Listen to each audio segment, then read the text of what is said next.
So, in honor of all of the Jaws movies being on Netflix right now, we're talking about Jaws. And here's the thing, I thought that doing Jaws would be pretty easy. I mean, the first film was one of my favorite films of all time, and I've seen it so many damn times that I figured that this would be a swim in the pond, but as it turns out, the pond is pretty damn deep and contains a 25-foot great white shark. The first film was released in 1975 and is considered to be the very first summer blockbuster, becoming the highest-grossing film of all time until it was dethroned by Star Wars a few years later. Since the film never states the year in which it takes place, and in fact, none of the movies do, we are assuming that it takes place in the year of its release, 1975. One of the key factors of the timeline of the films is determining the age of the Brody children, since they're in all of them. Using information from the second film, we're going to calculate Michael to be about 13 years old in this one, and we'll talk more about that later. But there's never really any indication of Sean's age. Because of that, we use the actual age of the actor playing the character at the time, which makes him 7 years old.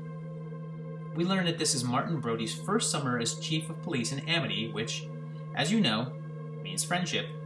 And no one believes him when he thinks that a shark is attacking because, well, tourism. Although the town has never seen a single murder, it is about to see a great white shark eat a girl, a dog, the Kittner kid, Ben Gardner, and a fisherman. A quick note here is that Michael Brody is the only character to have a face-to-face encounter with the shark in every movie, and in this one it happens in the pond as the shark swims right past him after eating the fisherman, while little Sean plays on the beach. Anyway, Martin teams up with a marine biologist named Hooper and a shark hunter named Quint, and they all head out to sea to kill the big fish. They have a series of close encounters before the final confrontation, where Hooper is forced to hide on the ocean floor, Quint is eaten, and the orca is destroyed. Brody faces off with the big guy, shoving a pressurized scuba tank into his mouth, and after spouting his one-liner of, "Smile, you son of a bitch," he shoots the tank and explodes the shark into red bits as it slowly sinks to the bottom. The second film picks up sometime later and starts off by letting us know that there's a new shark on the loose by having him eat a few scuba divers by the wreckage of the orca. And then, for good measures, he eats a water skier, and then attacks a boat, getting his face burned in the process, distinguishing it from the shark in the first movie.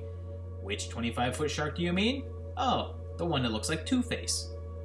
After a dead killer whale washes up on the shore, presumably not the one from the movie Orca, Martin suspects that another shark is on the loose. Of course, no one believes him again because, well, tourism. And he's fired from his job.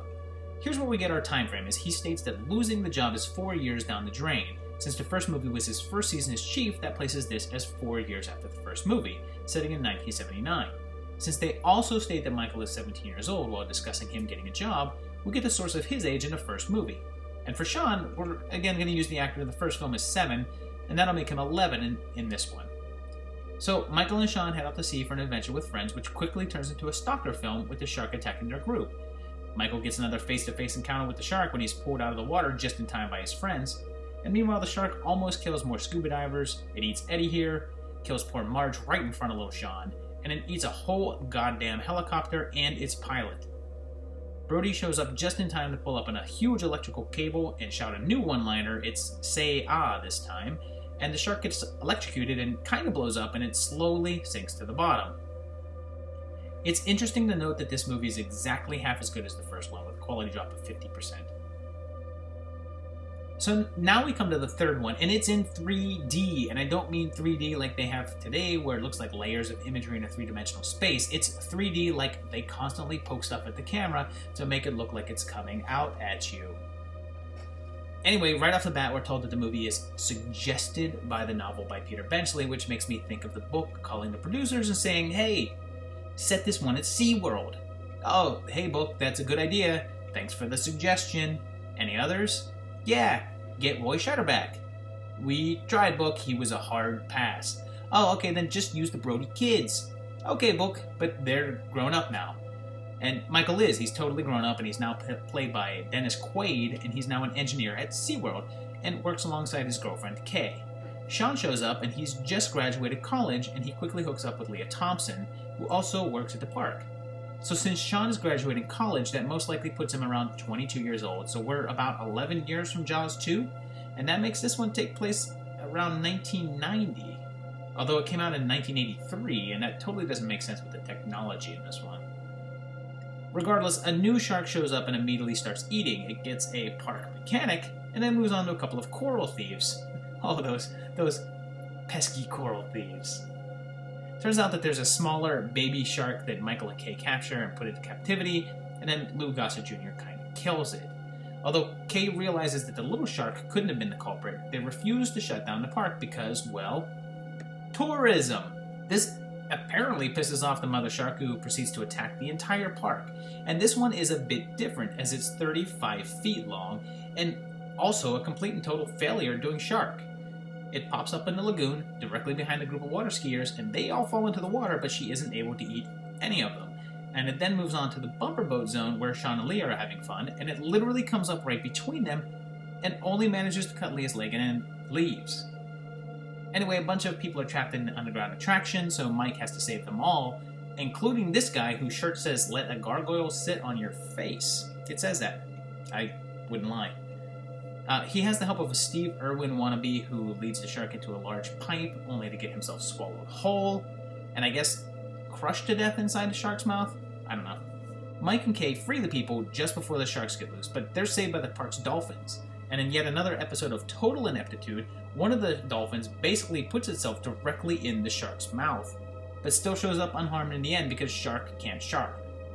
It smashes the control room and then eats Lou Goss's nephew's stunt dummy. Somehow, even after eating that guy, the Steve Irwin guy is somehow still right up in front of his mouth, and he's holding a convenient grenade. Mike gets his third close-up personal shark moment and manages to pull the pin, blowing up the shark sans one-liner, and it slowly sinks to the bottom. The movie ends on this magical freeze frame as well. This one once again drops exactly 50% in quality from the previous one, making it only about 25% as good as the original. So, the fourth movie takes an interesting turn. We're reintroduced to Ellen Brody, and Sean Brody is now a deputy in Amity, following in the footsteps of his now-deceased father, who passed away from a heart attack. Just before Christmas, Sean is eaten by a new giant shark, and at his funeral we meet Michael, now played by Lance Guest.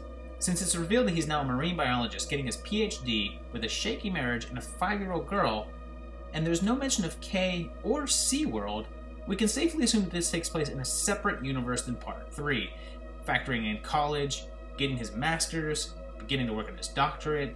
We can probably assume that this also takes place with the 5-year-old girl in there, let's say about 11 years again after Jaws 2, making this one also set in 1990, which makes a little bit more sense as this film was released in 1987. Anyway, after Sean's funeral, Ellen goes with Michael to the Bahamas, and the shark follows them, and apparently arrives at basically the same time as them, even though they flew there. You see, there's a vague hinting that there's some sort of supernatural element to the shark this time around, because it can, I guess, teleport, and it only seems really interested in eating Brodies. That being said, for about 3/4 of this movie, the shark doesn't eat anybody or do much of anything until the last 15 minutes or so, when it finally attacks and accidentally eats this random lady while trying to get the little girl. It also apparently gains the power to sort of float on top of the water, I guess. So this prompts Ellen to force a confrontation with the shark, where the shark manages to somehow miss eating Michael Caine, because this shark is about as competent as the one from Part 3. It also bites Mario Van Peebles, and depending upon which version you saw, kills him, but not before he drops his EMP device in his belly. The device drives the shark crazy, making it defy physics and pop all the way out of the water and incidentally roar like a dinosaur. Ellen doesn't give a one-liner, but she does have a flashback to an event that she wasn't present for, in which Martin does it for her, and then she impales the shark with the front of the boat. Now, depending upon which version you've seen, this either causes the shark to explode or just sink slowly to the bottom. And I mean, it sinks slowly to the bottom in either version. It's just that one version has a shark mostly in one piece and with a slightly larger shred of logic. I mean, what, did the shark have cartoon nitroglycerin in for blood? This one is not only dreadfully dull and ridiculous, but also once again drops exactly 50% in quality from the previous, meaning it is a mere 12.5% as good as the first movie. So there it is. It was a little bit harder than I thought, and I have to admit I did kind of forget that the fourth movie ignores that the third one existed, but I didn't forget just how bad that the later ones were, so I at least was prepared for that. So if you have any comments, please make it down below. Please also subscribe to the videos if you enjoy them. I've got some more videos coming up. Halloween will be done just in time for Halloween. Hellraiser is on its way. I know a lot of people have been requesting those, but we've had a nice little surprise coming up for you first before that. So I'll see you in a couple weeks, and thanks for watching.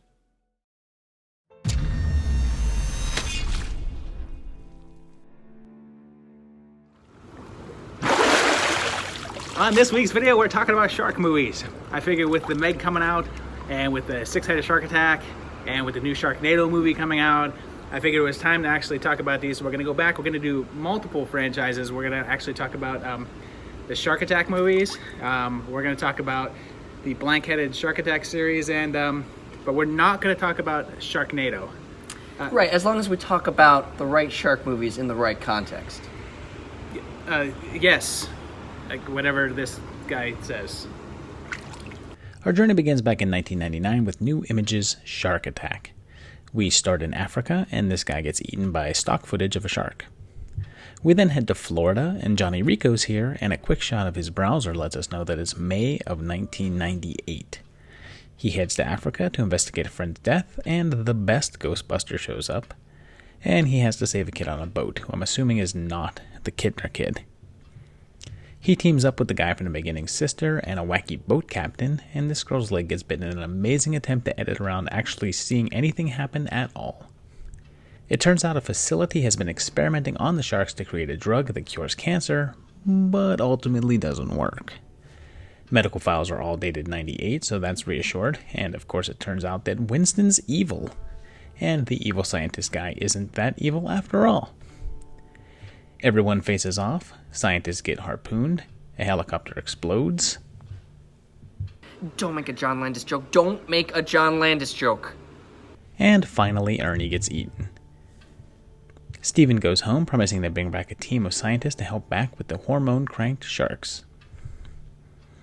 They returned just 1 year later in 2000's Shark Attack 2, which takes us to Cape Town, and 2 scuba divers get attacked, and the shark screams when they stab it. And it cuts to 1 week later. We meet Nick, who's working in a new attraction called Water World, and we know how sharks and tourist attractions work. I mean, they're not going to close it. No, they wouldn't do that. The shark attacks begin with a roaring shark puppet, and they catch it and put it on display, but it gets away. A Steve Irwin wannabe shows up and catches the wrong shark because they're trying to cover every Jaws angle that they can. Turns out that there's a whole group of great whites, and it turns out that they're the offspring of Dr. Craven's sharks from the first one, growing quickly, and surfers get eaten by rubber shark heads. Like this one. The sharks growl non-stop, which they don't do, by the way. And this newspaper shows a date of October 1999, so we're 1 year after the last movie. Nick falls in love, and they go under to blow up the sharks with the help of the Australian guy who is dragged away. Nick shoots a shark in the head, and a bomb takes care of the rest, and Roy didn't die somehow. 2 more years pass, and in 2002 we get Shark Attack 3, Megalodon. It kicks off with a shark attack and cuts to 6 months later in Mexico. Captain Jack shows up, and he keeps ending up on boats that are supposed to be moving, but are clearly not moving. Corinne shows up from the first film, and she's a different character now, as this one is unconnected to the previous entries. And then, stock footage editing aplenty. The great white attacks a tiger shark, and there's a shot of a shark eating a seal thrown in there. This guy's desk calendar tells us that it's 2002, and after people get eaten, they refuse to close the beach because... tourism. They actually, pray for help, and then confront the shark at sea and shotgun its brains out. But it turns out that there's a much bigger shark afoot and very convincingly eat this boat. And then these guys in the footage look strangely familiar. They decide to blow it up, and then there's the line that you most likely already know. You know, I'm really wired. What do you say I take you home and eat your pussy? The big gal attacks a yacht full of rich folk, leading to a string of really intricate FX shots in which the size of the shark seems to vary quite a bit, until they blow it up with a torpedo. The very end shows another one ready to go. Megalo who? 1 year later, we get Shark Zone, which was originally intended to be Shark Attack 4. It starts in 1712 of all places, when someone sinks a model. Back in present day, a group of divers who are magically able to talk to each other through regular rebreathers find the wreck, and are shark attacked with only one survivor. It cuts to 10 years later, and Jimmy looks the same age. And sharks attack the beach, but they won't close the beaches because... Tourism! And they blow some up. But when Jimmy refuses to help Russians get to the sunken ship, they kidnap his son.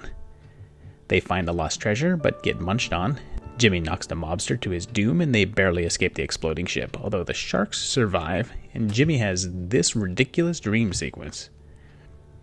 There's no date here, although if we want to possibly assume that this is connected to the first two films, and these sharks are the offsprings of Craven's shark somehow, and let's just say that the beginning part was 99, that places this one in 2009. And I love that the credits show Dean Cochran as playing both young Jimmy and Jimmy, even though they did absolutely nothing at all to make him look younger. Alright, did they have to credit it that way in case the viewer was confused about which character he was playing? I don't know. I guess young Jimmy and old Jimmy are two distinct roles. Our second franchise starts in 2012 with Two-Headed Shark Attack. Just in case you were wondering how long it would be before we saw two-headed action, this takes place at 1 minute and 8 seconds into the movie. And then there's some frantic editing, which seems to be a constant in all of these movies. It's just hectic enough for you to have no idea what you're actually looking at. Next, a who's who of bargain basement stars show up with Princess X, Fat Kid's brother, and the Hulkster's daughter, and a crew of Randys. Their boat breaks down, but luckily there's an island nearby. The shark, which is shown to be about as big as a boat, is somehow able to sneak up on people who are about waist deep in water. Discount Aaron Eckhart hurts his leg and the island randomly sinks and the shark attacks more. And how have shark effects gotten worse over time? I mean, it's slightly better than the practical rubber heads though. Then, somehow, there's a huge tidal wave and Carmen O'Connell gets eaten. Brooke is able to fight it off by jumping between his heads, and luckily the shark stays still while she does it, and this girl sacrifices herself to blow up the shark with a barrel in his mouth. Where have we seen that before? It only works on one head, and they blow the whole shark up with a boat, and since there's no date given, we'll start with real-time 2012. 3 years later, someone decided that adding shark heads work, and we see the release of Three-Headed Shark Attack, which isn't quite as quick to start as it takes a whole 2 minutes and 30 seconds before we see the triple-headed guy. It has the same ability to be both gigantic, as well as attack people in water that's about 3 feet deep, and also jump up onto the beach to attack, and there's about a 15% improvement in CGI quality. We see a sea lab investigating mutations in underwater animals, and then... Explain this scene to me. This guy is standing in water that's ankle deep, the shark leaps up and dives down on him and goes... where exactly? Regardless, it then floods the facility and eats this guy in the toilet, the lab explodes, and people just have to stay on solid ground to survive, but for some reason keep going into the water. Machete shows up, and the shark jumps up on top of a boat, and I'm not sure how it gets off, and this guy has to hold on for dear life as this girl loses his grip, because I guess he can't just grab onto the bars directly next to him or something. Every actress ends up in either a bikini or bra for some reason, and all of the characters complain that they're trapped on a sinking ship, but, look how close they are to land here. Just get off the water. Danny chops off a head with what else? A machete, and it's not dead, and eats him, growing more heads, and they say that it grows more heads to replace the ones that it loses, so it's possible that this is the same shark from the last film, and it didn't blow up, but grew 2 heads to replace the one that blew up. The heads, which are attracted to garbage, go into a feeding frenzy and eat each other, and again, no date is given, so let's go with real-time 2015. Now, for some reason, we skip ahead and we go to 2017's Five-Headed Shark Attack. Don't you dare make fun of this one. This one's actually good. Really? Which makes us wait 3 minutes and 12 seconds to see our shark, and it only has 4 heads here, so I guess the title's a spoiler. A group of students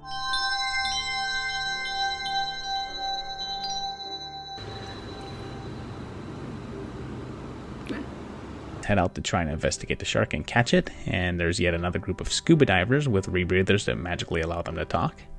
And this cop gets eaten head first, but then I guess leg first, and then back to head first, and then wait a minute, the tail grows a head. They don't close the beaches because, say it with me, tourism! They think they blow it up, but well, no. So it eats a helicopter, and the fisherman guy stabs it, and it blows up again, but he survives, and so does this handsome guy. Again, no date is given, so it's set in 2017. So there you have it. It's a whole bunch of movies, and they're actually, continuity-wise, like I said, there are 2 different series, and... Whoa. Are you not going to talk about the Sharknado series? No, as I stated in the beginning of the movie, we're not doing... Because I'm looking at the progress bar of the video that you have here, and it seems like there's an ample amount of time, enough to maybe talk about such a series. There is a lot of time left in this video, but that doesn't mean that I don't want to talk about Sharknado. I don't know what else you're talking about, so... Well, I guess if I have the time. Okay, Sharknado. Alright, well, in 2013, the saga begins with some super sketchy shark CGI and Steve Sanders and his friend, who was eaten in three-headed shark attack. And we meet Nova, who hangs out with Kevin McAllister's dad. Finn's ex-wife is Bunny Lebowski, and he was a surf champ back in '86, and a massive storm hits, carrying sharks inland, and this car's registration sticker expires in mid-2012, which seems like a good place to set the film. Sharks are all over the place, and George gets eaten, and Finn meets up with April and their daughter, and it seems like Finn and Nova are getting close. We finally get the promise of the title with 3 waterspouts carrying sharks into the city, and while they stop in a liquor store, a sign says that you have to have been born in 1991 to buy booze, confirming the year is 2012. They save Finn's sons Matt, and come up with the plan of dropping bombs into the tornadoes to stop them. They stop too, and Baz gets carried away, and then Nova gets eaten, and Matt crashes, so Finn takes care of the last tornado himself. He gets swallowed by a great white while swinging a chainsaw and comes out on the other side, and it just so happens to be the shark that ate Nova, so she's okay too. It ends happy with Finn and April reunited, and I guess Matt hooks up with Nova. So, who knew Sharknado was a huge hit? So 1 year later, in 2014, we got Sharknado 2, the second one. It starts off on a plane with Ozzy's daughter, and April's written a book, and Finn has a John Lithgow moment. Or is that a Shatner moment? Ted Strecker's the pilot, and the cameos come fast and furious as Kelly's head does an impression of a bat. Wheaton gets eaten, and Finn is able to land a commercial plane while April gets her hand bitten off. We go to New York, and there's a restaurant sign that says established in 2013, so that could be our date, and we're a year later, although it's a credit gag, so it may not be binding. That girl from Remote Control is Finn's sister, and she's married to Sugar Gay, and creepy Matt Lauer cameos, as does my old top Deadpool pick. And come on, Wubba Wubba Wubba Girl? And Kelly and Michael? And is that Chris Gaines? Peppa and Al Roker, and Lauer says in 56 years he hasn't seen weather like this. He turned 56 in 2013, so that's our date. Next up, Alex Rieger is still behind the wheel, and Vivica Fox is almost unrecognizable. And, oh man, Bing Bong. The sharks attack a ball game, and this little girl seems a little too happy to be running for her life. A child molester shows up, and Creepster says that the LA Sharknado was last year, so again we're confirmed with the timeline. And Vinny's here, and I think he's Finn's ex-boyfriend, but you say he's just a friend. Then this sign shows up and says you have to be 18 to buy cigarettes and have to have been born in 96, although that would place this one in 2014, which goes against our earlier info. So let's ignore it. They try the bomb thing again, but it doesn't work. Robert Klein shows up. Finn does his chainsaw stunt of the day. April gets a saw hand. They detonate the huge tank of Freon to freeze the tornado, and Sky is killed, while Finn rides a great white back down, and all is good with him and April, and I have 3 more of these to go, huh? 1 year later, Sharknado 3, Oh Hell No, starts off in DC. April is pregnant, and her mom's a 10. I guess Mark Cuban is president, and his vice president is a skeleton garbage bag, but the Hulk is here. McGrath is back, Jackie Collins pops in as herself, and a Sharknado shows up. We then bounce to Universal Florida, and Claudia's back, but she's been recast. Lauer is also back, and he says that the first Sharknado was 2 years ago, so we're in 2014 here. And I guess This guy's a wrestler? It's not my area of expertise. Michelle Bachmann is also here, since the threshold on psychotic conservatives is actually 2. And then Nova reappears with Agent Cody Banks. April sports a new chainsaw arm, the molester returns and is eaten. Tuvok shows up, as does the Renegade, and then Malcolm gets his leg chomped, an arm, and then the other leg, and then the other arm, and then he blows up for good measure. When they get to Florida, Finn and Nova are in underwear for some reason. Jerry Springer gets sprung, and maybe this is why Winds of Winter is taking so long. And then Finn has a plan to stop the storms. It involves his dad, who is actually also Peter Quill's dad, who is hanging out with Penn and Teller and one of Hugh Hefner's props. And then the amazing Michael Winslow. Police Academy is coming, I promise. Finn and his dad head into space with suits with football shoulder pads, and seriously? Anthony Weiner?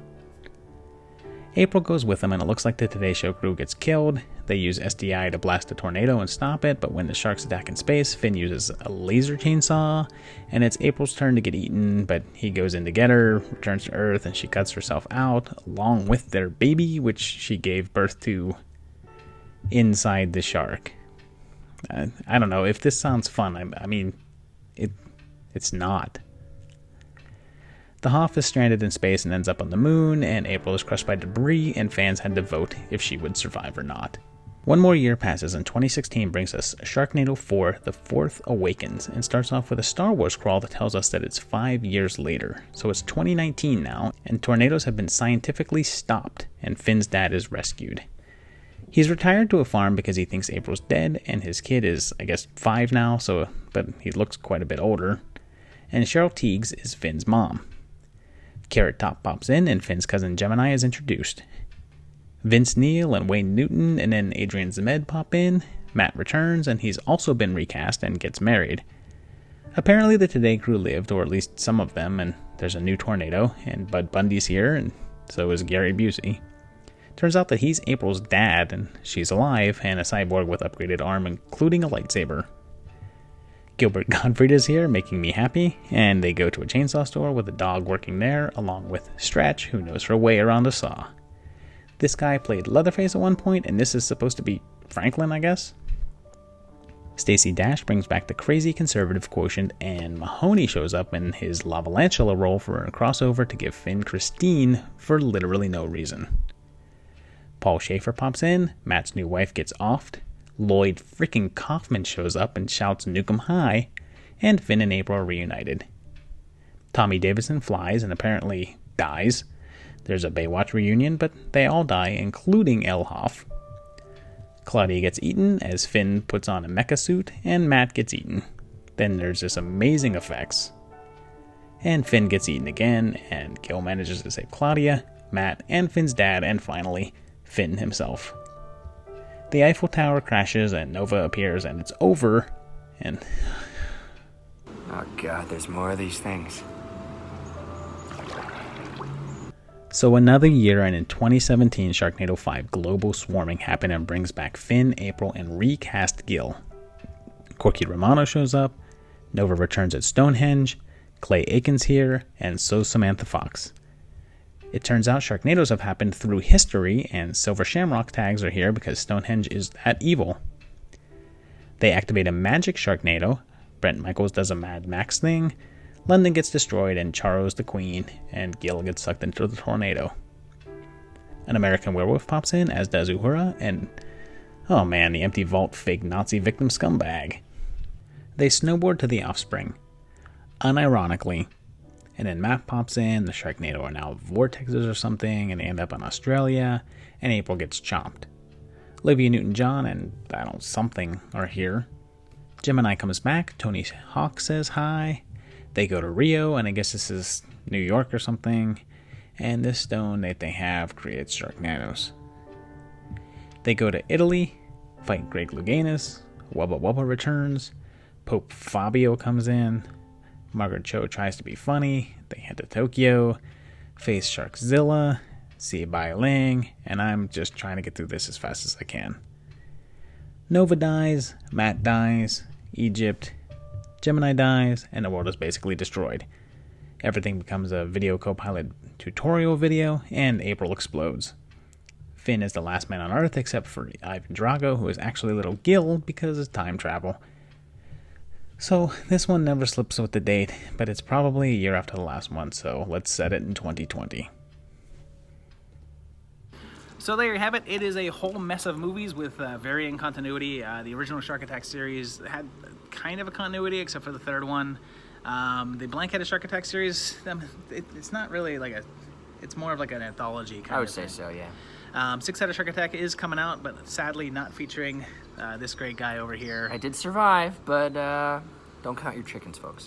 Yeah, which is a travesty. I might not watch it because of that. Yeah. Thank you. And also Sharknado, which I guess has some sort of continuity, but I honestly have to admit I don't care. Any film series that has Ann Coulter in a heroic role, just honestly, bit of a stretch. Yeah. And if you haven't seen them, don't watch them.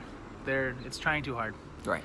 But that's it. I do want to thank Chris Costanzo for being here. He's my first ever guest star that can speak words. So thanks a lot. What do you got coming up, Chris? What's going on? Grinding away, guys. You can watch Socially Awkward on Amazon. It's a web series I also have going on. And if you ever want to see me play some music, I'm all around Los Angeles playing my stuff. Nice. Well, we thank him for coming out and helping us figure out this timeline of all these series. And I hope you guys enjoyed the video. You know what to do with the whole buttons thing. You know there's this subscribe button. You know there's a like button. You know there's a Patreon page. All that stuff has been covered. You know it's there. If you haven't done it, just do it. What's your problem? Yeah. And then you can also, you got a page? I do, chriscostanzo.org. Follow me. I'm an organization now. There he is. He's a whole organization up on himself. Yeah, it's really just me. But. And until then, I'll see you guys in another couple weeks for another great video.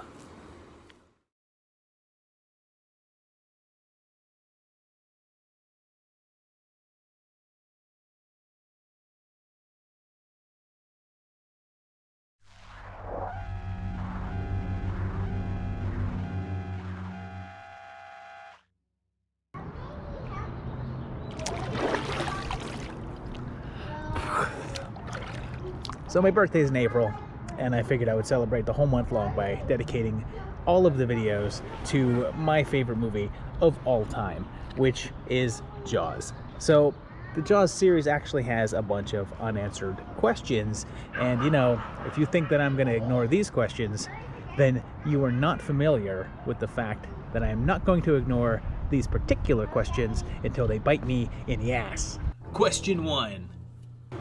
Can sharks really get that big? In Jaws, Bruce the shark is 20 feet long. 25.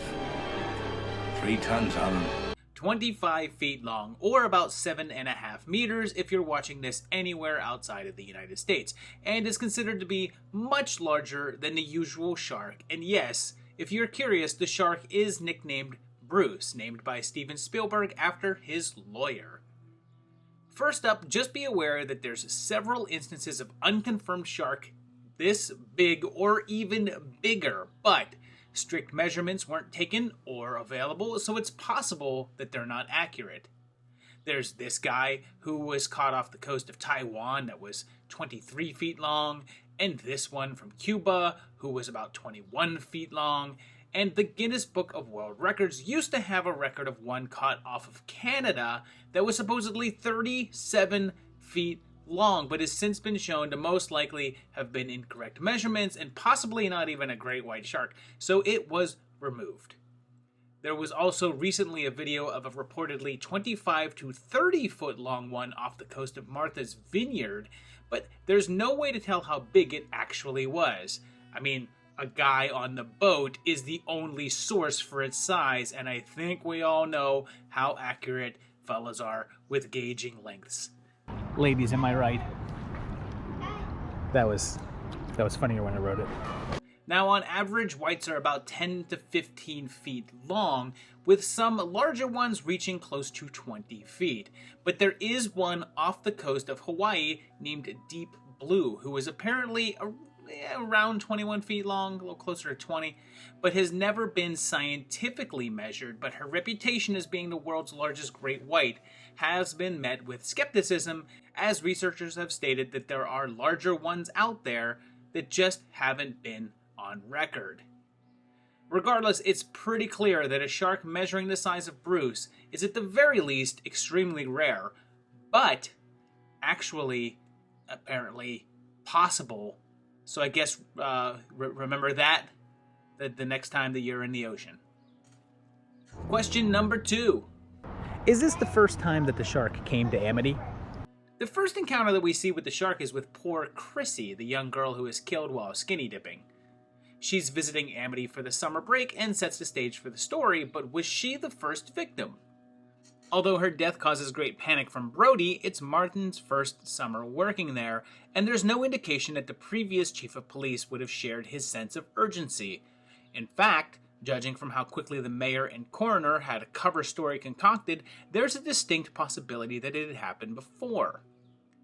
Seriously, the speed with which that they swooped in on Brody certainly seems to suggest that they were at the very least prepared for, and in fact, Meadows here, who I should note is the town's reporter, casually states it's happened before. The context in which he says this is in reference to them saying that Chrissy may have been hit by a passing boat and killed by the propeller, but there may also be a more sinister reading into it. Perhaps he's insinuating that a previous victim was killed prior to Brody's arrival because, keep in mind, the movie starts at the beginning of the summer season, so people would have been scarcer in the months before this and an attack less likely, but maybe this has happened before, and the mayor deemed it a one-off event and so had to cover it up. And another instance, this close to the summer season requires them to do the same. Now, there's not really a ton of evidence towards this in the movie, but I guess this answer is more fan theory than anything else. But I don't know, there's something about that it's happened before that really sticks out to me. It's happened before. Question number 3. The posse kill a shark that they think is the killer shark, but what kind? What kind of shark is it? Tiger shark. A what? Question number 4. Is that shooting star real? So there's 2 scenes out on the water where a shooting star goes streaking across the sky. One is a close-up of Brody with the star in the background, and the other one is a long shot of the boat. But are they real or just some optical effects? Now, this might be one of those that causes some people to come back in the comments, so first up I'll address that shooting stars are a theme in Spielberg movies. He tends to place them in his films pretty frequently, and this one is no exception. But internet lore is that at least one of these stars is the real deal and a happy coincidence. In the 1995 documentary The Making of Steven Spielberg's Jaws, it's claimed that the shot with Brody in the foreground features a real, accidental star streaking across the sky, and since then it's been reported this way dozens of times on the internet. But is it? Is it real? Well, what reason would they have to lie about this in an official documentary? Why would they say that one was real and the other was fake unless the one was actually real? Why would they make that up? I don't know, but they did.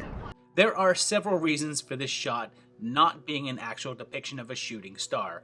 The first is the very well documented and kind of obvious fact that nearly all of the nighttime shots in Jaws were actually filmed during the day. Very few sequences were actually filmed in darkness. Compare the scene with them finding Ben Gardner's boat with this scene. See? This is actually nighttime, and this is daytime with a dark filter on it to make it look like night. Like this. This is the middle of the day. Looking at the shot with the star in it, it's clear that it was actually daylight. It was apparently dusk at the time, as it matches all of the other shots, and if you take a look at any of the production stills, you'll see all shots done in the light of day. You would not be able to see a shooting star in the daylight that the film was shot in. And then even if it was night, take a look at these night shots and look at the background. See any stars? Nope. It's because stars don't really show up that well on film since the amount of light that they generate is too low to show up on film emulsion without long exposure times. And if you're exposing for a subject up close, you're setting your lights for that subject and not the background. It's technical, and you might be able to pull this off with modern technology, but not 35mm film stock in the 1970s. It's just not feasible. Throw in a few accounts from Disney animators that state that they were responsible for the 2 shooting stars as well as the blinking barrel light, and you have yourself a made-up story. Question number 5. Why does Quint smash the radio? Near the end of the film, when it appears as if the odds are against them, Brody attempts to call in the Coast Guard for backup, but Quint smashes the radio, stopping him. But why does he do it? Is it greed? Anger? Pride?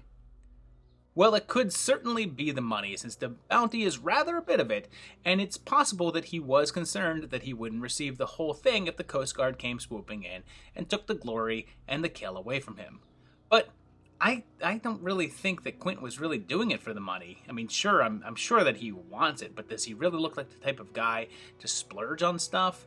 I mean, I've seen some people contend that he's trying to get himself killed, which is why he refuses help and purposefully sabotages the radio and burns out the engine, but I strongly disagree with that, and I'll get to why in a moment, because I think that the entire thing comes down to pride. Take a look at his character throughout the entire film, and everything is a competition to him and his ego. His upping of the bounty amount in order to distinguish himself from the other fishermen, his challenges to having Brody and Hooper aboard the ship with him, and his constant berating of Hooper, all of these things add up to a very prideful man, insistent on being seen as the shark hunter. Look at his trophy collection. He has a burning need to be the man who kills the sharks, not for some personal vendetta, but for pride. If he truly just cared about wiping out sharks, he'd allow the Coast Guard to come in to guarantee that the thing was destroyed, but he smashed the radio to prevent that, so that the glory would go to him only. Every single time that someone tries to help him, he either directly refuses or completely contradicts them, like the multiple scuffles he has with Hooper on board, which he doesn't have with Brody. And that's because Brody doesn't challenge his knowledge and skills and accepts him at face value as being the shark guy. He's so intent on one-upping Hooper that he specifically operates in contrast to his suggestions, leading to the engines burning out. And that whole interplay is why I don't think that Quint is suicidal, because he eventually does look to Hooper for help. He looks at the life jacket, remembering his story of the Indianapolis, and realizes that he's out of options, and his choices are either die as the shark guy or look to someone else to help him out. So ultimately, smashing that radio was a prideful decision. Question number 6. Is the shark jumping out of the water plausible? The grand finale of the film has often been considered to be the most unbelievable moment, with Bruce leaping up out of the water, onto the boat, destroying it.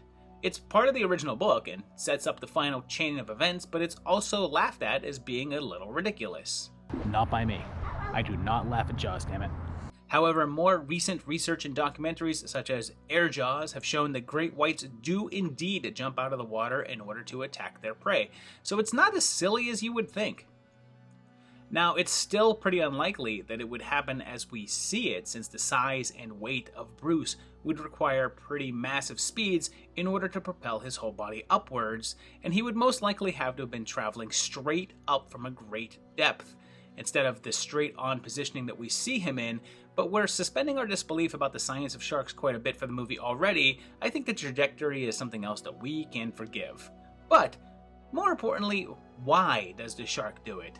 Is it because it's angry, irritated, and finally lashing out? But what if we take some influence from the book?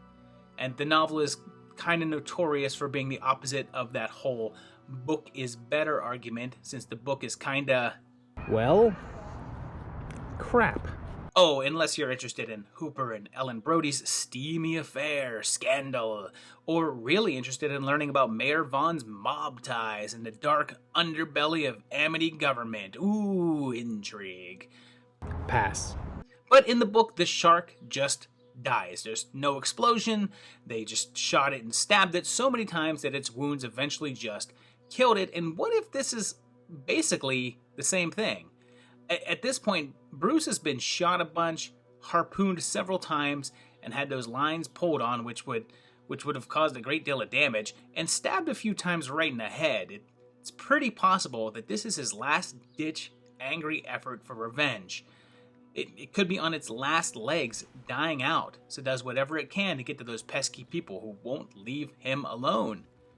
I think it's pretty possible that if not for the air tank explosion, he wouldn't have lasted that much longer anyway.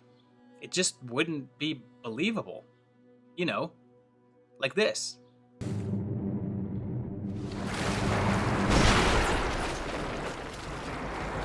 Plus he had the help of these two wires here, which I never noticed until editing this video. Question number 7. Hey, speaking of that explosion, is that even possible? So Brody shoves a compressed air canister into the shark's mouth. This canister has been discussed several times in the movie, talking about how volatile they are and likely to explode. So in the end, Brody shoots one in the mouth, causing a fatal detonation. But would this happen? Would it explode? Well, I mean, if so, you'd probably be reading a bunch more stories about scuba divers exploding, right? I mean, they make these tanks out to be like strapping a bomb on your back. That's the equivalent of nitroglycerin in old Bugs Bunny cartoons. Thank you. First, some nitroglycerine.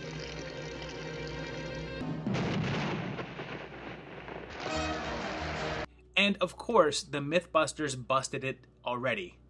Twice. So it seems like it's pretty implausible. Their episodes show that there would not be any sort of explosion, but the tank would shoot off like a rocket. Depending on how the tank would then fire off, it would act more like a giant bullet, similar to what we saw in Freddy vs. Jason. However, other people have stated that there is a chance that an explosion could occur if the tank did not simply contain compressed air, like Hooper said, but instead contained pure oxygen. Pure oxygen would be used for deeper dives, although we really don't see Hooper doing that, so it's not likely that he would have had the tanks for that unless he was just being prepared, and even then, the type of explosion that we see is still pretty unlikely. Even the director himself realized that it was pretty far-fetched, as when Peter Benchley told him that it wasn't possible, Spielberg responded with, "If I have them for 2 hours, they will believe whatever I do for the next 3 minutes." So, yeah, the tank isn't exploding, but there's no reason to think that the movie doesn't exist in a universe in which it is. Question number 8. Is the shark from the first film connected to the first one? In Jaws 2, a shark mysteriously appears off the coast of Amity again, seemingly coincidentally, as the likelihood of such a large shark appearing in the same area as one previously is a little weird. But, like John McClane in Christmas, these things happen. Apparently, great whites do tend to favor coastal areas more than just the open seas, and Amity definitely counts. A study by the International Shark Attack File shows that the Atlantic coast accounts for 3% of great white sharks attack worldwide. And knowing that, and realizing that we're in a universe where giant sharks just seem to exist for some reason, it's certainly possible that two would be able to coexist, operating within several years of each other. Now, early in the film, Brody asks if sharks can communicate with each other like dolphins can, but the idea doesn't really seem to be met with much enthusiasm. But if so, these sharks may be able to sense when there's another competitive animal nearby. The fact that Bruce carved out that area as its feeding ground, and now is no longer staking his claim on the territory, another great white may have simply moved in to take advantage. There's also the notion put out there by the novelization, which isn't really canon, but also not contradicted by the movie, which flat out states that the shark in Part 2 is the former mate of that from Part 1, making it a female, which has been referred to by the fandom as Brucette. Now, this seems unlikely considering that great whites don't actually take mates in our world, but they also don't eat scuba divers one right after the other either. Like, how hungry is this shark?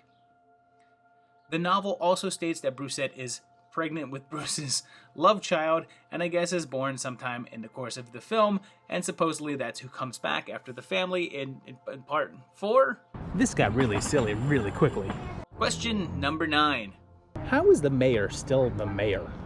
So yeah, this guy, Vaughn, movie bad guy, sorta, and recently revealed to actually be a damn realistic portrayal of a character in this situation.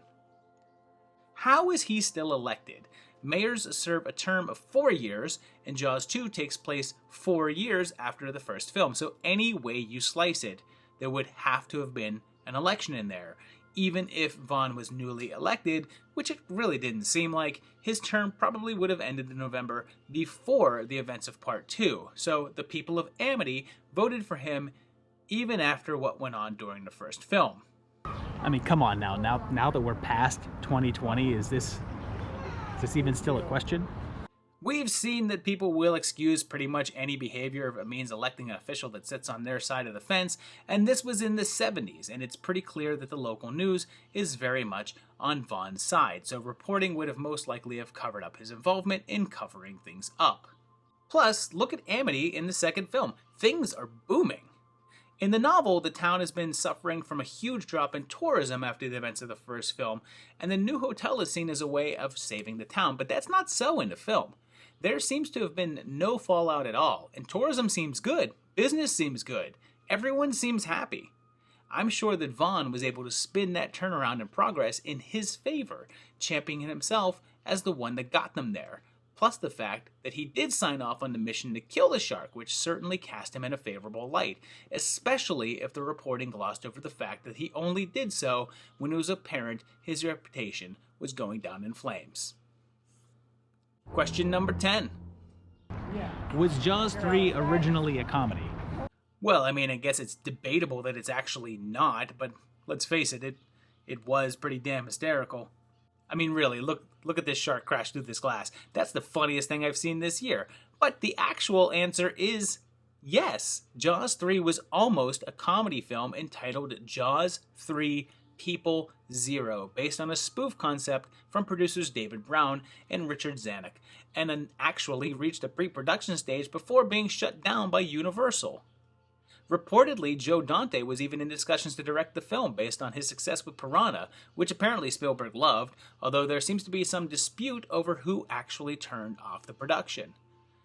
Supposedly the brakes were pumped by Spielberg himself, who got cold feet after going in a comedic direction, even though he wanted Dante because of his sense of humor. And there's also word that it was stopped by the president of Universal because he didn't think that the script was funny enough.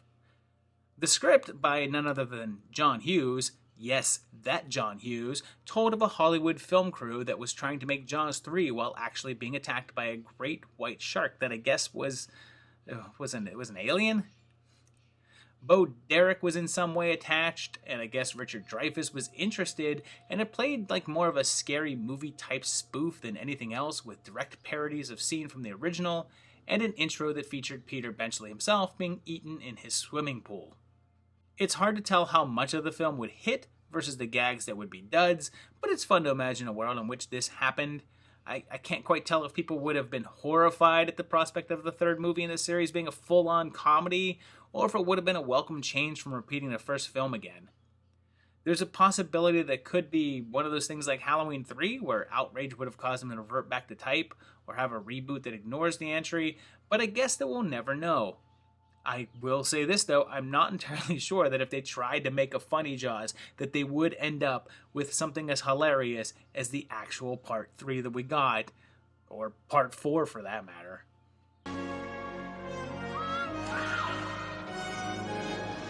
Question number 11. Hey, speaking of Part 4, how did the shark get to the Bahamas at the same time as the Brodies? So we start the movie in Amity, which is off the coast of New York in the book, although it's not specified in the movie, but it's clearly in the Northeast. The film was shot at Martha's Vineyard off Massachusetts, so we'll use that as our theoretical. Then they fly to the Bahamas right after the funeral of Sean, who was killed by the shark. So it's mere days after we saw the shark in the harbor there. Shortly upon their arrival, we see it in the waters, so how did it get there so quickly?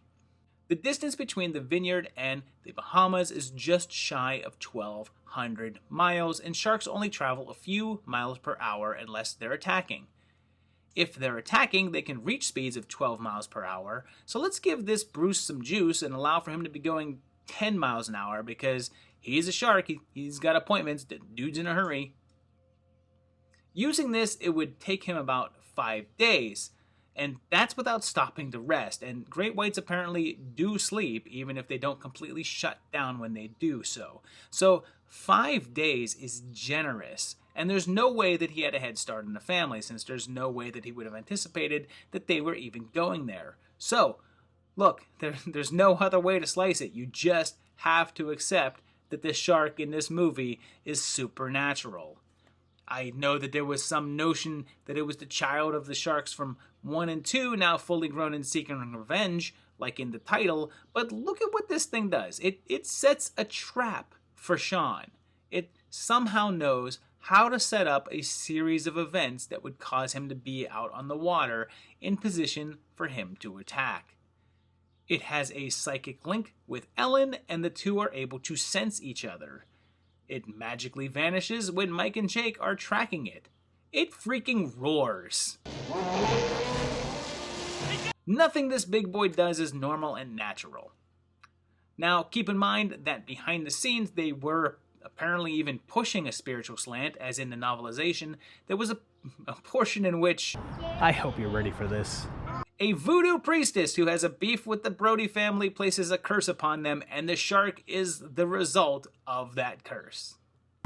What? You're looking at me like that is any more ridiculous than what is actually on the screen. So the voodoo stuff isn't canon, but clearly indicates that their intention was that there's something strange in the neighborhood.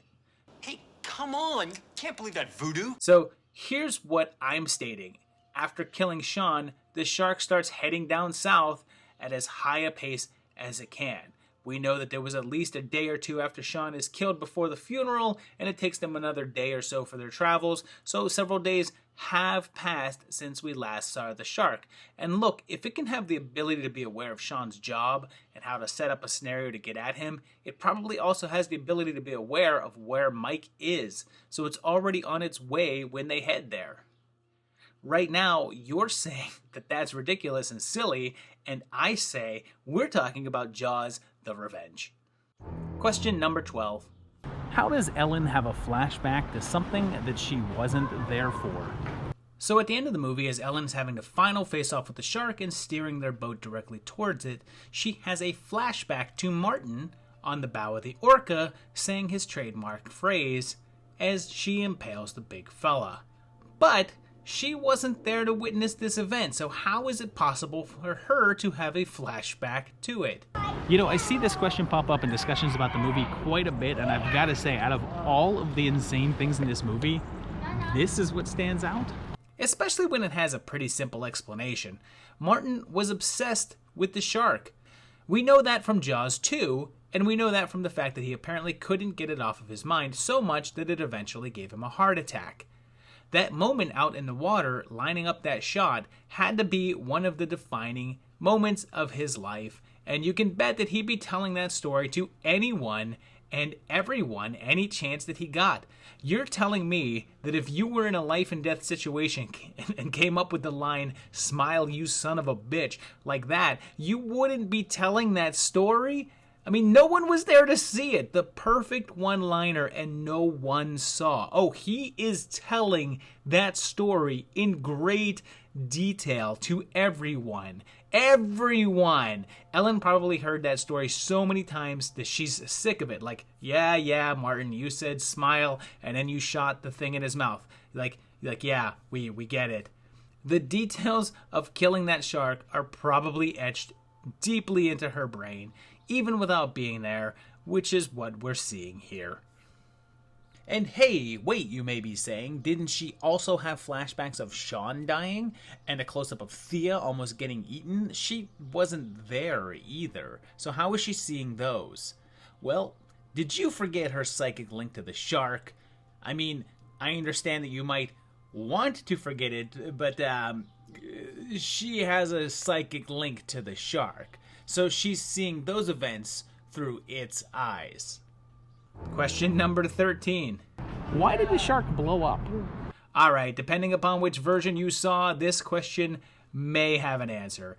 In the original theatrical release, the version that played in theaters, Ellen impales the shark with the front of the boat, and this kills the shark, causing it to sink into the ocean, taking a whole front half of the boat with it. This makes fine logical sense, and Jake is dead, killed by the shark earlier. This is also the version that ran on television, so if you watched it on basic cable or something, you would see this. But on the home video release, it was a different story. In this version, the bow hits the shark and it instantly explodes. Like complete obliteration explosion, as in the whole top half of the shark is totally disintegrated. But why on earth would this happen? I mean, when I was younger, this was the version that I was familiar with, and it was the only way that I saw the movie for quite a long time. And of course, as a lad, I didn't really question it. Until I did. I sort of justified it, thinking that the transmitter that they shoved down his throat is what caused the explosion, like that pole hit that thing, causing it to blow up. But that thing was just an electric transmitter, not an explosive device, and wouldn't really have any components in it that would explode. So that's not it. So behind the scenes reasons for the explosion is the audience. When screening the film, the audience hated the shark's death, finding it to be anticlimactic and kind of a letdown compared to his explosive kills in the previous films. So a reshoot was ordered and TNT Shark was born. And I don't know what kind of reshoots they needed. I mean, look at this. It looks like a reshoot was just buying a toy shark and boat and a bottle of Heinz 57. Heinz did not actually pay me to say that. I'm just from Pittsburgh, and that's just what we do. But what about an in-movie reason for the explosion? I mean, you could go with the electric surge pulse from the machine. That would certainly be one answer. But in keeping with my earlier answer about the shark, I'm actually going with the reasoning having to do with supernatural energy. Since we're committed to the notion of a mystical shark, which you kind of have to be, it's really the only way to come at this film. I mean, you open yourself up to more options for reasoning that way, and I contend that the level of paranormal energy built up in this shark, which is more of a vengeful spirit, explodes as a result of that energy being dispelled through its destruction. It's an echo of its previous incarnations, therefore its death followed suit. See, when you make it supernatural, everything becomes a lot easier. But if you're dead set against that reason, you can also go with the fact that there's an on-running joke about Jake's equipment being faulty. Perhaps Jake is worse at electronics than he thought, and he made a bomb instead. Why didn't he tell anyone that he made a bomb? Because he didn't know. I mean, I said that Jake was bad with electronics. Real quick, as an added aside to this question, in the same version, Jake actually turns up alive for some reason, and this also has people up in arms, but let's face it, it's actually in keeping with the logic that the film has already presented up to this point. The shark is only after the Brodies. It has no interest in killing people that are not the Brody family and only kills the banana boat woman on accident. It ignores Jake early on in the film. That's why Hoagie managed to get away from it and outswim it to the boat, which he manages to do with a magically dry shirt, by the way, and that's because the shark has no interest in him. It attacks Jake, taking a bite out of him, but once it realizes that he's not one of his targets, just lets him go. I'm not mad about this at all. I mean, I know it's silly, but that's Jaws the Revenge for you. So there you have it, 13 questions about the greatest movie of all time, and not necessarily the greatest sequels of all time, but very fun movies. And I really hope you liked these questions. This was a lot of fun to work on because obviously I could watch this movie endlessly, and I enjoyed coming up with these ones. If you liked the answers, let me know down below in the comments. If you have any other questions about Jaws or the Jaws movies, please put them down below. I like to hear additional questions. Maybe I'll do a follow-up at some point and give me more reason to watch Jaws once again. You've got a lot of Jaws content coming your way this month. I hope you are ready for it, including, obviously, next week's Jaws Dead Last, which I'm looking forward to as well. So please like and subscribe to this video. Do all that kind of stuff that you normally do. Hit that bell, that's important. And of course, check out the Patreon page at patreon.com/movietimelines and help support the channel. These guys do. These are my patrons. These guys are pretty awesome. Thank you for helping support the channel. And in the meantime, I will see you very shortly for another great video. Thanks, guys. Bye-bye.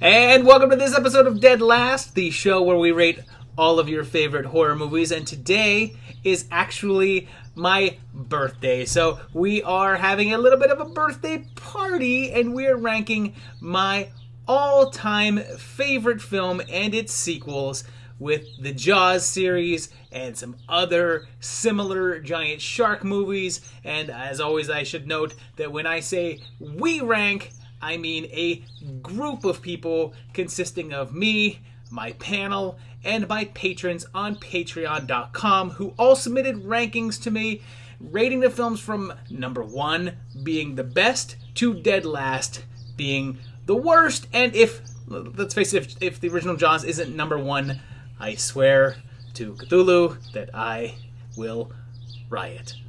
I will kill every person I see. So those scores then are just added up to give the film its total, and there was 23 people that sent in rankings for this episode, and here are the patrons who participated. So keep in mind that the lowest score that a film can get in this episode is 23 points. That would be if everybody ranked it number 1, and that would be the highest score, and the lowest score that it could get, the worst that it could be, is 230 points. That's as if every single person ranked a film dead last. So, and let's check out my panel for this episode, because this is a very special panel, and that it's my birthday. We're having a little birthday party, and I have invited some of my closest friends, and we have the long-awaited return of my wife, Christy. Welcome back to the show, Christy. Hi, happy birthday. Thank you. Yes, you might be wondering why we are separate on my birthday, but we are not. Christy's literally upstairs, and you're on a project right now with Bruce Campbell. I am. So Christy's working with Bruce Campbell every day. So just know that that's why she's not on Dead Last, because of that. But we're happy to have you back and talking about sharks. Thanks. Also is another semi-familiar guest. If you've actually been watching the show, we have one of my oldest friends, not just in terms of age, but just we've been friends the longest. It's Jeremy. Welcome to the show, Jeremy. Sort of, because you've made appearances. You actually were a tiebreaker in one of the episodes. Oh, absolutely. Yeah. 13th. Yes, yeah. The very first episode of Dead Last, Jeremy was a tiebreaker. But welcome back to the show. Thank you. Happy birthday. Jeremy, a couple of things that you guys need to check out as well too. Jeremy makes some fantastic t-shirts. I'm not wearing one of his shirts today because I'm doing my Jaws shirt, but he actually does some really cool pop culture t-shirts, which are simulations of brands in movies as if they were made a t-shirt in real life, and there's some really, really cool stuff on there. I'll let you explain it maybe a little bit better than me. It's called Secretly Geeky. You can find me on Redbubble. And basically how I do it is as if I make the shirt as if like you're an extra wearing it on the show, movie, whatever. So it's a lot of fictional businesses or things that you might see in whatever TV show, movie. And if you don't see something up there that you would like, shoot me a message and I'll try making it. And also, Jeremy makes movies as well, too. You have a very bizarre movie, a very fun movie that you made during quarantine, which Jeremy did a whole thing where he did a short quarantine film every single day, and then made a feature-length movie called Crossover, which is pretty wild. You could say that. And finally on my panel, for the first time, on the show. For the first time on the channel whatsoever. No, not the first time on the channel whatsoever. It is actually my first friend from Los Angeles. Jim, welcome to Dead Last. Thank you. Appreciate that. Jim actually made an appearance on the Predator timeline, doing an Arnold Schwarzenegger voice. Get to the chopper. Oh, it's good. Yeah. Well, thank you for having me.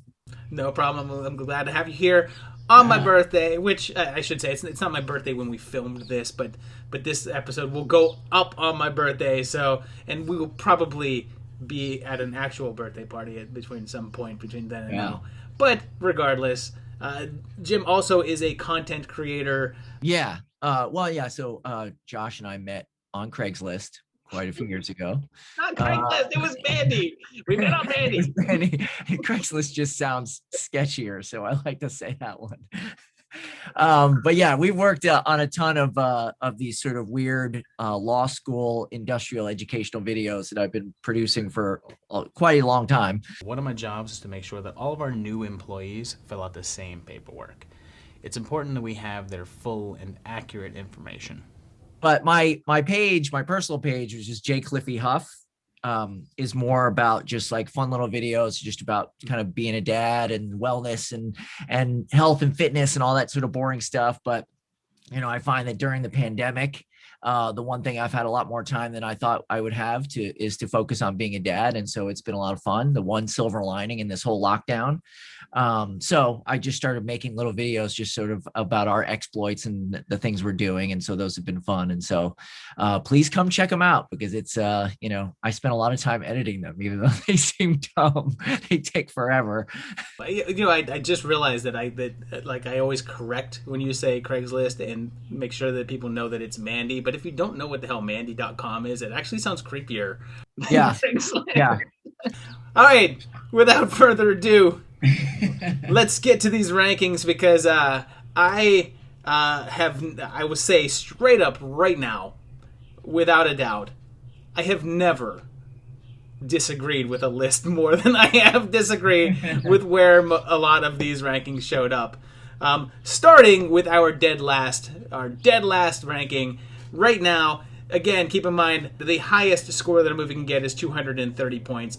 So at dead last with 183 points is Jaws: The Revenge.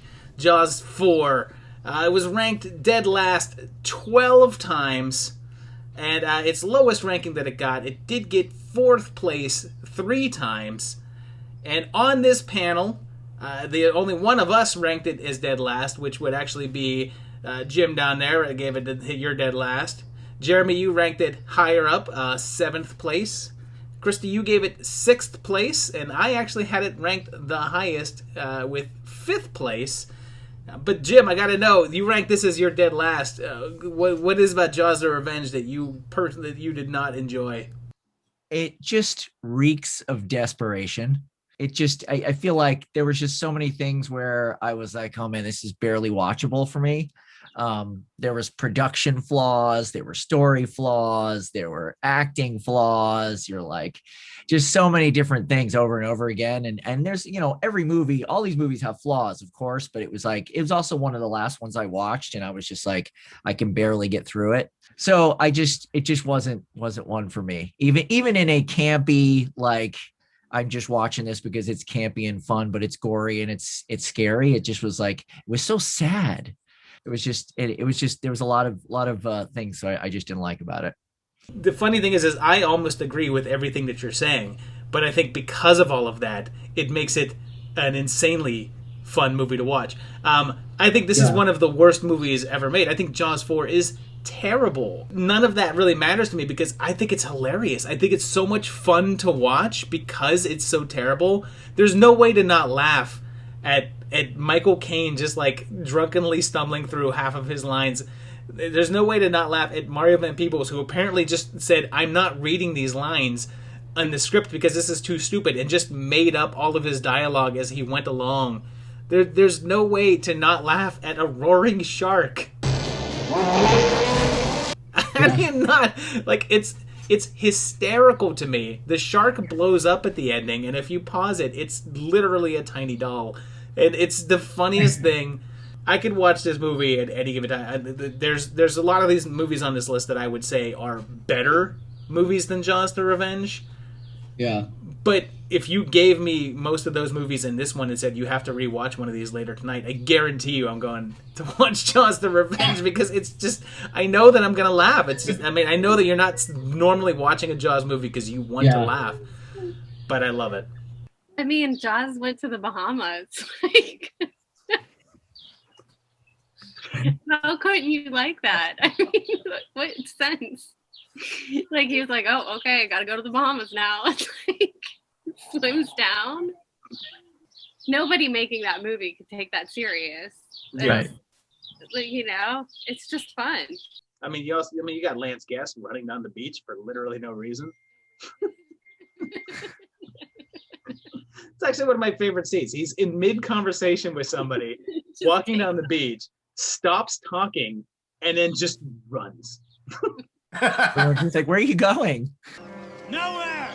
I had fun. Just like you said, it was bouncing around my list, but kept going down just because I tried with not just as much fun, because I don't know how much of it was, oh, it's the last Starfighter. And Michael Caine, like you said, just being a drunk mess just was hilarious to me.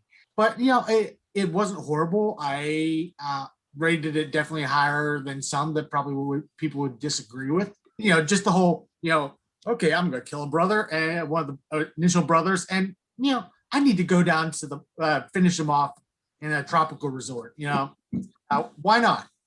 There's no sharks down here. No, there is now because I have to go after this family.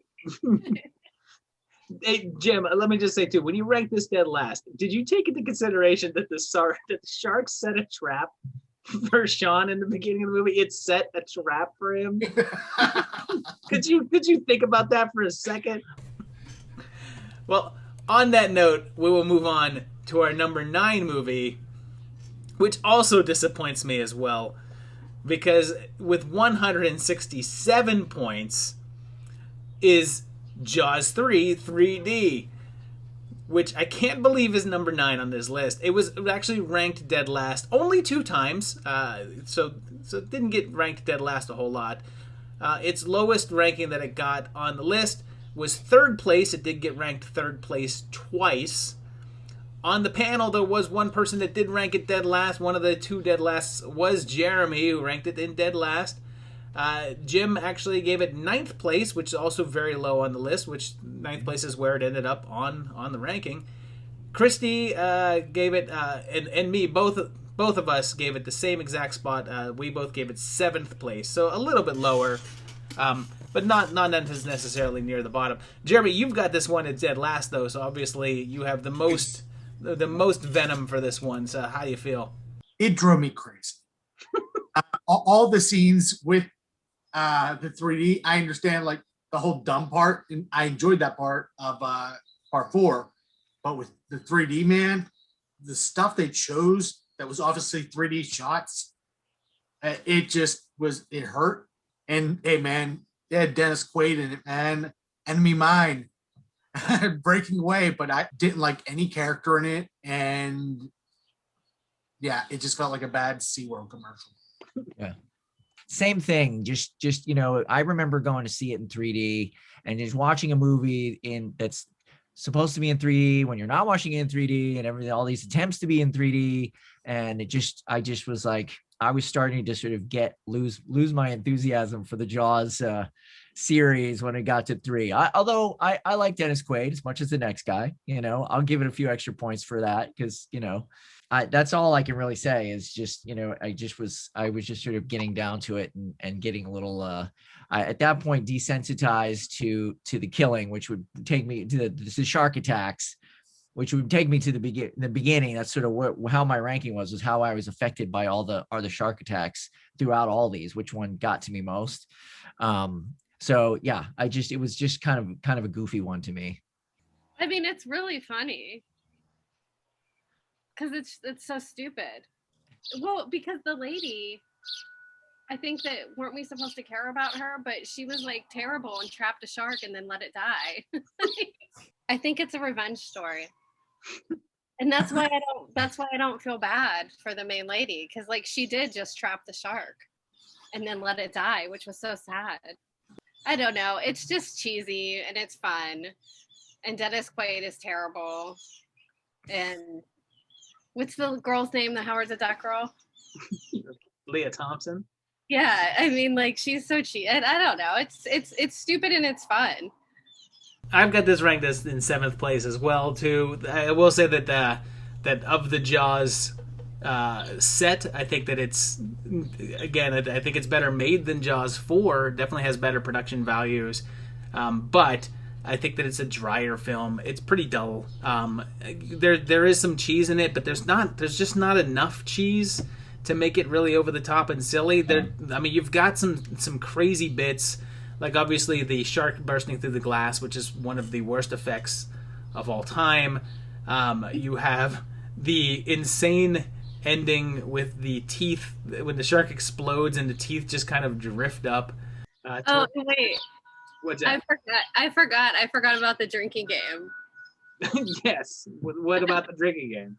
Where they just, like, lean into each other. Like, I don't... What? I don't know. That doesn't seem like a real drinking game. We just stand up and smack each other's hands against each other. That doesn't seem like something that. Come on, you didn't do that when you were young. Come on, everybody did that drinking game with you. So, but no, if anybody knows what that is, please tell us in the comments below. I want to understand how you win or lose. Yes. Have you ever played the game? Wait, what did they call it? They called it something now.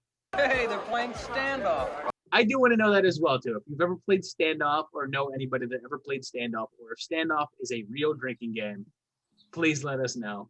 I will say that things were really, really tense between the next 3 movies for a very long period of time. And there, at one point, just before I got my final ranking, there was actually a tie. And Christy was the one that gave me the final ranking, which actually broke the tie and swapped out one of the places of these movies. So that's how close a lot of this was. But at number 8 with 159 points is 47 Meters Down, which was actually ranked dead last 3 times.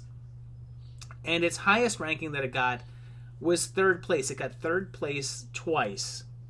On the panel right here, 2 out of the 3 people that ranked it dead last are me and Christy. We both ranked it dead last. Jim, you ranked it pretty low as well with 8th place. And Jeremy, you had it ranked the highest of the group of us, which was 5th place. So I actually want to ask you, what about this one was it that made you rank it a little higher? Honestly, out of most of the movies, it's the one that it's up there with terrifying me the most. I felt, but being underneath trapped was just claustrophobic and awful to me. Just everything about it. There's a lot that I didn't like, and that's why it kept bouncing down the more I thought about it. Like Matthew Modine, I was like, oh, he's gonna be a cool character. And he did nothing. But yeah, for me, it was all about the atmosphere. And I know there's a lot of issues I actually have about the story, but for me, it's the one that made me feel the most. I felt kind of sick watching it. Oh God, it's just so bad. The acting's terrible. And then there's like absolutely no character development. But she was trying to prove that she could be fun sometimes. See, I can be fun. I'm cool. I got in this cage in the bottom of the ocean. Nobody's gonna believe it, man. Nobody. Like, I don't know, but what happened? Like, but nothing. But she didn't accomplish anything to be like, no, I can take care of myself. I will be okay. Like nothing. Like nothing. It was just somebody. They got caught. They went down. Her sister died, and then they eventually got rescued. Like that was it. Like, probably got back with a boyfriend too. Probably. That would have been the icing on the cake. I'm really sorry that happened to you, but I didn't know you were so fun. I'm kind of the story guy. I mean, I'm the continuity and the timeline guy. I pay attention to the story. And the fact of the matter is that, yes, you have basically two characters in this movie, and you have them trapped in a single spot. So you've got your whole your bottle episode, right? So you've got these two people, you're in a set place. You need to basically work on these characters and have them work through some stuff and have it be the whole point of the movie. And yes, the whole point of the movie was this girl was very reliant on other people, didn't really branch out and do crazy things for herself. So that seems to be what it's going to be. So then you have this big dramatic scenario where she has to save her sister and save herself, and she risks herself going up, and she almost gets eaten by sharks, and they bite her, and she defeats all of that and overcomes it. And therefore she actually does have character development, because in the beginning she's a wallflower, can't do things by herself, but now she's actually done all of this. But no, none of that was even real, so it basically invalidates the entire point of her character. She's still just a wallflower that doesn't do anything for herself, because people still just come in and rescue her. So now your entire story and your character has just been invalidated because you wanted a cool twist.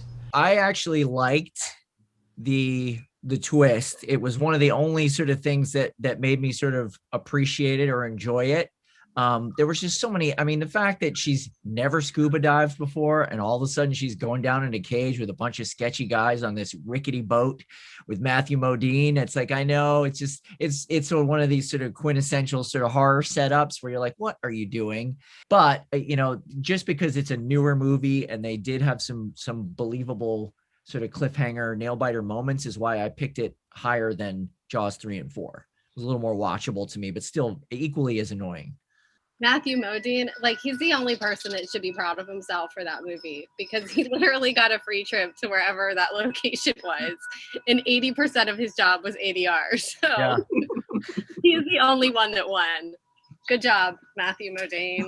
Yeah, Modine. Modine. What's his name? Modine. Modine. All right, on that note, we're going to move on to our number 7 movie, because only 1 point differentiates our number 8 and number 7 movie. These guys were locked very, very, very close quarters for a very long while. But at number 7 was The Reef with 158 points, which was ranked dead last one time and was ranked first one time. This movie actually was ranked in every single spot. It was ranked 1, 2, 3, 4, 5, 6, 7, 8, 9, 10. It hit every single marker. So obviously, the people's decisions on it are very split. Our decisions are also somewhat split, although me, Christy, and Jeremy are not split because all three of us gave it 9th place. And Jim, we're going to have to talk about this. Because you gave it first place. What? Yes! You ranked this higher than Jaws. That's right. I just want to say, Jim. Jeremy, I need a t-shirt. Jim, you ranked The Reef higher than Jaws. What? The Reef. Higher than Jaws. I can explain. You need to explain. Yeah. Because you ranked The Reef higher than Jaws. First of all, let me start out by saying, and I'm not trying to let myself off the hook here, but Jaws is obviously the better movie. Jaws is the best movie out of all these movies. Yes. No question. But I was grading this sort of on my binging experience. And that was the first movie I watched, and I'd never seen it. So for some reason, this movie scared the crap out of me in its sort of stillness and quietness. And the first shark movie I watched as part of this whole series, and so that just sort of got me. And I just said, you know what, that was the one that affected me. And I had the most sort of tense experience out of all of them. And it just had that effect on me. So I gave it number 1. Hey, real quick, which part scared the crap out of you? Was it when the guy put on the goggles and then looked under the water to look for the shark and he couldn't see it? Was that the part that scared you? Hey, really quick question. Which one of them scared you? Was it the first time he did it? The second time he did it? the third, with the fourth, maybe was it the seventh time he did that? Every Which time one I of was those? terrified. Maybe was it the 14th time that he put on the They were goggles and looked all under the water? pretty damn Which one? scary. I'm gonna fight you on this one. You don't know anything about the characters. Right. You don't care about the characters. The only thing you know about the characters whatsoever is that these people are a couple. These people used to be a couple. And you only know it, like I didn't even know until my second watch. One of them is a brother and sister. But you only know that literally because the guy goes, "And you know my sister Kate." You know nothing else about any of these people. There's no arc. There's no, this character has to achieve this in order to become this type of person. None of that. It's literally get them from point A to point B with as many tense scenes as you can get in between. And I will tell you that those scenes are tense, but they're monotonous. It was the same scenario over and over and over again, to the point that I just got like, okay, he's gonna look under the water. I mean, I watched that whole thing, and when the ending was, oh, by the way, she was rescued and the other guy was never found, I'm like, what? I'm like, what? Wait, I just watched this whole thing and there's like no rescue or anything. She's just like, oh, she gets up on this little piece of land. Well, how'd they rescue her? How did they find her? How'd anything? There's like so many moments that just drove me absolutely up a wall. The whole guy they left behind, I know they were basing it very loosely on a real story where that guy was never found, but to never mention or show him again, it was just like, okay. I mean, I'm not gonna join the the gym beat down. It's not beat down on my part. No, but I literally don't remember any of their names. I never knew who was who because there's just nothing stood out about them, so I couldn't even follow it. And it honestly was just really boring. Jim, in the comments below, there are going to be people that are going to be agreeing with you. Maybe not that it's number one. Maybe not that it's better than Jaws, but there will be people that are agreeing with you. I respect you, Jim, for even trying to put this out there. We're thankful for the controversy. I'm just trying to keep it interesting. Right. And once again, just to reiterate, the controversy is that Jim ranked The Reef higher than Jaws. What? Moving on now to number 6. Getting up into a little bit higher. And again, very, very close in points, because I want to reiterate that 47 Meters Down had 159 points. The Reef had 158 points. And with 155 points, just a few points away, is Open Water, which was actually ranked lower than 47 Meters Down and The Reef until Christy gave in her list, which your list actually saved it and actually put it ahead of both of those movies. Open Water was ranked dead last 3 times, but its highest ranking that it got is 3rd place. On this panel, me and Jeremy had the lowest ranking, which was 6th place. Jim had it in 5th place. And Christy, you had it the highest, and you actually gave it its highest ranking with 3rd place. So obviously, you had a lot of love for Open Water. I just had a lot of respect for the budget. We should point out it was made for $100,000. Yeah. So I mean, I just have a lot of respect for anybody that can do that and actually pull it off, especially with a complicated movie. I mean, it's shot in the water. There's sharks. I don't know. It was impressive. But, you know, at the beginning, it's hard to get through. You're like, what the hell am I even watching? Like anything like outside of the water is pretty bad. And, you know, the actors out of the water were terrible. But as soon as you put them in, they did a really good job. And they kept it interesting just watching 2 people floating around in open water. Actually, it would have been much higher if it wasn't for the acting at the beginning. And I honestly feel the acting in the water was only good because they were actually scared. Because it's such a low budget and that their lives depended on this low budget. I was okay with it. You know, felt tense, real and raw, but that whole beginning part, man, that really is what brought it down. Besides the nude scene. I remember when it came out, and it sort of had that like Blair Witch thing going, where it was kind of like it was based on a true story, and you're like, holy crap, that really happened. I've got to see this, you know. And they did do a really good job of keeping the attention and keeping you engaged and everything else. I sort of whatever they have between them out in the water in this like really ultimately dire situation, and them just, you know, disappearing, is a little more compelling, I guess, but less action packed, I guess. So, but I did like it. It was good. I enjoy this. I saw this in the theater actually, and I remember actually really enjoying it in the theater. I think that actually might have ranked it a little bit higher, but except for the fact that you're not getting much shark action. There's not a lot of shark. When you show me that poster's got a big old shark fin. It's like half the size of the poster, and then you give me the movie, and you give me like maybe 5 minutes of total shark.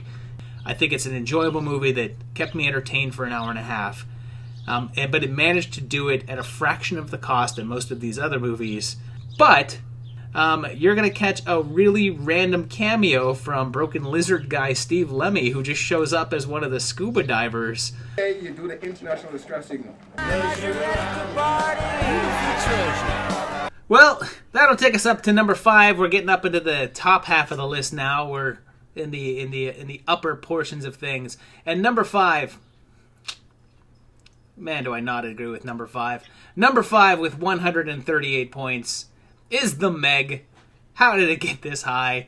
It was ranked dead last twice. I do want to point out that so far, every single movie has been ranked dead last at least one time. The highest ranking it received was second place, which it got 3 times. Of this panel, I think we were all a little bit more unanimous. Me, Jeremy, and Christy all ranked it in 8th place, and Jim, you ranked it slightly higher in 7th place.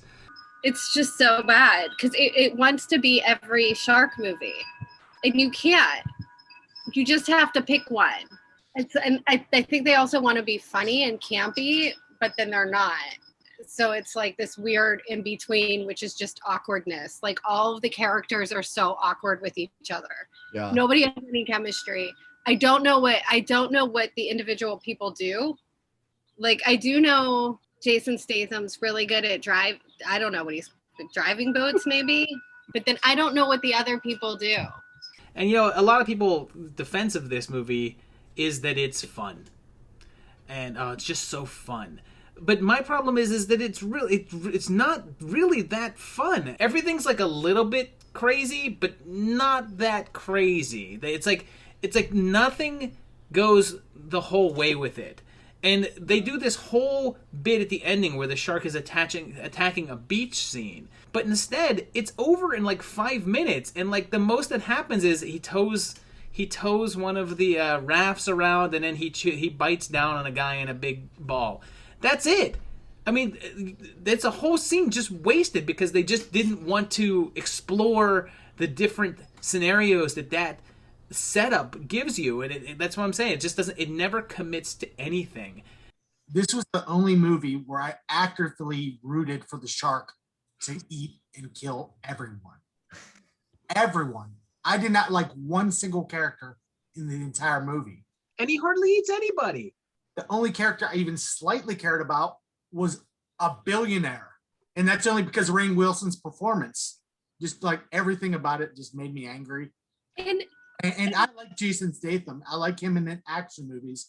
And I even wanted him to die in this movie. I agree with everything you guys are saying. I think the campiness and the ridiculousness, the caricatureness of all these actors and characters started to become really funny. So Kristen and I were actually laughing out loud at the stupidity quite often. The long stares between Jason and the female scientist. But it was really like over the top. All the characters were like a total joke. And again, missed opportunity with the beach in China. And I was like, how many people are in the water at the same time in China? Like, what the heck is going on there? I was thinking it was perfect if they just you're wondering why there's so many people in the water, and if he came in and just opened his mouth and scooped up 100 people, you'd be like, that's why there's so many people in the water. They're just waiting to get eaten by a shark. A movie that did not fail at any of those things that we just mentioned is number 4, because it with 104 points is Deep Blue Sea, which had its lowest ranking of 9th place, which it did get ranked 9th place twice. Although this is the first movie that was not ranked dead last at all.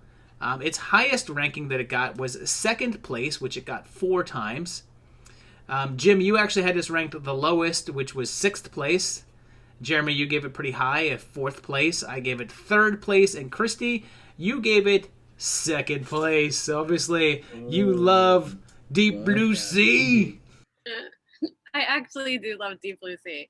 And I am like 100% shocked. Yeah, I enjoy everything about it. It knows what it is and what they set out to make with this fun, unbelievable, stupid story. They did, and they did it well. And I don't know, it made me smile. It's still making me smile. I would watch it anytime it was on. The Meg had a lot of comparisons to Jaws, and it was trying to be the next Jaws or modern Jaws. But I actually truly think that it was trying to be a modern Deep Blue Sea. 100%.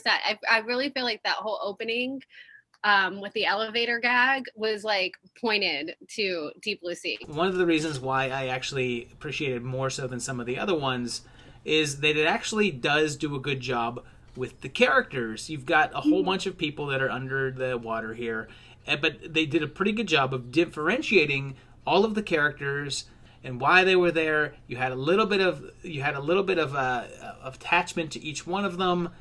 So when a character died, you kind of like at least understood who they were and why they died. And that was one of the best parts about Deep Blue Sea is you never really knew who was gonna die. I'll be honest, it was toward the big middle. Then when the lead actress who caused the whole thing to happen, when it seemed like there was going to be a redemption arc for her, I all of a sudden dropped down near the bottom. It pissed me off that much. I was like, she does not deserve redemption. And it shot right back up whenever she was killed. We cannot forget the number one reason why it is such a good movie, and that is because it has the best song ever written specifically for a movie. What is LL Cool J's hat like? It might be like a shark fin. It is.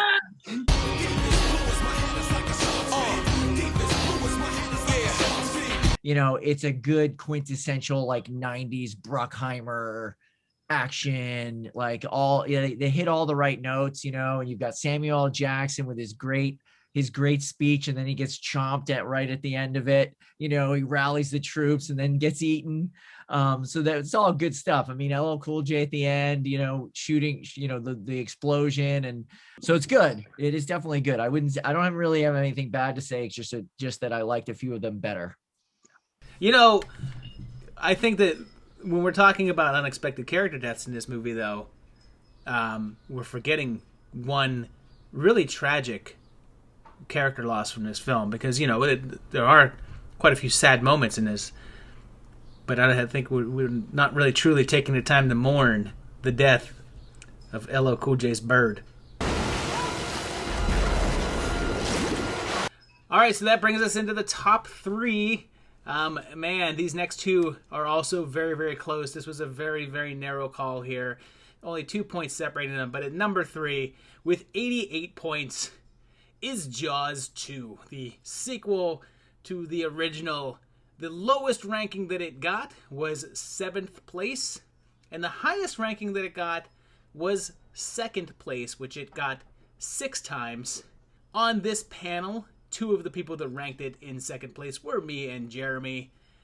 Jim, you actually ranked it in 3rd place, but Christy, you had it lower. You actually were the lowest of the 4 of us with 4th place. So What about Jaws 2? Made you rank it a little bit lower on your scale, but it seems like you still dug it. Still a good movie. It's just so unnecessary. Why would there be another like unbelievable crazy air jaws shark coming to attack again, you know?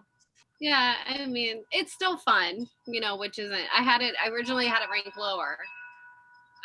So it did move up on my list after Careful working consideration. out that it was fun. That the deputy was funny. Cause he like got like so lazy between 1 and 2. Like anytime they'd ask him to do anything, oh, why do I gotta do that? I'm gonna get bored. I don't want to be bored. Go and help us look for a dead body. Oh man. Also was a perfect time capsule of the late 70s, I think. Just everything about it. Even the style of the pontoon boats they were using. A canvas in between. My mind was like, why in God's earth would you know there's been sharks in this water before? Yeah. Why would you ride in this type of boat over any other type of boat? I enjoyed it. I had fun. It didn't lose anything from my love of it back in the day.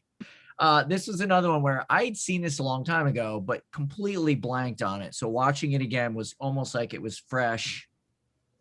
I feel like it was a kind of time capsule piece, like you were saying, Jeremy. Like we were having a lot of conversations about certain things. I mean, there's a scene where Brody walks out of his bathroom to go look at his kid, and he's got a cigarette in his mouth. Like, so you're in the bathroom taking a shower, and you put a cigarette in your mouth, and you're like walking down the hallway. You're like, oh, my kid's doing okay. Okay. I'm like, what a time to have a smoke, you know?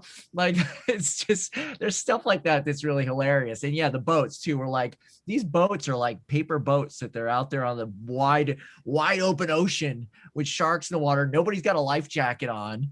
And they're just out there in the middle of nowhere, like, you know, and it's just all these sort of things where little kids out there. Yeah, exactly. And they are all like, if you look, especially like at the scene, like when they're all getting into their boats and stuff, it's like each person's from a different movie. Right. Like, because like somebody's in like a sweater and pants, and then somebody's in a bathing suit. Some guy's like in like a button up and like a vest and like a cap. It's like, we're like. Oh, and what I loved is that every single one of those kids felt like horror movie victims. Yes. Yeah. It's funny because that's actually one of the things that I kind of really enjoy about the second one is the fact that you've basically taken the first movie and now you've kind of given it that whole like summer camp slasher spin to it, where it's just, hey, it's a bunch of teens on the water, they're getting bumped off one by one. But yeah, and I don't know, my other favorite part about it is the fact that they kind of had to distinguish the shark a little bit, so they gave it like the Phantom of the Opera look. I don't know what you mean by. We're just talking about just to win summer camp. Stop,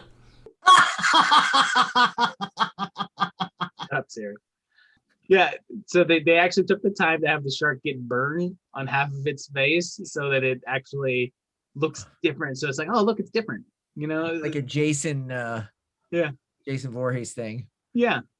All right. Well, that'll take us up to number 2. So yeah, number 2. With an only 2-point difference between number 3 is The Shallows with 86 points, which I'm a little bit disappointed by this being second place. Its lowest ranking that it got was 8th place, which it was ranked 8th place twice, and its highest ranking that it got was 1st place. Actually, 2 people did rank it in 1st place. On the panel, Christy, you ranked it the lowest with 5th place. Me and Jim both ranked it in 4th place, and Jeremy, you had it ranked to the highest with 3rd place. Jeremy, what about this one stuck out to you as being that good? Honestly, I just had a lot of fun with it. I thought the lead actress did a wonderful job at just feeling her terror and heart and just like isolation. It gave her a fair backstory, made you care about her enough. I just enjoyed it. And honestly, it kind of, when I stop and think about it, I have issues with one particular thing. Oh man, the end, the shark being impaled at the bottom of the sea, it almost made me rank it lower. But it still was one of the more fun watches for me, and especially of all the because a lot of these were new to me for the first time. That's what made me rank it low. We watched this whole thing and then you seriously pull, it was like a cartoon. It was like Roadrunner. Like yeah. I'm gonna trick you into just driving straight down into the ground. Like I don't, it's like that's it. Okay. That's what you went for. Okay. I mean it looks really pretty. It's shot really well. I do think that Blake Lively did a good job. Because I mean that's hard to carry a movie just on your own, I'm sure. And what was the motivation of the shark? Why was it sticking around? He just ate people, so he shouldn't be that hungry. And like I don't understand why like they have these like stalker sharks that just can't go and find other food. You know? Hey, I just ate this person, but I can go for seconds. I mean, Yeah. It's my cheat day. I like the cinematography, a lot of really good surf footage. I enjoyed that. I mean, I get you with the impaling part. That was kind of lame, but it was definitely like, and Blake Lively's nice to look at, so that made it a little more enjoyable. That was a good part of it. And yeah, I mean, except for just the ending and the dumb way that the shark died, I was pretty into it the whole movie. I thought it was pretty good. I remember when it came out, I never saw it, but I saw the trailer and I was like, oh, it's a really good trailer, and made me really want to see it. So I was glad this was on the list so I could kind of circle back and go see this one.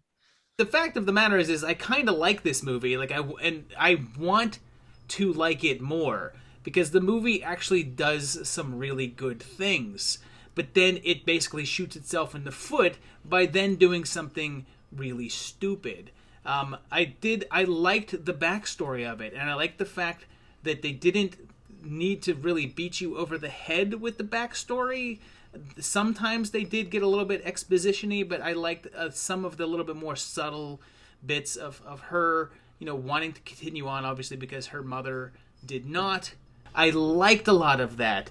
I did think it was kind of weird that there was sort of there was definitely like a pro-woman, like, hey, we're women, we've got this power, and I'm not going to stop and do anything.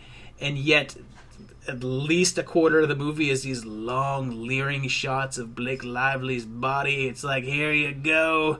It kind of, I feel like, counterbalances the message of the film a little bit, which is weird. Obviously, by the ending of the movie, whereas some movies would have had her come out of it still all looking glossy with like makeup done up, she looked like crap, which I liked the fact that they went that far with it.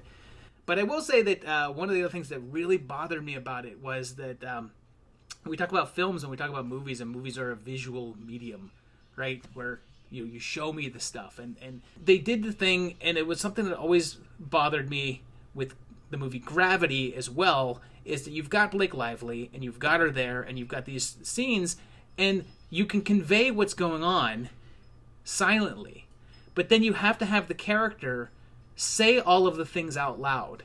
For example, she's looking at the shark, she sets her timer, she times it, she looks down, she sees 30 seconds, and then they actually have her say 32 seconds from the whale to the rock.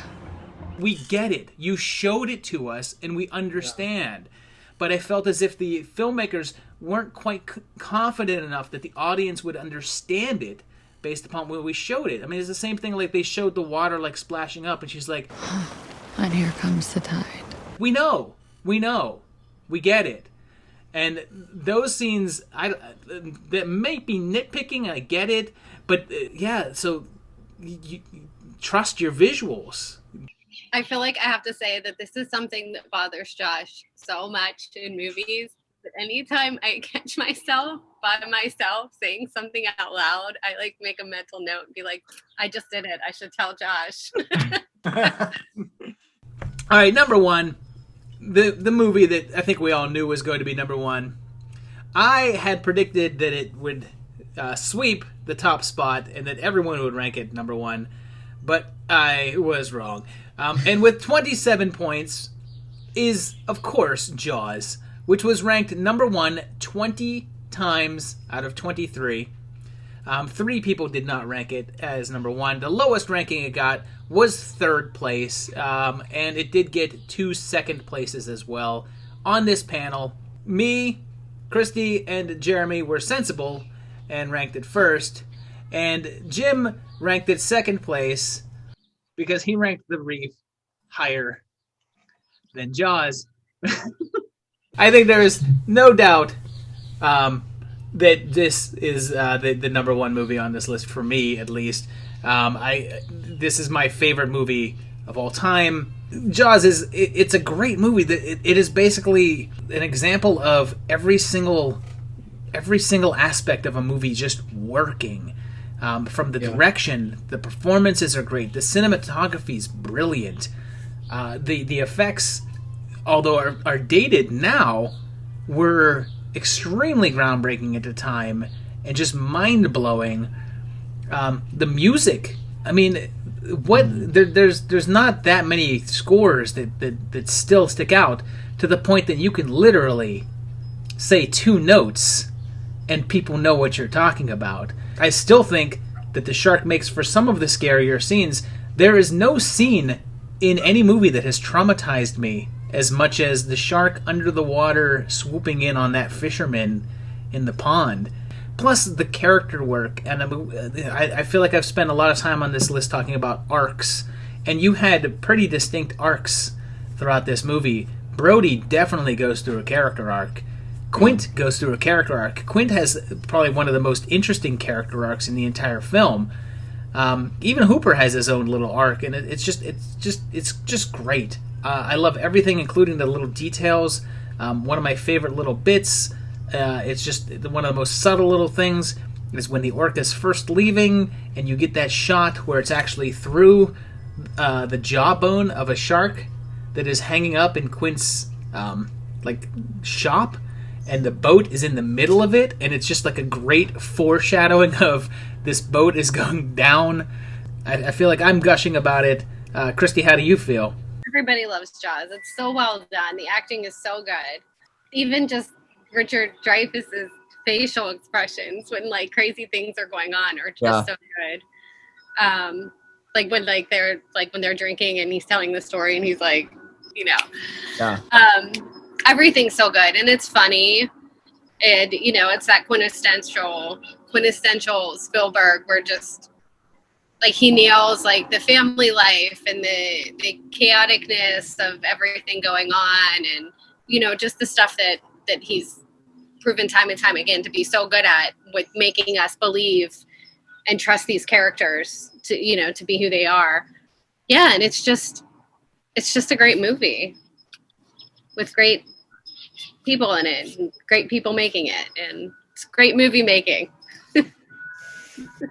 Every single character works. Everyone feels real. Reactions feel real. Everything about Jaws just works for me. From how it looks, how it sounds, how all the characters feel real. I like them all, even the sleazy mayor who really just wants the tourist dollars to keep coming in. Everyone just felt legit. Without question, it's the best movie that we're talking about on this whole list. But you also get, Richard Dreyfuss, and I always sort of notice this and talk about this when I'm talking with actor friends about these really amazing actors at early stages in their career where they're just jumping off the screen. And Richard Dreyfuss was just jumping off the screen in this movie. You just can't, you can't escape it. He's got this energy that is just unmistakable. And you can just tell by watching that this guy's going to go on to do so many great movies because he's such a good actor and he's just giving so much in this movie. And Roy Scheider was not as good as Richard Dreyfuss, but he was still so much better than he was in 2. In 1, those expressions and that terror and everything he was feeding that character was so good. So, just from an acting standpoint, it was really, really good. And it's funny because I just remember, and this may age me a little bit, but when this movie first came out, it came out on HBO, and I had a kid in my neighborhood that had HBO and his mom was still at work. So we all went over to the house and we all sat down, 5 or 6 of us, and we watched Jaws. And the opening scene where the woman's out there swimming in the ocean all by herself, and then she starts getting dragged around in the water. And in that house at that moment, it was utter chaos. Every kid was flipping out. There were kids running around screaming. There were kids under couches. There were kids like curled up in a ball doing this. It was insanity. And you know how long that scene goes. It's like she's getting torn all over the place. And it was like the same thing was happening in the living room at that exact moment. And I just remember, I'll never forget that because it was just terrifying. And it was just one of those things where you're like, this is going to change the world for so many people. Truly a great film. Although apparently not as great as The Reef. The Reef is so good. It's Well, so there you have it. That's 10 movies that all feature sharks, and they were all fairly big releases. I think most of these played in the theater. Some of these hyped up more than others. But let's take a look at our ranking. And okay, there we go. I don't agree with about half of this. But I guess that is part of the fun of Dead Last, is that it is an aggregate. It is not my opinion. It is the combined opinion of 23 people. So, yeah, definitely some things in here that I would have changed around. But overall, I'm happy that Jaws is number one. It deserves to be up there. So there you have it. So I want to know what you guys think, what your rankings would be. Please place those down below in the comments. I want to hear your comments about this, about maybe you want to agree with some of the things that we said. Maybe you want to defend Jaws 4. Maybe you want to agree that The Reef is the greatest shark movie of all time. Or maybe you want to make fun of Jim. Just no death threats, please. He doesn't need any more death threats. I'm sending him plenty. But I do want to thank my patrons who did send in their rankings. Thank you, guys. I appreciate it. I love getting the rankings when they come in. It's always really interesting to see, especially when they put their reasonings with it. It's always cool to see why people place the movies where they did. So thank you guys for participating. You can participate as well by going to patreon.com/movie timelines and becoming a patron. And every single month we do a different roster of movies. The patrons are currently working on the next 2 months of movies, because they usually post the lists well in advance. So that way, if people want to watch them, they have time to watch a bunch of movies.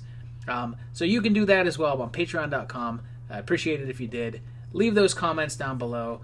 Do the whole liking, subscribing, click the bell, do all that stuff. You know, if you actually leave comments, that YouTube then recommends my video to more people.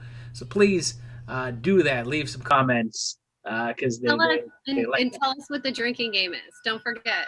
Yeah, don't forget to tell us about Standoff. But I also really want to thank my panel for coming on board and celebrating my birthday with me. Thank you guys for coming to the party. Happy birthday, Josh. Happy birthday. Thank you. It's so nice to be 21 finally, and legally drink alcohol. I'm so excited for that. It's gonna be cool. It's gonna be cool to go to a bar once bars are open. But thank you guys for coming on board. I appreciate it. I appreciate you guys giving me your rankings and watching these movies. I think this was actually overall, this was a pretty good list to get. You know, I think that some of the lists that I have to give people that are not too happy about having to watch, but you guys made out. Well, thank you very much for joining us. Thank you guys for watching, and we will see you very shortly for more great shark goodness. Bye-bye, guys. Thank you. Dun.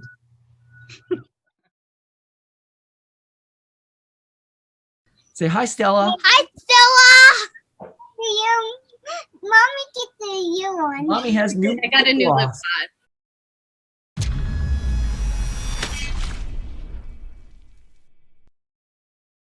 On this episode, we are still celebrating my favorite film of all time, Jaws, and its influence on the film world. It was such a hit that, of course, a huge string of imitators followed, and we're going to be doing 2 videos about those knockoffs. Now, this week's videos are 10 Jaws knockoffs, and all of them feature sharks or variations of sharks, and what are the chances that they could match the original? It's 100 to 1, Martin. 100 to 1. Number 10. I feel like it's always tradition to include in these ripoff videos a foreign language bizarre remake, and I actually have a few here, including Call, otherwise known as Turkish Jaws. Now, this movie is referred to as Turkish Jaws, but the movie itself has little in common with American Jaws. There's seriously just a 2-minute scene in the middle featuring the film's hero stuck in the middle of the ocean and attacked by a hilarious shark that looks like one of those little coin-operated things you would ride outside of a Kmart. There's also the Brazilian bacalhau, which translates to cod, which was a Portuguese parody of sorts. Without speaking the language, it appears to follow the same basic plot structure with sort of a comedic bent, and the whole thing can be found on YouTube if you want to check it out. Finally, there's the 1996 Atank from India, and I really hope there's musical numbers. Please let there be musical numbers! This is the most well put together of the three here, with a coastal fishing village beset upon by a killer shark, and musical number, there we are!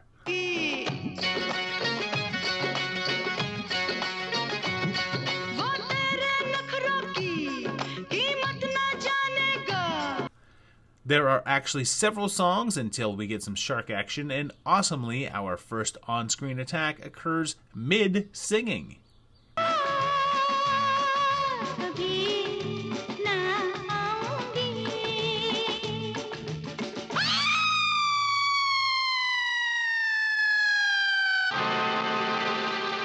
As this swimming woman is eaten while her drunk partner passes out on the sand. Again, tough to really figure out without language assistance, but the ending face-off is something to be seen, that's for sure. I mean, look at this!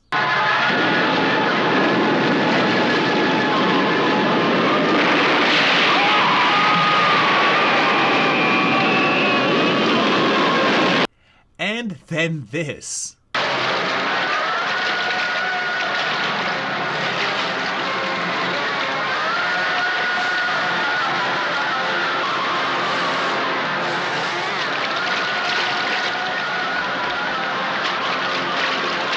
This transcends language.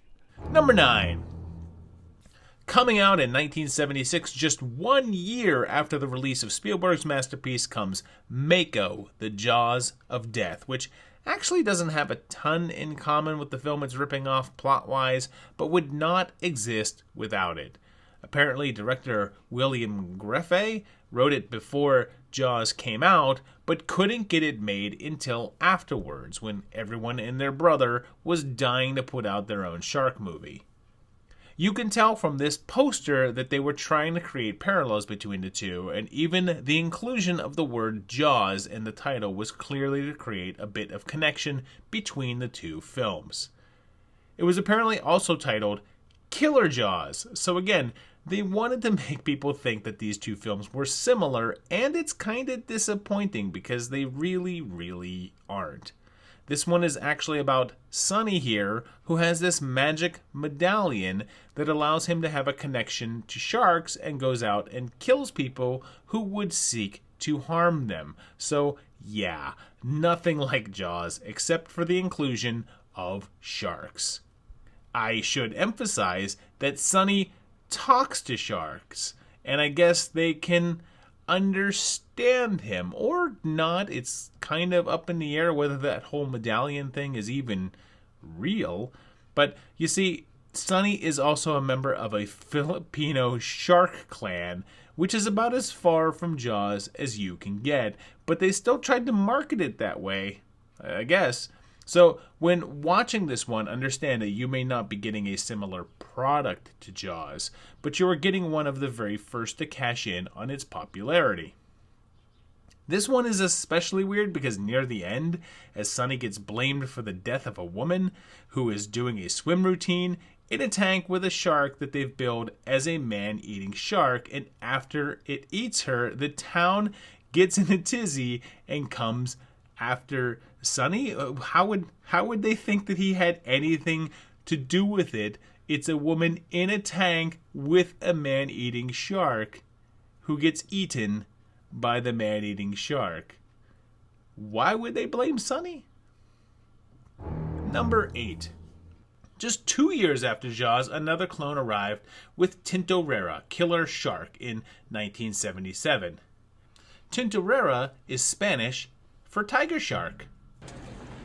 A what? So they're distinguishing themselves from Jaws a bit, although it starts with slow shots through a reef, following a shark looking pretty familiar.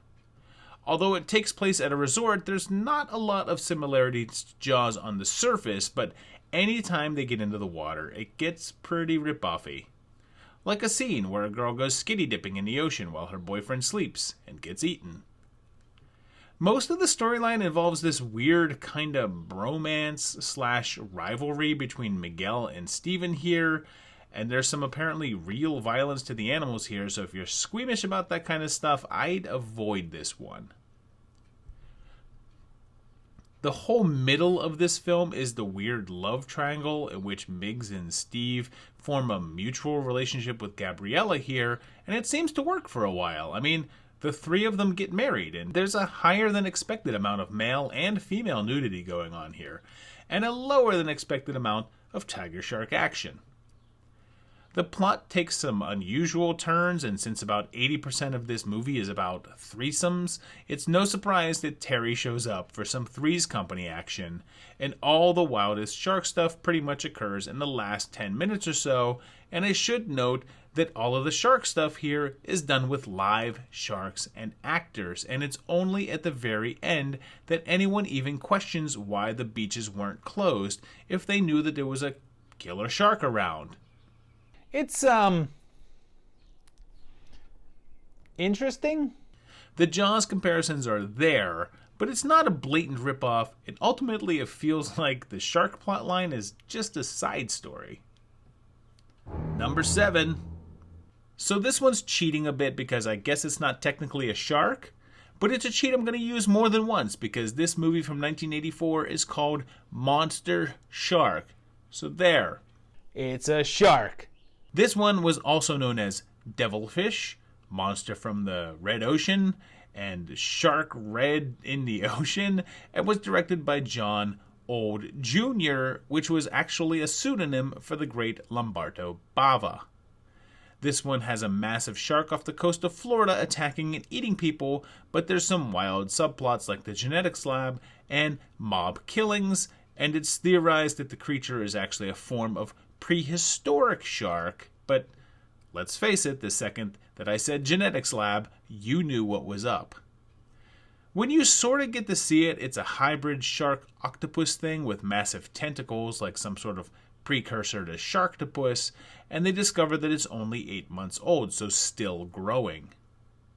The further this one goes, the less Jaws-like it becomes, and oddly, even though it was made almost 10 years after Jaws, it looks like it was shot like right afterwards, which is kind of a thing with 80s Italian films.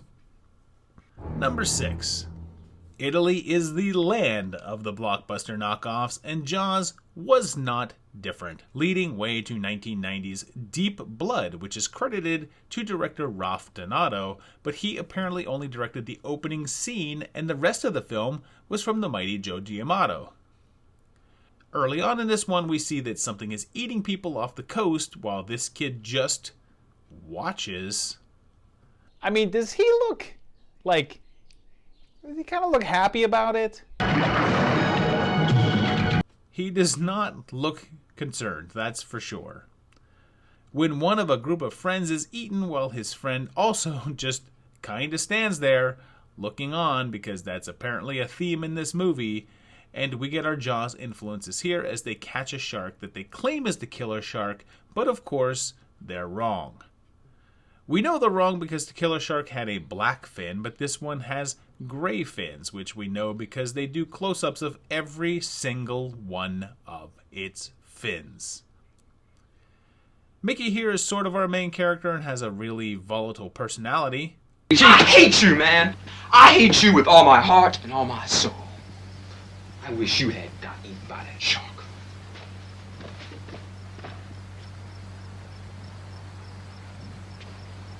I'm sorry, Dad. The boys all team up to try to take out the shark, and man, it takes them forever to really do anything. Nothing really happens at all until the last 15 minutes of this movie, and it may just be the dullest one in the bunch. There's a few random shots of a mechanical shark head, but pretty much everything is just stock footage of sharks that you've probably already seen, well, in other movies in this list. Everyone's wearing some really cool shorts, though. Number 5. Oddly enough, one of the very first Jaws ripoffs never reached the silver screen and instead was a made-for-television movie called Shark Kill from 1976. This one takes place on an oil rig, and we have our Brody analog here, and he spots a great white sniffing around, but of course, no one believes him. Instead of closing the beach, they refuse to shut down operations on the rig, and of course attacks happen. Very similar to Jaws, they offer up a bounty for the shark, so a bunch of fishermen head out to the ocean to compete for it. The scene is really similar, with boats almost capsizing each other while we follow our two heroes. They rent their boat from an old Quinty kind of guy, and of course they end up stuck at sea when their boat malfunctions because, hey, that is the formula. But then I guess you can say it gave open water a bit of inspiration there when somehow they don't notice this huge boat with a party going on, and it just shows up out of nowhere, like literally out of nowhere, and smashes their boat.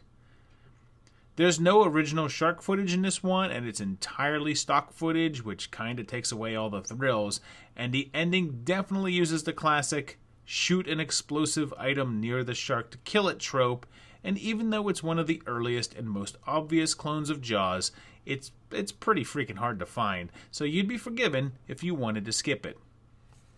Number 4. So here's an interesting one because it's less of a Jaws ripoff and more Jaws related, and part of me thinks that without Jaws, we wouldn't have seen 12 Days of Terror. This 2004 TV movie, directed by Nightmare 2 director Jack Shoulder, is about a real-life event set back in 1916. You see, off the coast of New Jersey back then, there was a series of shark attacks that were the basis of Benchley's novel. He was so inspired by the real story that he wrote the novel as his version of it, and of course Jaws was born out of that. So now, here's an actual film version of those same events, and it's still pretty familiar, with a beach attack and one solitary man claiming it's a shark while all the bureaucrats find other reasons, although instead of a propeller, they actually suggest a stray torpedo, so yeah. Gimli is here, playing a very Quintish kind of character, and of course the mayor refuses to close the beaches because tourism. The irony here is that this was a real series of events, and they really did refuse to close the beaches. So again, if you think things in a movie seem far-fetched, it's probably because you're overestimating human beings. It's kind of slow-moving, but it's pretty interesting watch if you're interested in the way that things really went down in order to create the tropes that we're ridiculously familiar with at this point. I kind of dug it. It had some good bits and some decent effects, except maybe for this shark moving along without any sort of motion, like its tail doesn't move or anything to propel it forward. It just kind of coasts. Number 3. They just don't get more rip-offish than 1981's The Last Shark, also known as Great White. This film is such a ripoff that Universal Pictures actually sued to block the release in the US, and the film was actually pulled from theaters because it was deemed to be too similar. It should come as no surprise that it came from Italy, where all the best movie clones are born, from director Enzo Castellari, who directed The Inglourious Bastards. You know, the movie that Tarantino just stole the title from because he thought it was cool. But hey, he changed the A to an E because I guess he had to differentiate it from the original. Hey Quentin, you know what else would have differentiated it? An original title. Anyway, The Last Shark takes place in a small seaside community, but they have a shark problem that's apparently able to just explode people from underneath. Vic Morrow is here with a familiar kind of look and a familiar kind of boat, and of course the mayor doesn't agree that it's a shark and won't cancel the regatta. Of course they have the regatta and discount Hulk Hogan here, who's clearly dressed for the occasion, and they even rip off the whole barrel thing with the shark's presence being indicated by a buoy that gets attached to it. The shark then reveals itself in this amazing sequence.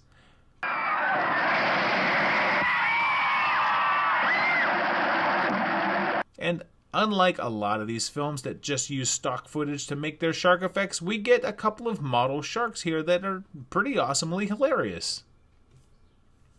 They do also mix in some stock shots, and of course they're really obvious compared to their fake shark. And then there's this whole helicopter sequence that's probably my favorite bit in the whole movie. They attack the shark in a copter and yet still manage to not just stay in the helicopter and then not keep the copter away from the water. It seems like those would be easy things to do. There's tons of great shots as it draws to a close, as they take every chance they get to show this thing pop up out of the water, because that's like 80% of what it does is pop up out of the water. This one's tons of fun and clearly a huge ripoff of Jaws. I mean, this was the film's poster. And it's the only one on this list that was certified to be a knockoff by the courts.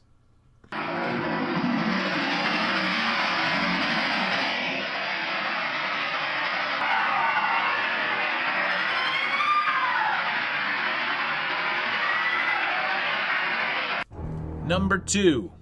Another early entry in the runnings was 1979's Up from the Depths, and this is another one that kind of plays with the theme since it's debatably a shark, but it's referred to as a prehistoric shark and a shark-like creature, so we're counting it. Especially since it's a fairly close knockoff, and it is absolutely insane. A bit of backstory for this one, because it was an obsession for a while for me, since I saw it when I was younger, but didn't know the title or anything, just random scenes, and eventually convinced myself that it didn't exist. And then finally, by pure chance, I saw a clip of it on YouTube and was finally able to track it down.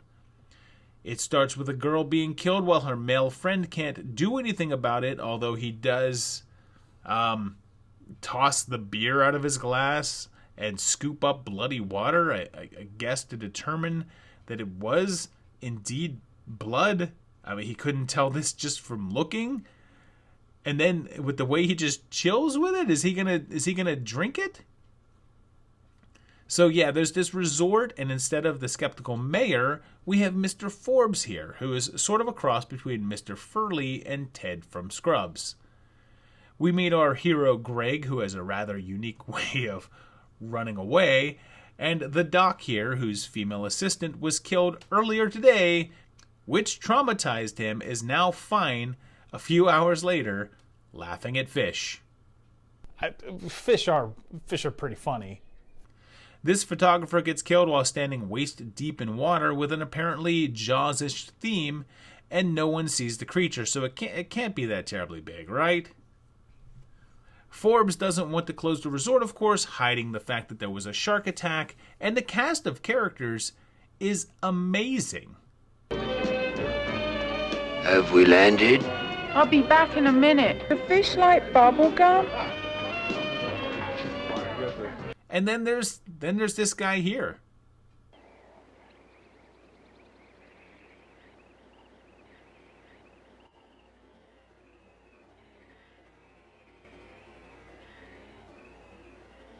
Would I get my subscriber count up if I do that? And is that Lemmy? Before you start pissing and moaning, I got a business proposition for you. The creature finally shows up and creates some havoc, and it's pretty silly even by 1978 standards. And everyone on the island freaks out about the fish running around like crazy, even though they're on land. People are literally setting things on fire and trampling each other because there's a monster fish in the ocean. while they're on dry land. Look at these people. What are they running from? Don't let it get me! Snap out of it! Fish can't walk! Everybody's running! Fish can't run either! They decide to put a bounty on the shark, so of course these guys, and by guys I mean R. Lee freaking Ermey, get so excited that they start grabbing these spears, which I guess they just had laying around. I will kill. Okay, buddy. We believe in you. From this point on, it's basically a montage of wacky characters trying to kill the thing.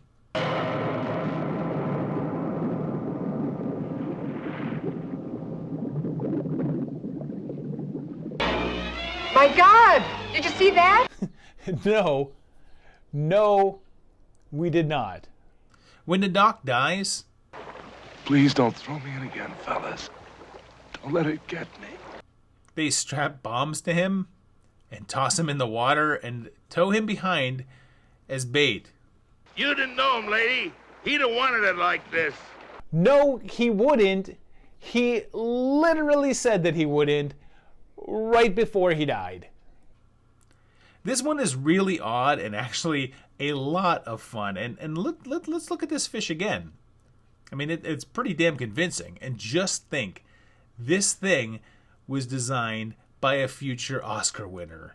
This is created by the same guy that made Gizmo and the Brundlefly. This thing. And number one, probably the biggest ripoff here, is 1995's Cruel Jaws. And yes, it is from Bruno Mattei, whose Shocking Dark was also showed up on my Alien ripoff list. This one starts off by ripping off another ripoff by just reusing footage from The Last Shark. And I should point out that this film was actually marketed in some territories as Jaws 5 Cruel Jaws, putting this one in a league that none of the other films on this list can match. It's got a hopefully less racist Hulk Hogan clone, and let's see. Body is found, and this guy says it's a shark, but because they don't want to hinder the tourist season, they declare it to be a boating accident. People get attacked by an assortment of stock footage, and you know how the opening of Jaws was shot in the daytime, but they put a filter on it to make it look like night, but it's not really that noticeable because it's at sea? Well, this is the opposite of that. Look at those long nighttime shadows. That's perfectly normal, right? Some of the dialogue is lifted verbatim from Jaws. All this machine does is swim and eat and make little sharks, and that's all. And all they really know how to do is swim, eat, and make baby sharks. And they catch a shark that they think is the right one, but... The digestive system of this animal is very, very slow. Let's cut it open. Whatever it's eaten in the last 24 hours is bound to still be in there, and then we'll be sure. You want to be sure, Mayor? You want to be sure, Mr. Lewis? All you have to do then is open him up and see what's in his stomach. They ignore all the warnings and of course have the regatta, stealing music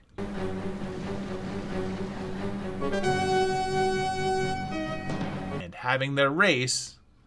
I mean, they're clearly not moving at all, and they lift more footage from Last Shark, and then the Star Wars theme.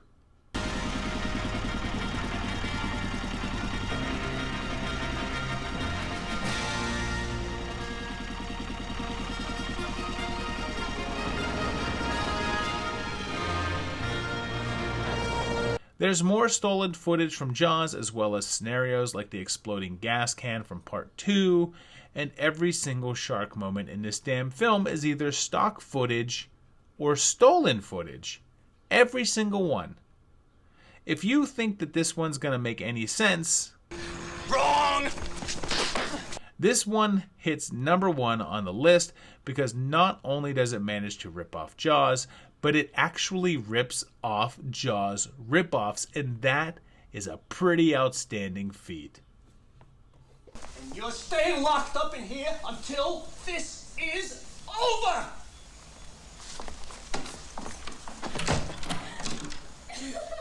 So there you have it, 10 movies that all knock off the masterpiece known as Jaws. And it's a mixed bag, but for the most part, I really enjoyed quite a few of these. These were a lot of fun. I think that I love Jaws so much that the movies knocking it off even have a little higher profile in my mind. I don't know, maybe it's just me, but I had a lot of fun with these. I hope you enjoyed some of these knockoffs. I hope it inspires you to go check some of them out. If not, I would understand, but some of these are worth watching. If you've seen them or want to see them or just have any comments on them, please let me know down below. Just leave a comment down there. Hit that like button, hit the subscribe button, click the little bell, do all those things that everybody normally does. And of course, check out my patrons, because these guys help keep the channel going and help keep these videos getting made, which you can do as well if you go to patreon.com/movietimelines and help support this channel. You can do so for as little as like a buck a video. It's pretty easy. So if you'll do that, I appreciate it. But in the meantime, just keep watching these videos, and I will see you very shortly for another great one. More Jaws knockoffs. Thanks a lot, guys. Bye-bye.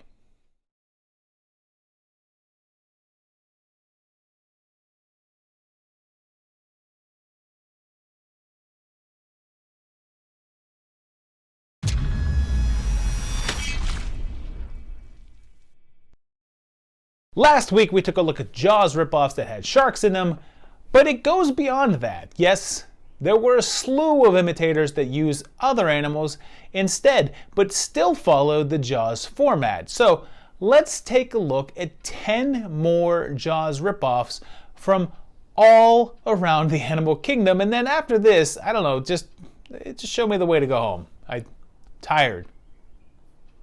Want to go to bed. Number 10. 2001's Beneath Loch Ness doesn't seem like it should be a Jaws ripoff taking place in a lake featuring an actual legend, but starts off with that familiar underwater footage, and an earthquake sets something big loose under the loch. Case here comes in to take over the operation, and oh, if he looks familiar, it's because he's the guy that tries to calm Freddy down at the pool party in Nightmare 2. Just tell us what you want, all right? I'm here to help you. Kids at a bar directly discuss Jaws, showing that at least the movie knew what its inspiration was, and if no one has a proper Scottish accent, it's because this film was almost entirely shot in California. When people start getting attacked, Wes decides to try to keep it quiet, and of course refuses to close down the loch because tourism. When producer Lizzie travels to Scotland by train, she's clearly there. This is a person standing in Scotland, and not a poorly green-screened person with no shadow effect. They straight up say that they won't close the loch because it's their peace tourism season, and of course, and then... Oh please, we really don't need any help from anyone around here. And then cut to... Thought you said you didn't want any help from anybody around here. I'll take any kind of help I can get. These two scenes are literally back to back. I mean, why not just do it in one scene? What was the point of this? Anyway, they team up with this Quint character. A beast. His eyes so dark as hell itself. Like a doll's eyes. So of course a Nessie-looking creature washes up on shore, and they declare it to be the killer monster, giving them reason to keep the loch open, and they figure out that it's not their creature through an autopsy.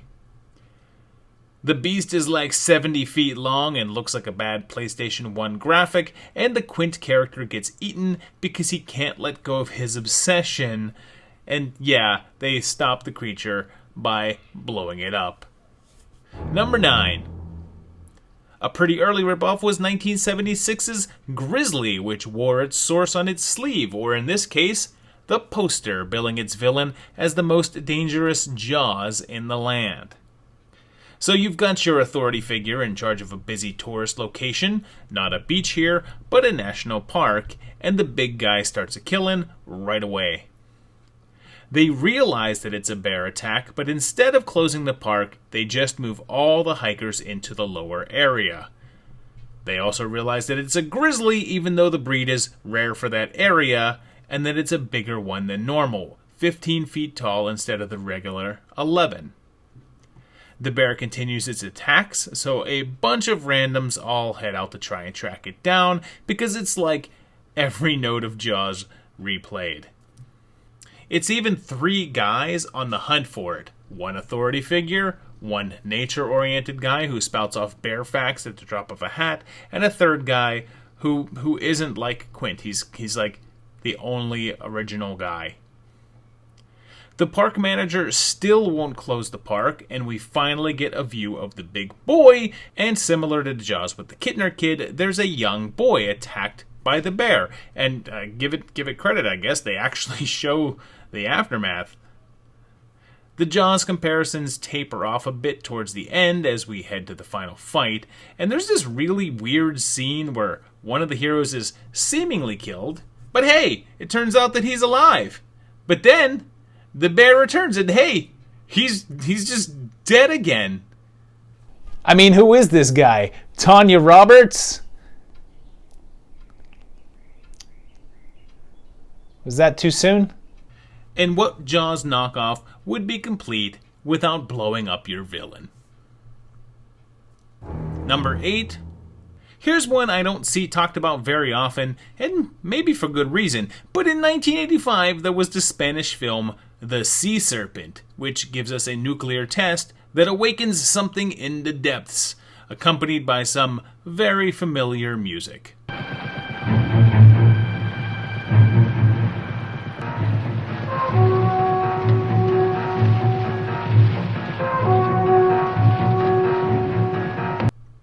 And you know how in Jaws they didn't really show the shark and it works like 100 times better than if they did? Well, this is the opposite of that. It's not a hand puppet though, it's actually a full-size prop, as evidenced by these shots of people being eaten by it, which is pretty awesome.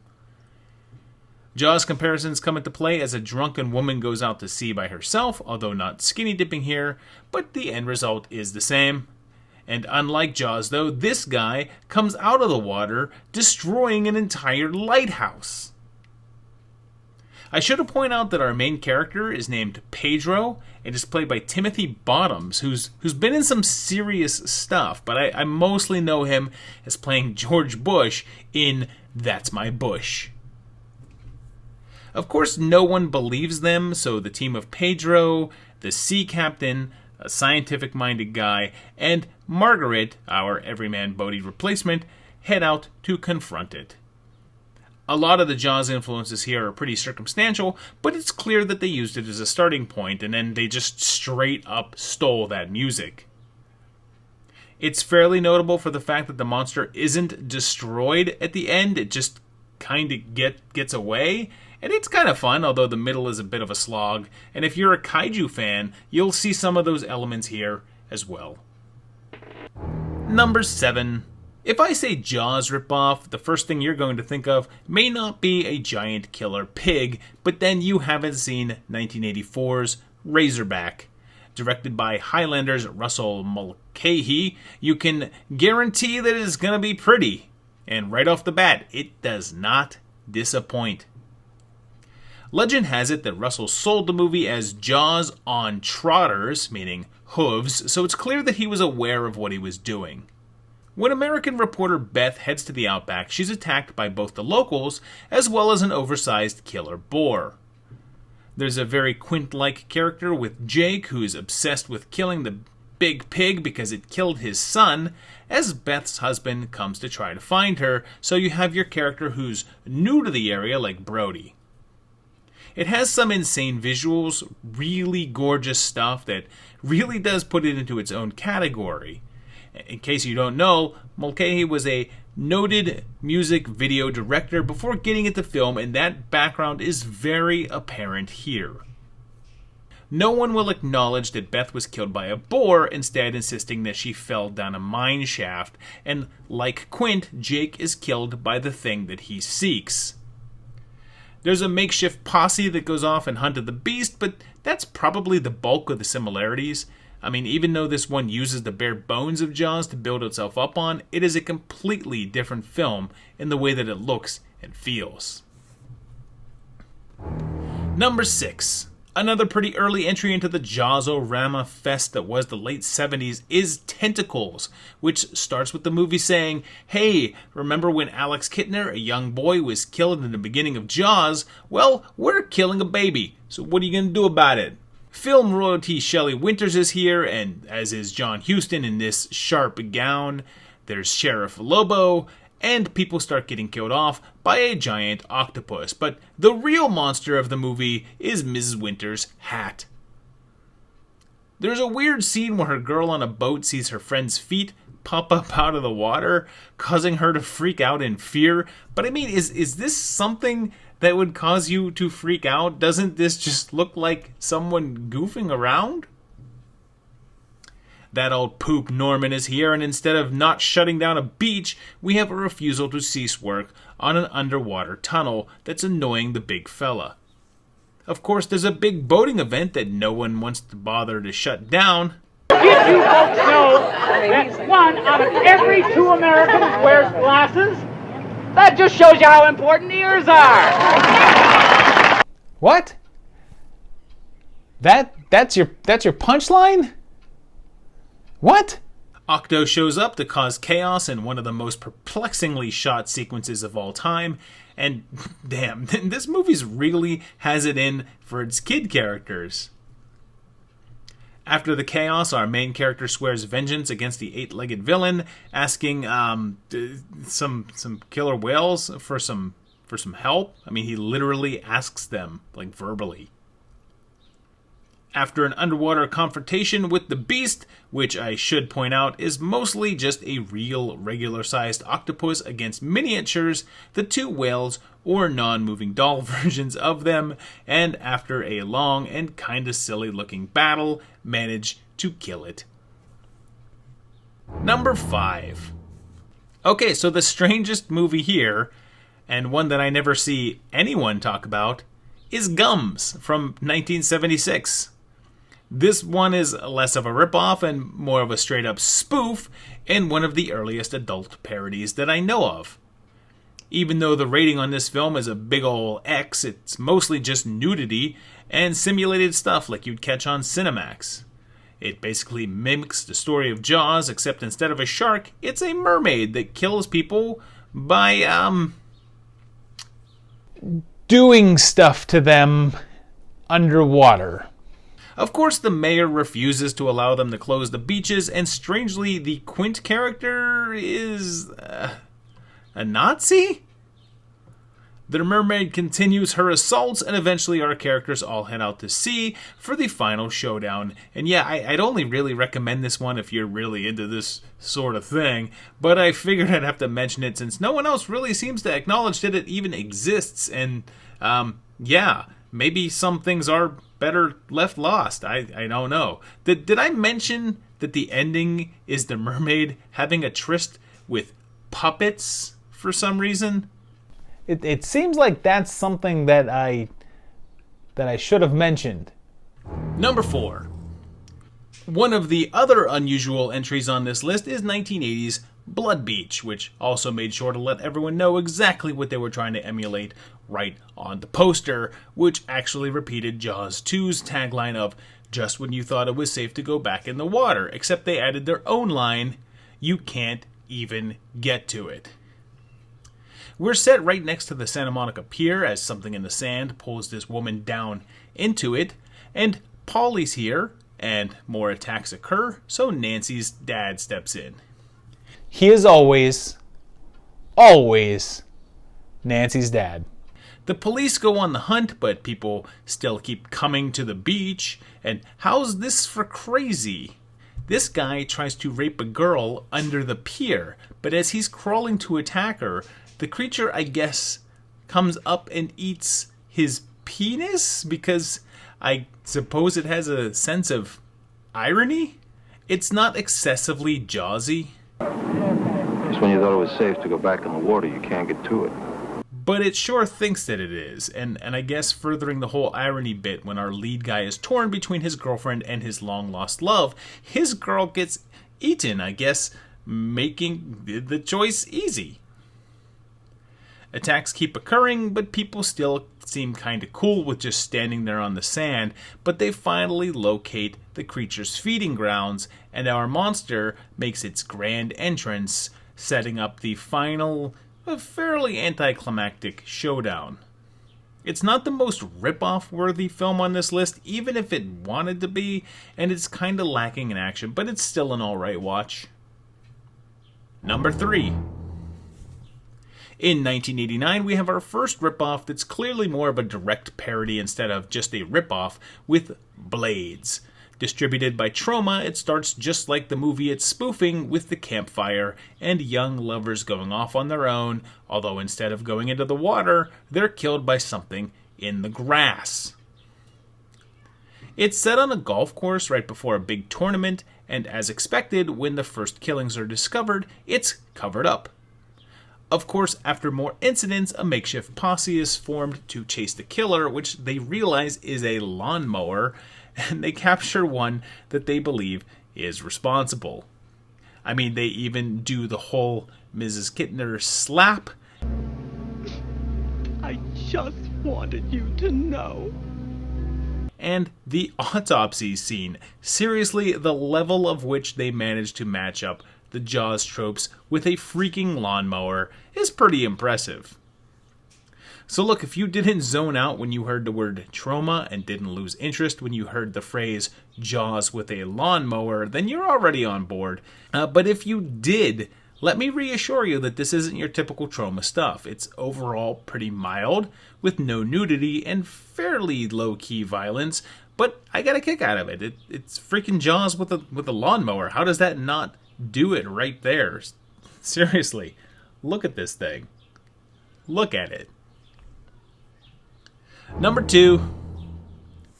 It feels weird putting 1978's Piranha on here because it's such an obvious choice and probably the most well-known Jaws ripoff, and also one of the best made.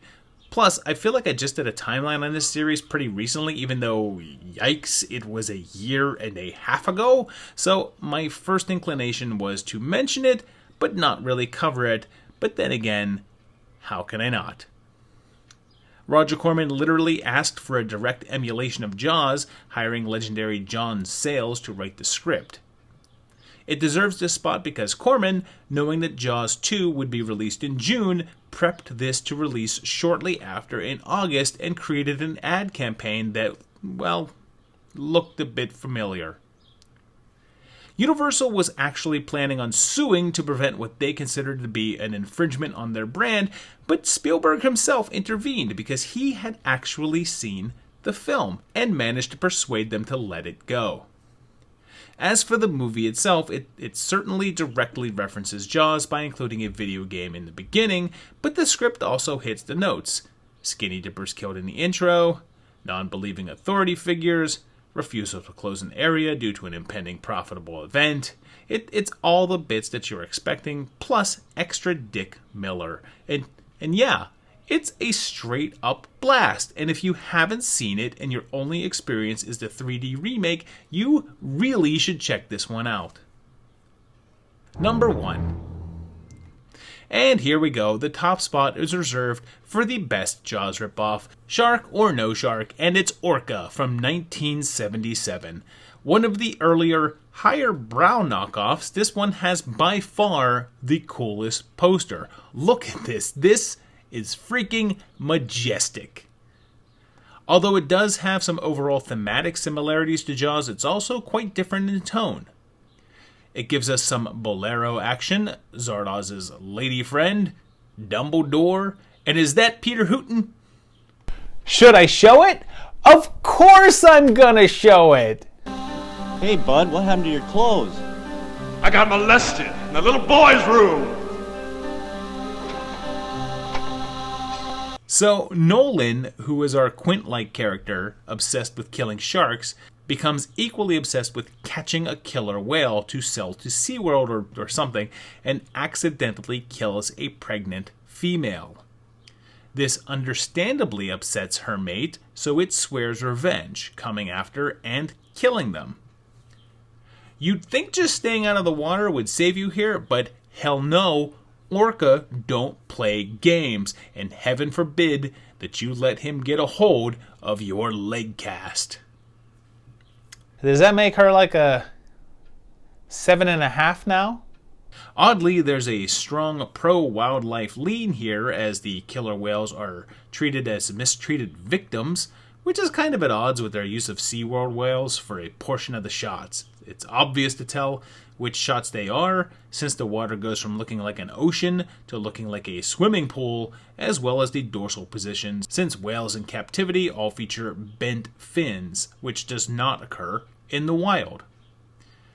The finale is a dazzling showdown on the ice with a pretty decent fake whale, and yeah, I mean, it feels a little pretentious at times, and it's a little slow at some points. I don't care. I love Orca. It's a great Jaws movie, great Jaws ripoff, and also a decent film on its own. Check it out.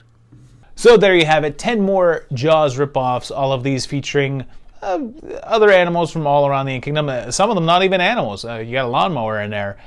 Some of these were underwater, some of them were above water. A pretty good variety in here, and for the most part, again, fairly enjoyable. There's a couple of duds in here, but I got a kick out of quite a few of these. They're a lot of fun.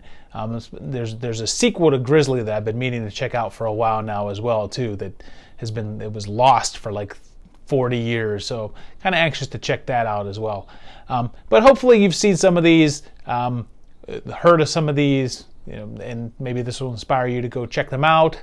Let me know if you have seen them or have any comments about them. Just pop that down below in the comments. Of course, hit the like, hit the subscribe. Check out the patrons. These guys help keep the channel going. Thank you guys. Thank you for celebrating my birthday with me. My birthday month has been pretty fun. And you can also do that by going to patreon.com/movietimelines and becoming a patron for the channel. You get to vote on the last episodes and such. It's a lot of fun. Check that out. But in the meantime, just keep watching these videos, and I appreciate it. And I'll see you very, very shortly for another great one. Thank you. Bye-bye.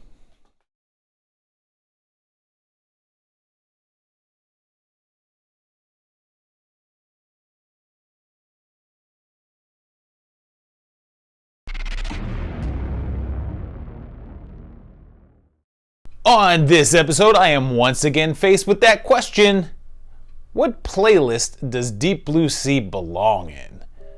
I went with sci-fi timelines, but you might disagree and think that it's horror, so this is for you guys. And if anyone thinks that it's more like that they're action movies, here you go. And just to cover all of the bases, I mean, it is pretty silly, so let's get to it. The underwater adventure began back in 1999 with Deep Blue Sea from Rennie Harlin, 5 times nominee for the Golden Raspberry for Worst Director, but not for this, damn it. We begin with a shark attack out in the ocean, and unlike Jaws, which waited a while to show you the shark, here it is, 3 minutes in. Saffron Burrows is here, and I would reference her role from another movie, but I'll be honest, the only thing that comes to mind each time that I see her is, hey, that's the doctor from Deep Blue Sea, so that's who she's gonna be here. There's a newspaper here, and there's no date on it, but it shows this headline about Hakkinen as the Formula One champ, and that's Mika Hakkinen, who was a Formula One driver who won the championship in 98 and 99, so we could be in either of those years. Hold On to Your Butts is here along with Ronnie Cox, but oddly, Ronnie Cox has no dialogue. They seriously brought in Dick Jones to literally sit in a chair. He's not even credited in the film. They go to the Aquatica, an underwater research lab where Frank Castle works, and this film uses animatronic sharks mixed with CG ones, and it's kind of obvious which is which. this is real and looks pretty good, and this is, not so good. They have 3 test sharks here, one bigger than the others, whose size actually changes during the film from 25 feet long to 45 feet by the end, just due to the differences in the model shark versus the CG one. Dick Ritchie is here as well, as is Eric Selvig, and Ladies Glove Cole James, of course, with his pet bird. And here's the most ridiculous factoid that you're going to hear today, and that's that Frank Welker, otherwise known as the voice of Stripe from Gremlins, Dr. Claw, Iceman from Spider-Man's Amazing Friends, Megatron, and a million other cartoons that you loved, but now, don't leave out the bird from Deep Blue Sea. So they've genetically tampered with the sharks in order to find a cure for Alzheimer's, and they do it, and the experiment's a success, but chaos quickly ensues. And can I point out that there's this whole plot thread that the sharks had been planning for this to happen, but how on earth did they plan for the storm and for the helicopter cable to break when it did? Their, quote, plan doesn't work without these things happening. This Playboy issue is from 1998, and although that doesn't necessarily have to be current, I'd say tying that with a newspaper article, and that's most likely our year here. The big Sam Jackson moment happens. That's probably the most remembered moment of the film, and the cast and the sharks get picked off one by one until only the Doc, Cook, and Carter are left, as well as the big Mako shark. The Doc goes down, and here's an interesting bit, because the movie seems unsure on whether or not she's a hero or villain, but that's because behind the scenes they thought that she was the main character and heroine of the film, even though the problems that they face are all her fault, and she doesn't really seem that remorseful about that fact. So, when they had the ending being her killing the big shark and saving the day and surviving, test audiences were pissed. So they went back and they did some careful re-editing and a single day of reshoots, and if you're curious what the original ending was, just give Susan that crossbow gun instead of Preacher, and there you go. Her and Carter even kiss. But that ending has never seen the light of day, and only stills of it exist apparently. So they blow it up and they save the day, and we get the greatest lyrics in movie theme history. Bleeding to death with no arms and short sleeves. It's just so beautiful. 19 long years went by, but for some reason, someone said, hey, let's make Deep Blue Sea 2. And I mean, I'm sure that plenty of people have said that in the meantime, but this time, someone said yes, and may the old ones have mercy on his soul. Our intro gives us 5 sharks eating some poachers, and these guys are bull sharks that can be controlled by this little remote. There's a very scaled down version of the Sea Lab from the first film, and John is here, and I hope he doesn't die in the end, and you know that they're going to have problems when all of their system files are in gibberish like this. There's an argument about the fence status, just like in the first one, and a group of scientists, including Misty here, head out at the behest of a pharmaceutical company, led by Michael Beach here, kind of a discount version of Sam Jackson's character, although quite a bit jerkier. Their thing here is that they're creating a new performance and intelligence enhancing drugs, and they're testing those on bull sharks. Why? Why not mice or something that won't, eat you? Or even something that you don't have to have this complex undersea facility for. I mean, they repeat a lot of the same beats from the first one, and even some of the same shots as the original, to the point that this is practically a point-by-point remake. It doesn't appear to be linked in any other way, except as just a framework for its story. I mean, look at this shot of the shark eating the camera, directly from the original. And this character, who is the only one separate from the group, much like Preacher, who then gets caught up in a blast of water. One original wrinkle, though, is that the main shark has a bunch of babies, and I mean, they even attempt to do a version of the Sam Jackson surprise, but here you see it coming from a mile away. It's weird because I want to call it a ripoff, but with it being the sequel, it just doesn't make sense. I mean, if they had billed it as a remake, I guess I'd be more understanding, and the direct homages might not have felt so blatant, or I don't know, maybe they would.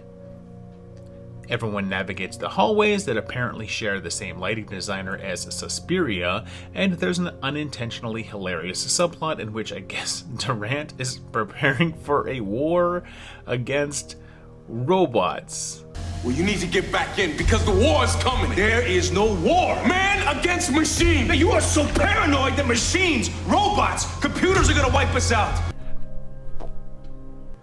And for most of the movie, the 5 sharks aren't even really a plot point because the baby sharks become the main group of antagonists. And I guess as we get near the end, authorities send a drone to determine if Trent's emergency call was real, and it gets eaten by a shark, and they all get depressed, like something bad just happened. But did they think that the people on the other end wouldn't have it linked up to a camera? I mean, is this a long-distance drone that just operates on its own? I don't know. Durant dies, and they kill a big shark with some flare guns, and they blow up the facility, which I guess they then assume that this kills all of the sharks for some reason. And we just then cut to 3 weeks later. They find out that the other sharks are loose now and in the ocean. So I guess, like, regular sharks in the ocean? There's no date here, although lots of computer screens that seem like they should have dates, but don't, so we're setting it in real-time 2018. I think it's pretty safe to call it a separate continuity than the first, but I guess it's entirely possible that it takes place in the same universe and it's just similar events happening to 2 different sets of people. I guess enough people were into that because 2 years later in 2020 we were saddled with Deep Blue Sea 3, which starts with Dr. Collins here, stationed on a little sinking island called Little Happy, where she's studying sharks adapting to climate change. We find out that it's a direct sequel to the last one, as these guys have captured Bella, the main shark from part 2, but her pups are still out there, and they're fully grown now, so some time has passed. After they start attacking, they catch one, and they say that it's 3 or 4 years old, so that's how much time it's been since the last film. They pull up a file on Bella on a computer, and there's an info screen about sightings of her, and she's listed as pregnant in 2017, which would have been the second film. So the second one takes place in 2017, which would make this one either 2020 or 21 then. They discuss the events of that film, and then they actually reference the first film linking the series together. Durant acquired Susan's research and expanded upon it, and so they are all in the same continuity. This security camera seems to indicate that it's March 18th, and the mercenary guys decide to blow up the whole area, including the island, to kill the sharks. They do a pretty fun callback to the Sam Jackson moment with a surprising death, and some silly fun shark stuff as everyone fights while they sink. They defeat the evil dudes, blow up 2 of the sharks, and Emma manages to crush the last remaining bull in a trash compactor. And they then sail off into the deep blue sea. So there you have it. It is 3 movies. Rather strange that they turned this into a series after such a long gap. But yeah, they, I guess, eventually have some sort of a continuity, even if it doesn't totally matter too much. You can kind of watch any one of these movies. I would probably recommend only watching one of these movies. The first one is a classic. It's really fun. I love Deep Blue Sea. It is just a fun, silly, campy, goofy movie that's a wild ride from start to finish, and yeah, I have no shame in loving that movie. The second one is a complete waste of time. It's pretty much just a weird low-budget remake of the first one. It would almost seem like a knockoff, but I guess it's not. I didn't mind the third one. The third one actually was pretty tolerable. Again, I'm not quite sure if I'd say enjoyable, but it is tolerable. If you get stuck watching it, you're not going to be mad about it. It's fine. It's fine.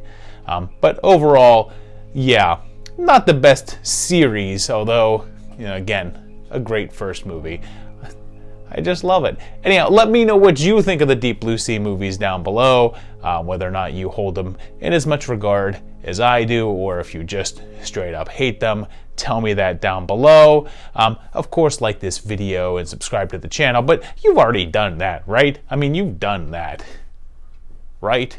Also, please check out my Patreon page at patreon.com/movietimelines and help support this channel. These guys are my patrons and they are freaking awesome.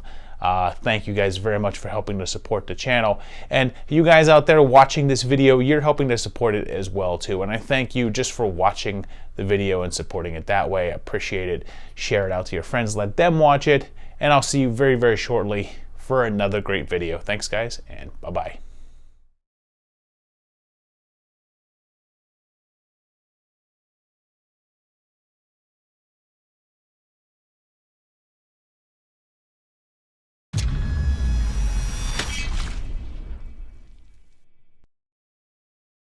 On this week's video, we are checking out 10 of the craziest Jaws ripoffs that I could possibly find.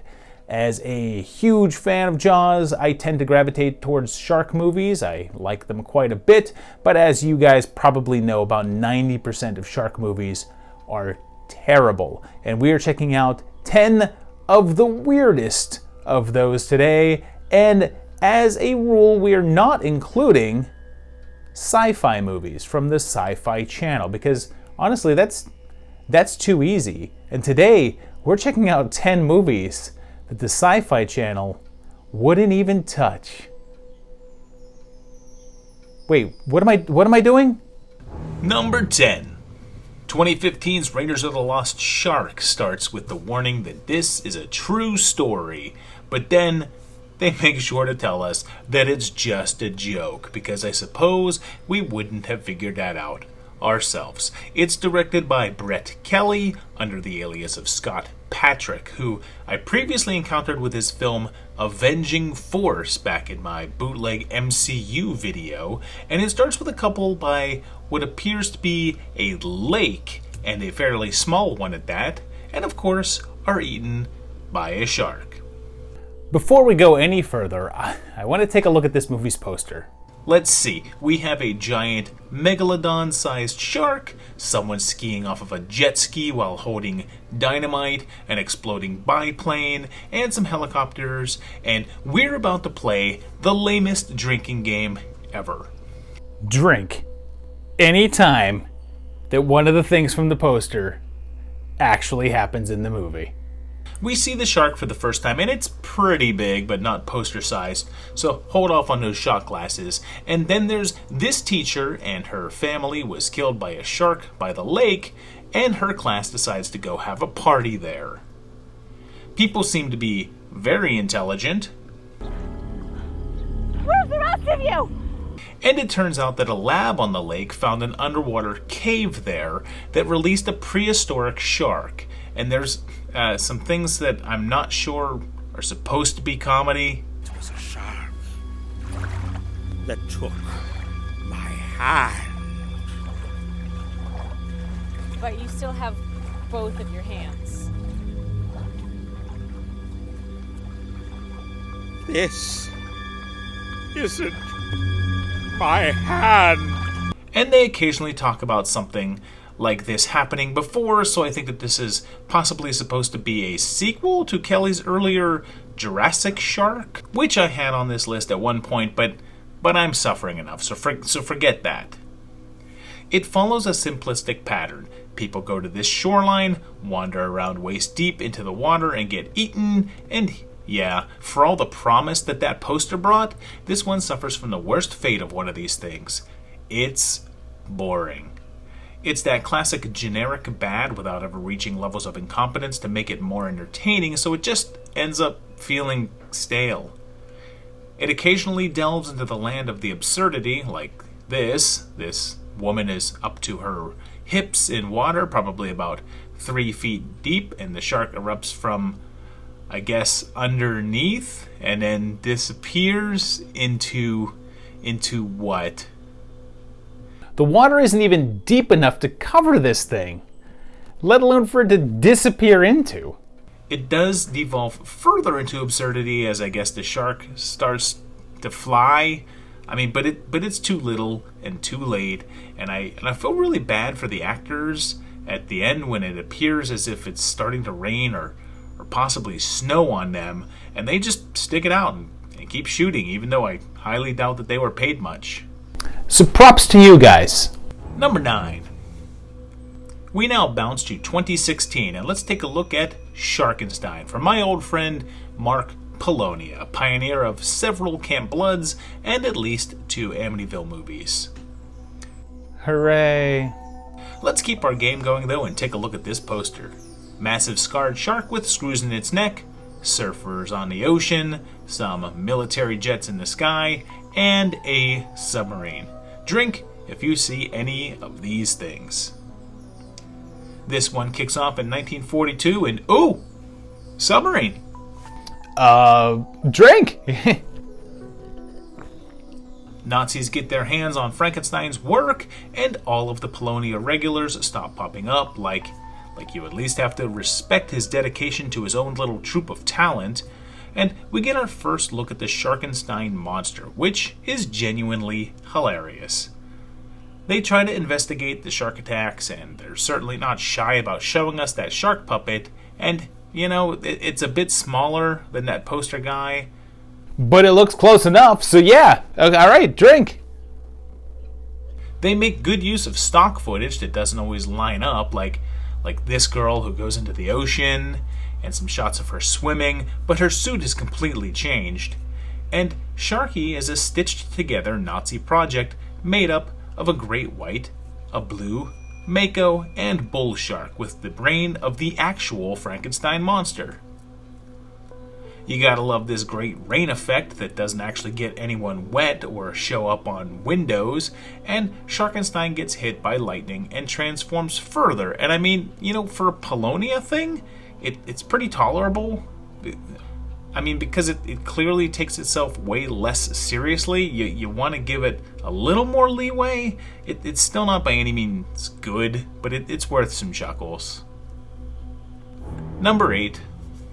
Early this year saw the release of the title you thought you'd never see, Sharks of the Corn, from Tim Ritter, director of the 1986 crazed classic Truth or Dare. It starts off right away with people talking about corn made with growth hormones and possibly aliens and shark fins visible in the corn rows, and I guess they find a man they think is a scarecrow with a shark mask on, and this guy decides to sit down a minute, so he sits right on the scarecrow's lap. This is a really weird decision to make. So it is a straight Jaws knock, as you have your skinny dipper killed by a shark while her boyfriend passes out drunk, but just, I mean, way, way, way, way, way worse. So I guess there's apparently this guy who's obsessed with sharks, and he's killing people while wearing a shark mask, and then okay, try to keep up here. There's this lab with alien skeletons and this crystal that invokes visions of Stonehenge, and then, I am not making this up, Sasquatch is here, and at 27 minutes in, I'm pretty sure that no character has been in 2 scenes. This movie just keeps on cutting to new characters and new plot elements with no connection to the others, and I have absolutely no clue what this thing is all about. Then, I love that this cop pulls over the killer and arrests him based on him having body parts just all over his car. Although, I mean, I would have to let him go because they are clearly, extremely clearly, Spirit Halloween props. Then there's mob bosses with little kid enforcers in Beetlejuice suits, and the sharks are just hand puppet props. And there's a character called Benchley. Get it? And why is Ted Bundy still wanted by the FBI? He has been dead for 30-some years, hasn't he? As we will become Sharkanoids from the deep. I have no idea what's going on here. I should also point out that one of the other signs in the police office gives the date as September 13th, now. So if this was a timeline, I would be pretty pissed off, but instead I'm just confused what police station would use this dating system. The mayor doesn't believe it when he's told there's a shark, and it's harvest season so he won't shut down the fields. But for once you're not mad at the mayor for not listening that, there's sharks in the corn. The police officer takes the serial killer alone to the cornfield so he can show her where he buried the bodies, and she just stops to pick someone up off the side of the road and offers him a ride. And they head to Druid Hills, which is a very upscale community. I mean, look at this professional sign. Things progress incomprehensibly, and it takes some turns. It's almost time. Dress as the shark scarecrow, and when the blood moon rises tonight, the Stonehenge energy will give us the cosmic revelations we yearn for. What? There's like shark cults, shark creatures, the Bigfoots. It's just a big mixture of things that, when randomly thrown together like this, I mean, it shouldn't work, but somehow, I mean, yeah, it doesn't work. I just want to point out that this is now the second film on this list to use the fin at the end joke. Number 7. I suppose this list wouldn't be complete without 2015's Shark Exorcist. And hey, let's do the poster game again. Okay, big mega-sized shark on fire erupting from the ocean while a priest performs an exorcism. Let's look for that, I guess. This starts with a killer nun, like I'm back in my Conjuring knockoff video or something, and some girls go to a lake, and there's a demon shark in there. And I just realized that this is the 4th movie I've watched here, and none of them have been set in the ocean, which is weird. Allie here is, I guess, attacked by a shark, but you can clearly see that her skin isn't even broken. It's just some fake blood on the side of her leg. And then, look at this scene. Okay, well, I thought that you might want to know that she got released today because apparently she got miraculously healed from a shark bite. That's cool, whatever. Well, I'm also worried about her going back to Bobby, you know, who cheated on her. Bobby didn't want anything to do with her. Okay, how do you know that? Have you been doing something behind Allie's back with Bobby? Whatever. This is how you take an actress that's really not that great and you make her look fantastic. Just put her up against the equivalent of a speech-to-text app, and she's the best actress in the world. Then you have this TV show in which I guess you don't even need to look at the camera to film. I mean, this guy is the cameraman. It's established that he's the only cameraman. So who is she talking to? And when a skeptic interrupts the paranormal TV show girl, I mean, are they acting like it's live video? Do they know how TV shows work? Why are they upset about this? I mean, just edit it out. Then there's this character who I think is supposed to be mentally handicapped. So what do you like to do, Allie? I like to get wet. Surprise! You said you like to get wet. She then... And I guess I need to stress that this is a plot portion of this movie. Entices this girl who does not have all of her faculties and seduces her. I guess that Allie then becomes the shark in order to attack people in the lake, and they try to exorcise her. Demon, be gone! We're gonna need a bigger cross. Oh, I get it. Then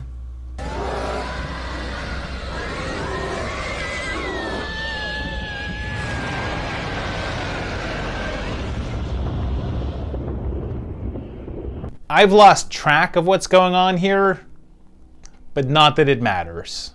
That seemed like the ending of the movie, but no, now we have this extended bit of a woman sunbathing.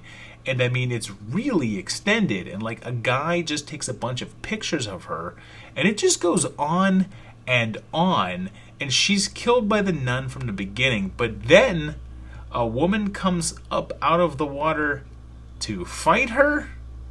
Oh, and this is how it ends. I mean, what was this movie? Oh, and notice we didn't drink once. Stupid poster. And then wait a minute, it is not over. Nope, during the credits, for several minutes, there's just a girl, a new character, walking around an aquarium. And then I guess she's possessed. I'm not kidding. This sequence is 10 minutes long. And wait, after the credits, the paranormal investigator girl shows up again because, hey, remember that plot thread? And then she just makes faces at the camera. I mean, I knew we were headed into dark waters today, but I was not expecting this. Number 6. So far, this is a total shark show, so let's hope that we get a reprieve with 2017's House Shark, which starts... I'm just going to analyze this. You look great, Dad. Thanks, son. You, sure you want to wear that, though? Yeah, probably not. First of all, do dads really call their kids son? I mean, my dad didn't, and I don't really know people whose did, but I guess it's a thing. And then what? He's a sheriff, but just had a badge pinned to some random shirt? Like, he says he hasn't been a sheriff in a while, so did he just put this through the wash like this? I mean, did he wash this? I have so many questions. Dad goes on a Tinder date with this girl, and when he meets her, there's this interaction. Oh, God. Like, just say, hey, we're not a good fit. Good night. Turns out there's a shark in the house. I mean, one might say a house shark. And Dad teams up with a realtor and a Native American in order to kill it, and we get a rip of the Jaws slap scene with a little girl, and it really seems to roll with being a comedy more than a horror film, but I'll be honest, most of the jokes fell totally flat, although I do dig the shark puppet. And hey, let's give it credit for actually having a full-size shark puppet. Soon we have our lawman, the young shark expert, and the older eccentric headed in to find the shark, and this movie is an hour and 45 minutes, and the only thing worse than a bad movie is a movie trying this hard to be funny and failing. Honestly, I've said it before that when movies are bad, that's one thing, but when someone purposefully tries to make a bad movie, they damn well better exceed all expectations, although they're going to end up, well, like this movie. Who in the Sam hell drew a penis on me? Maybe it was the house shark. Really, the only bright side of it all is that big old shark puppet, which is fun and all, but trust me, not worth sitting through all of this for. And oddly enough, I'll take Polonia over this. Number 5. Well, looks like I'm going to go with my wish, since our next movie is 2021's Virus Shark from Mark Polonia again, and since his earlier entry on this list was one of the more tolerable, let's cross our fingers. The poster promises a crazy-looking megalodon that towers in size over a deep blue sea-looking underwater facility, and we're told about a virus that spreads throughout the world through a shark bite. And we actually do get that lab, so drink!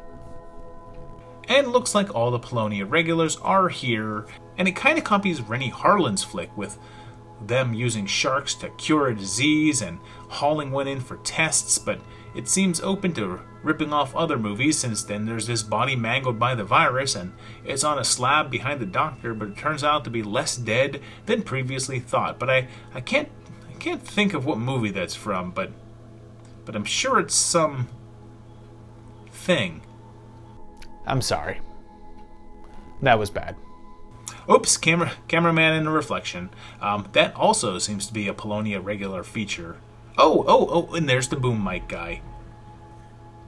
The virus spreads and eventually the lab blows up with only our heroes escaping, but they still have to face the virus shark. And my favorite moment out of all of these movies so far happens.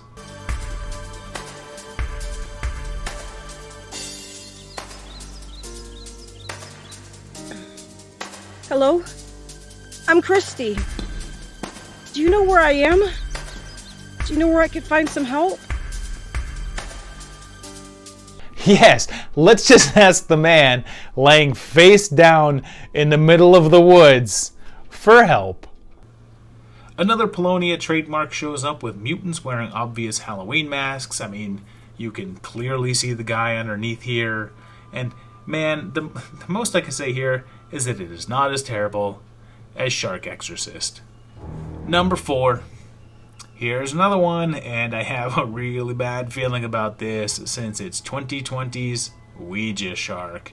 I mean, this whole list is just like Mad Libs. Just noun and then shark. Poster, attractive girl in a bikini and Ouija board in front of a massive possessed shark and a lighthouse. Prepare to not drink. This is once again directed by Brett Kelly, and again starts off with what looks to be a lake. I mean, I guess this could be a bay, though, but with these movies, who knows? When this girl finds a washed-up Ouija board, she takes it to her friend's party. This girl here becomes instantly enamored with this guy and his dad bod, and he washes his Honda Civic. And you know, according to IMDb, this was filmed for $300, and 2/3 of the budget was for the shark prop. And if my math is correct, that means that the rest of the film costs $7. They call something up, and the chase is intense.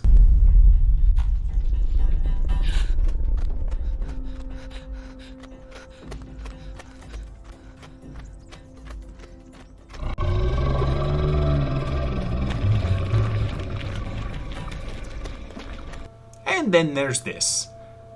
I mean, they spent a couple $100 on this. There's a bunch of attacks. Ghost sharks? Who even thought that was a thing? Probably the makers of Ghost Shark and Ghost Shark 2 Urban Jaws, which I would have put on this list if they were not sci-fi movies. Everyone just wanders in the woods and stuff, and the shark attacks with no real effects to speak of. And this one's sad because it's really terrible, but it's not really a funny terrible. It's just kind of there, like sucking. And the ending of this movie, well, I mean, look, I feel like a million people out there do a halfway decent Donald Trump impression, but instead of getting like any of those guys, they did this. Right, I got it. How did the experiment go? It's really, really, really important. Excellent. Prepare phase 2 of Operation Ouija Shark. It's gonna be huge.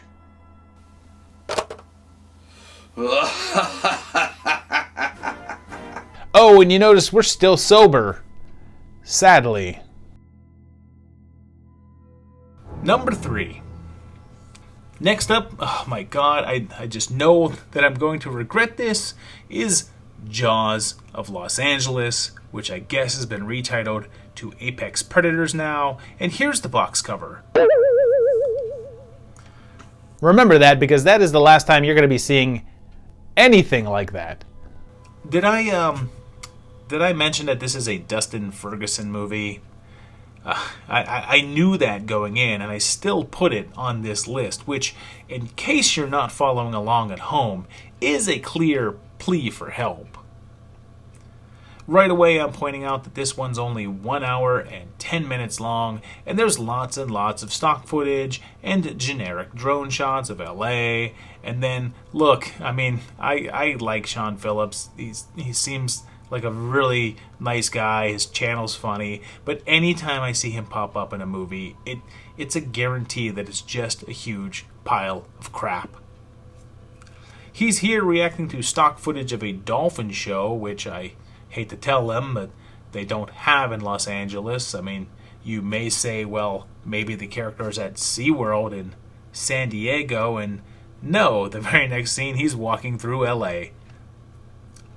So apparently, Mel Novak, action movie legend, has recently been one of Ferguson's go-to guys, appearing in several movies, and there's additional Ferg regs like Robo-Woman here playing a model, and I mean, who doesn't want a model like this? And former adult star Alana Evans. So, a quick word about Robo-Woman, who's actually Donna Lee Heising, and you wouldn't guess it, but she's almost 70. And I'm just kidding. It's apparent that she's almost 70 and desperately still trying to look young. But she was a go-go dancer in Blade Runner. Not Blade Runner 2049, mind you, just Blade Runner. And then Brinke Stevens is actually in this because I guess things have gotten bad. And come on, Maria Olsen, you are better than this. So here's where I point out that we're halfway through this and haven't even seen a shark, or like the hint of a shark. We've seen a couple of attacks, but literally just people going underwater. And no, I'm not including this several-minute montage of stock footage of these clearly not great whites.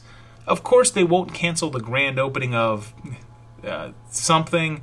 And, oh hey, it's one of those classic Ferguson walking around for several minutes sequences. Because, you know, whenever you're watching a regular movie and you wonder, I wonder how this character got from this place to that place. Well, Dustin Ferguson is willing to answer that question for you. He's the filmmaker that dares to show you random characters' footpaths when no others will.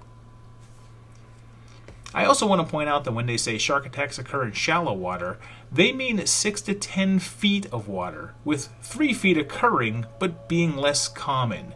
This woman is in approximately 1 feet of water. Then, in the middle of the shark attacks, this shark expert guy goes to his car. This is going to get messy.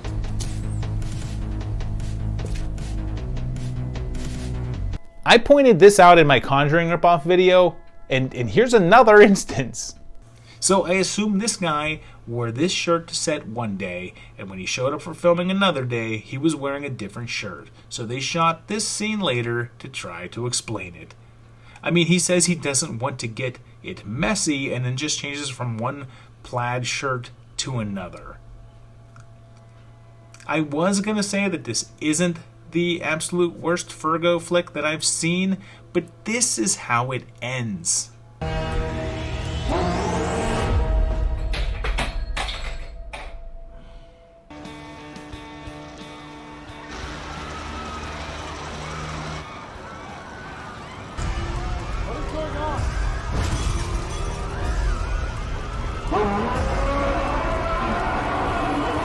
Just so much of this whole thing is pointless. The DJ they show a couple times, Brinke Stevens' character, Sean Phillips' character, Mel Novak's character, none of them matter to the plot at all. And oh wait, did I insinuate that there's a plot here? Well, there's not. And you know, in a couple of these videos I've done, people involved with the films have commented, and I felt kind of bad about being so rough on the movies. But if Dustin Ferguson actually sees this, I don't feel bad. I have no regrets about calling this a waste of everyone's time. Number 2. Alright. After that, I'm really hoping for some relief from 2020's Shark Encounters of the Third Kind. And, oh no, those two look familiar. And, yep, this one is also from Mark Polonia, because of course. And should we check the poster?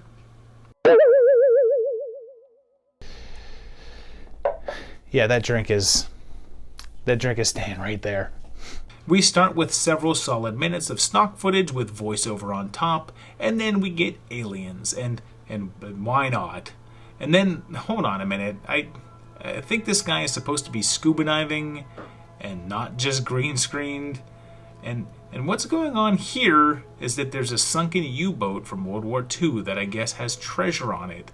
And these guys are looking for it, while aliens have landed and messed with the sharks. I think all the Polonia regulars are back, although there's a bit more reliance on stock footage than normal here to pad out the runtime. And I guess the treasure is a crashed UFO and Amelia Earhart's skeleton. The shark effects are top-notch, as to be expected, and then there's this scene. Hate you.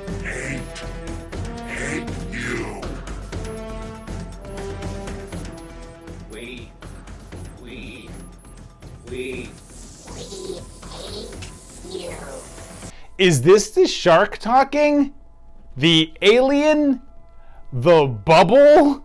The ending is like this weird collection of cheap effects and characters clearly just on a lake once again, and I don't know, maybe I'm a little Polonia'd out. I mean, out of the collection of rock-bottom backyard filmmakers that I've run into, he's at least the most consistently entertaining level of bad, but I think I'm reaching burnout level here. I mean, so much that I'm not even amused that he reuses this same stock footage of a girl in a swimsuit that he used in Sharkenstein. Have I reached the point where like these are just not fun anymore? Is watching these work? Number 1.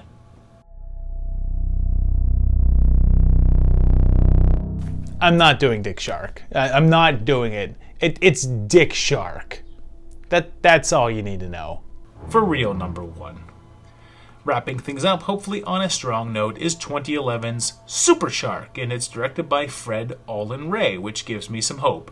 Fred gave us fun crap like Hollywood Chainsaw Hookers and Evil Tunes, so fingers crossed, and let's check out the poster.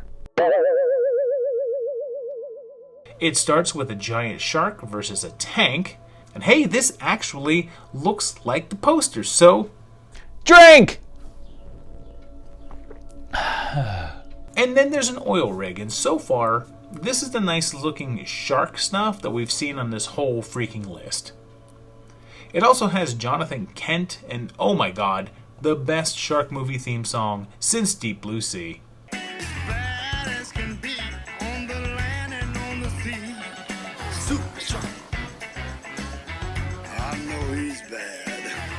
But then it just kind of goes into boring setup stuff with occasional shark attacks, and the acting is all decent. I mean, it's shot well.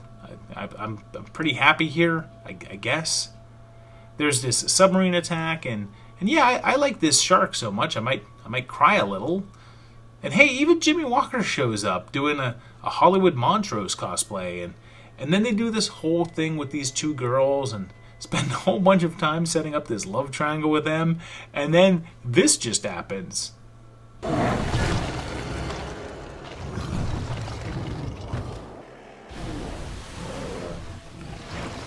And that whole subplot is just over. This guy has a habit of jumping up onto the sand to eat people on the beach and is apparently attracted to radio signals and can fly through the air. It flies. That's bad. I need a drink. So they bring in that walking tank from the beginning and they fight, but oh no, it's impervious to tank blasts. And to be honest, I mean, it's pretty typical shark stuff, and it's not too different from what you'd see on Sci-Fi, but compared to the other films on this list, it's, well, I mean, it's a real movie. Open up for mommy. So there you have it, 10 movies that are just ridiculous. I feel like most of these movies started with a title and worked its way backwards from there. Somebody came up with a clever something shark and then just engineered an entire movie around that, whether or not they had the ability or not. Most of these are pretty unwatchable. Some of them are kind of fun. I've actually started to take a liking to Mark Polonia's movies. I feel like they're kind of fun. He's very committed to what he does. His movies are just really terrible, but I feel like he still approaches them as if he's making this big budget blockbuster. They're all ridiculously earnest. So I don't know. Something about them I feel like makes them a little bit more watchable than others. Maybe not a bunch of them in a row, though. But, you know, I don't know. If you've seen any of these, let me know what you think. If you want to see me do more of these, maybe do some of the crazier Sci-Fi Channel ones. I don't know. Let me know down below what more you want to see. What other shark stuff you want, because apparently there's no end to shark stuff out there. Comment on this video, like it, subscribe, share it out there, let everybody know about these movies and that they actually exist. And check out my Patreon page at patreon.com/movietimelines. You can help support this channel like these guys do. These guys are my patrons and they are awesome. You guys are awesome too for watching the videos, and I appreciate that. And I will see you very, very shortly for another great one. Thanks, guys. Bye-bye.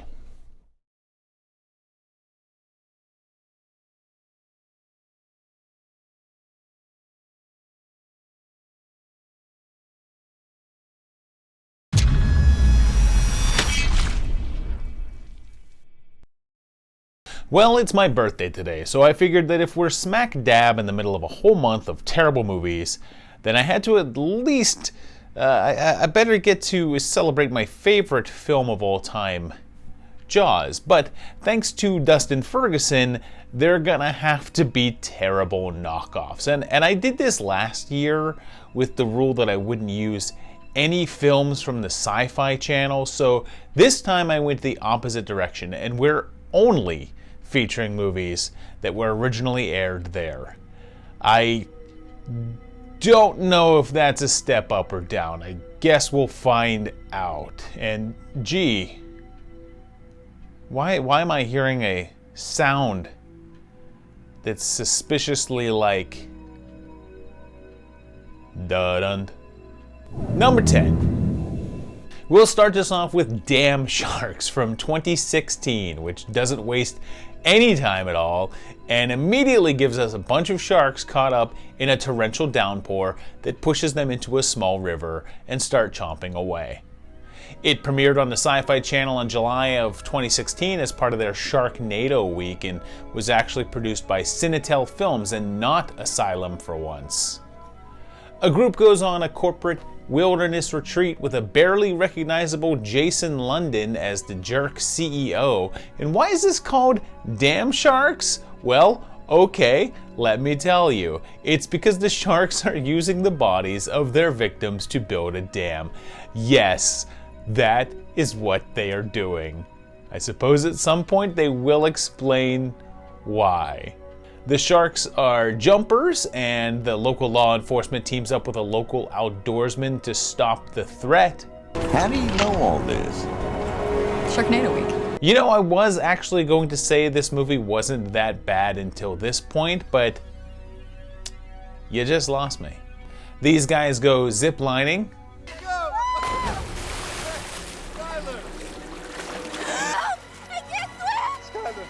Well, then it's a good thing that you went ziplining over a body of water with no damn safety harness, ya dingus. These are apparently bull sharks, and they can either do super jumps out of the water to get people in little boats, or not at all, depending upon who the character is. When they blow up their dam, they just start making another one, and again, as always with shark movies, just stay out of the water. When they save these guys, the cop makes a point to tell them that they're not safe yet, but I mean, they're on land. Smile, you son of a bitch! Hey, now I feel justified putting this in the Jaws ripoff territory and having Jaws ripoffs in the title of this video. Sure. And this one's decent. It actually puts a bit of time and effort into its characters.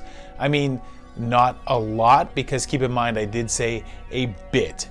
It's silly enough, but it does actually kind of take itself seriously, like it's not a parody or anything, but yeah, people just do not get the hell away from the water. Like, you will be screaming at your TV by the end of this to just tell people to, you know, get on land. And, you know, they never do explain why the sharks are making a dam.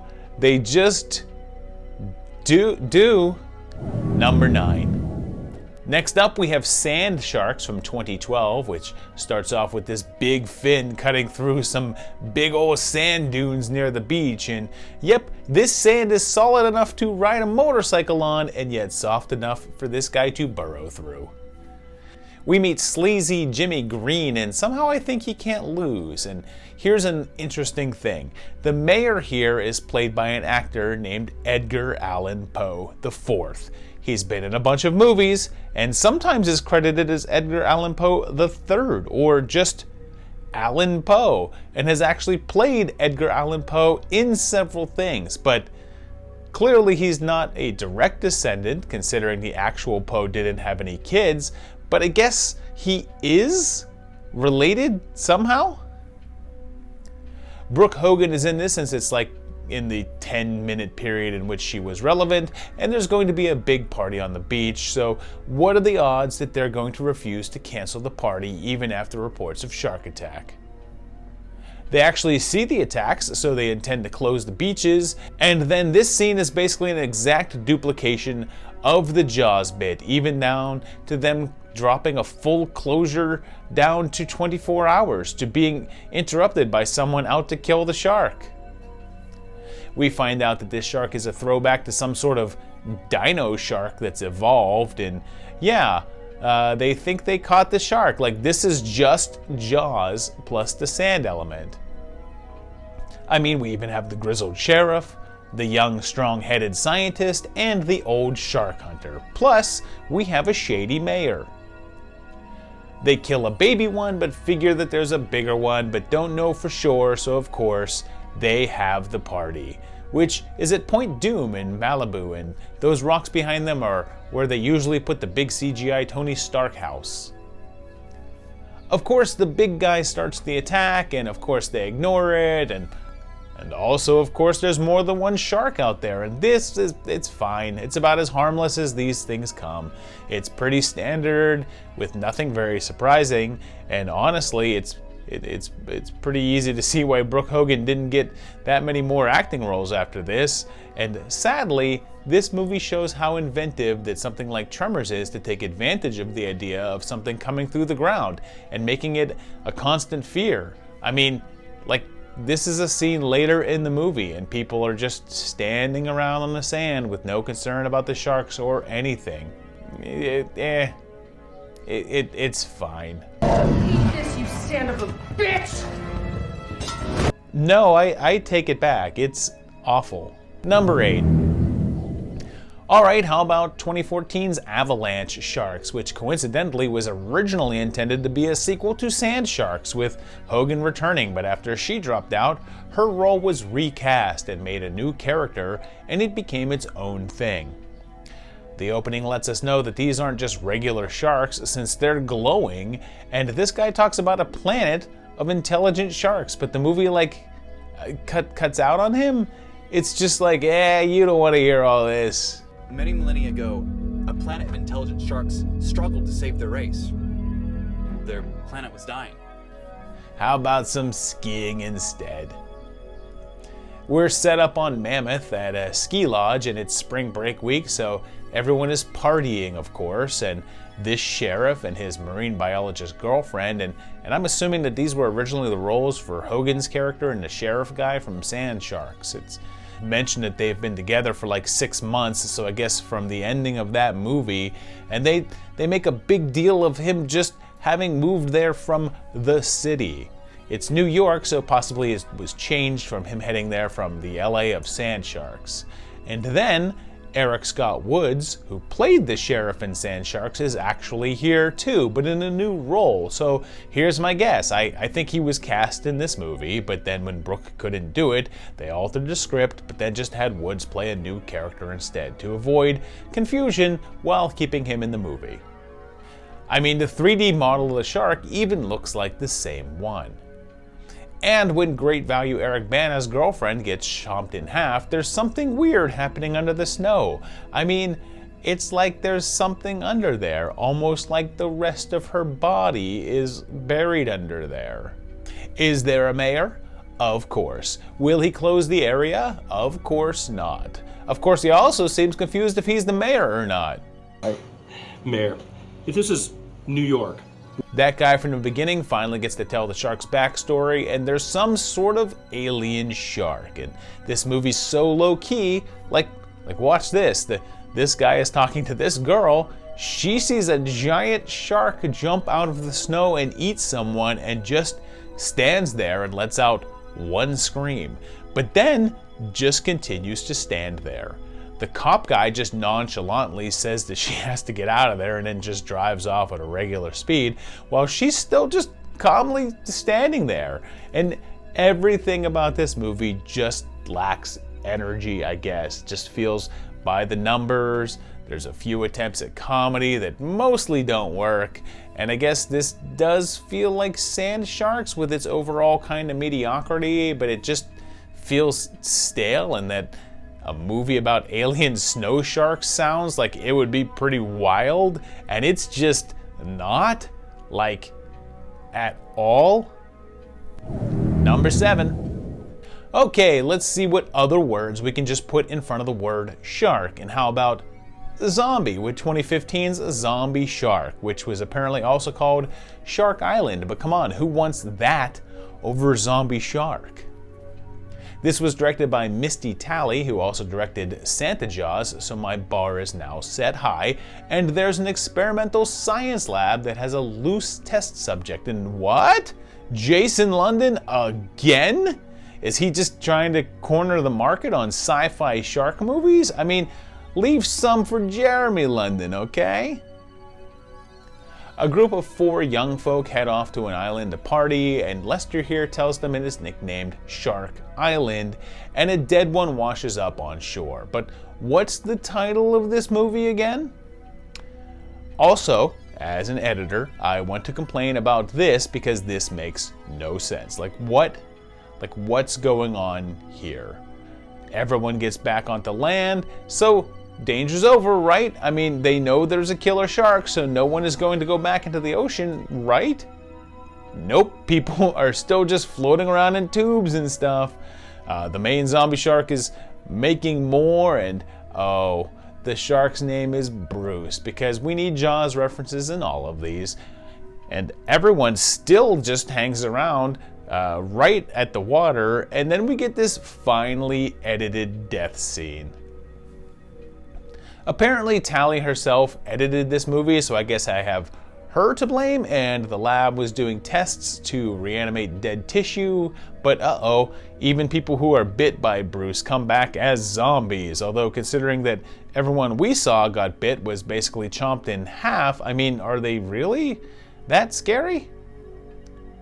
This bunch of dudes decides to fight back with weapons, so they run into the water to fight the sharks.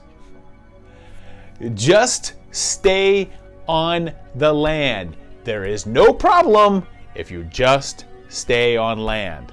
This one's not as entertaining as I would have hoped. I mean, it's fine and all, but it just gets painfully frustrating because this whole movie is a massive crisis that could be so easily avoided, but because it's a movie, no one does. So you'll spend about 80% of the time not really focusing on what's going on because you're just thinking, just go to that bar, plop your asses down, and relax until help arrives. Number 6. Well, this might be the one that I truly regret, but it's Jersey Shore Shark Attack from 2012, which, oh boy, does that sound exciting. I mean, it's breaking our whole theme of noun and then shark, but how can I not include this? This one is directed by the guy that made that Chupacabra movie on the cruise ship that I thought was pretty fun, so I guess that's a good enough sign. And there's a bunch of people that I think are supposed to be versions of the characters from MTV's Jersey Shore, like this guy called The Complication, who I guess is a clone of someone called This Situation or something. And instead of Snooky, which is actually a name that I do recognize, there's someone called Nookie. And yeah, I'm not that familiar with the show enough to get the joke of who they're copies of, but maybe you guys know. I don't know. Paulie Walnuts is here, and there's a whole scene where they blast a random woman with a super soaker, and her preppy friends stick up for her while the douches laugh, and somehow the movie is trying to make the rich kids the bad guys? A shark starts attacking off the coast, and Walter Peck is here, and there's tons of humor. Like that stingray that killed the British guy? You know, the one that hunted the crocodiles? But there is some actual humor. What if they don't cremate him? What if they want to bury him regular like they don't get him in a coffin? Bro, you can't put that in a coffin. It's gonna look ridiculous. Later on, they steal the rich kid's boat and then blow it up. And again, they're trying to convince you that the rich guys are the villains. And Joey Fatone makes a cameo. And I guess the Jaws reference is that they tell the stories of the real-life 1916 shark attacks that plagued the actual Jersey area the Jaws was based on. And then Paul Sorvino shows up as the mayor to tell me if you've heard this one before. They think they've caught the shark that was causing the problems, so they decide not to close down the beaches until, of course, a bunch of sharks cause chaos that the shore crew must fend off. This is mildly amusing. I mean, it's really just a same old, except instead of a bunch of generic leads, you've got a bunch of douche people instead. And I guess depending upon how much that sentence amuses you will gauge your interest in this movie. Smile, you stupid fish. It's like these movies just can't help themselves. Number 5.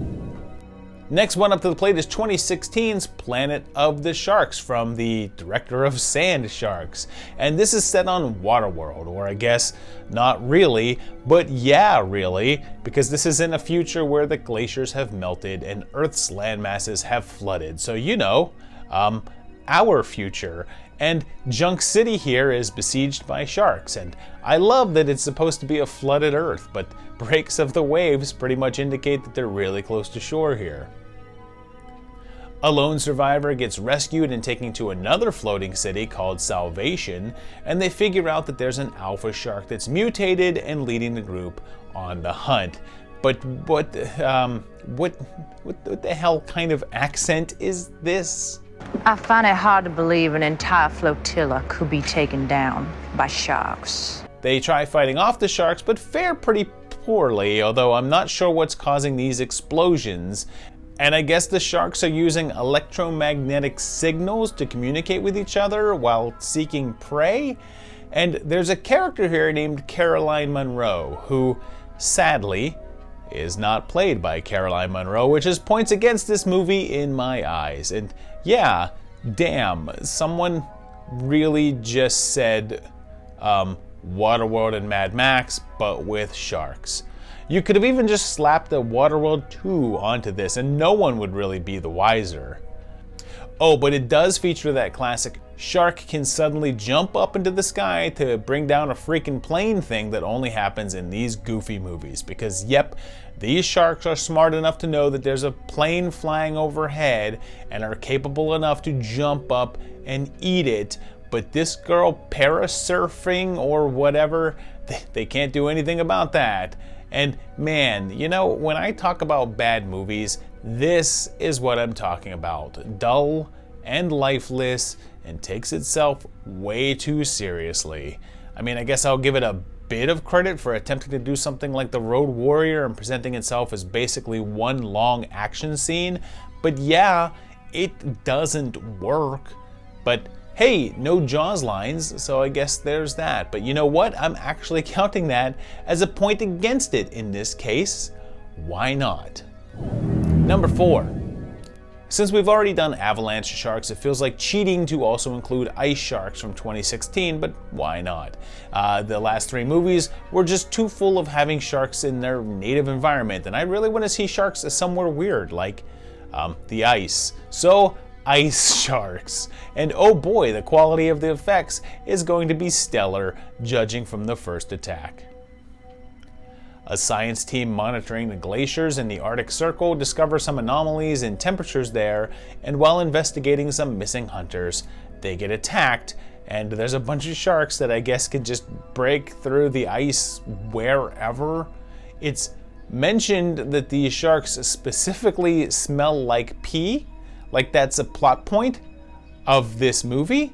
And I guess they can cut through the ice, and I believe the implication here is that they use their fins to cut through. So they seem to be saying that the ice is like the length of a shark fin thin, which I'm not sure that they would build a facility on. I would think that ice would need to be thicker to support that. This is a whole building with steel beams on the side, and they're saying it's just sitting atop ice thin enough for a shark fin to cut through.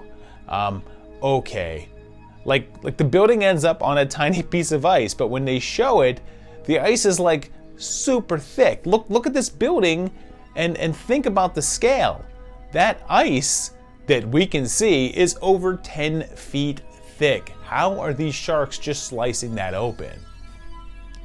It's then a race against time as the facility starts to sink into the water, and it kind of becomes deep blue sea for a while, or maybe 47 meters down or whatever.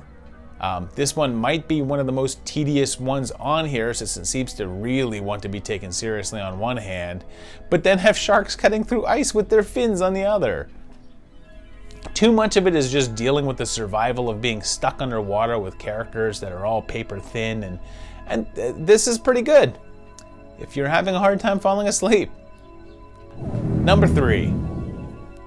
Moving on now to 2017's Mississippi River Sharks, which was also directed by Misty Talley, which this is a weird thing.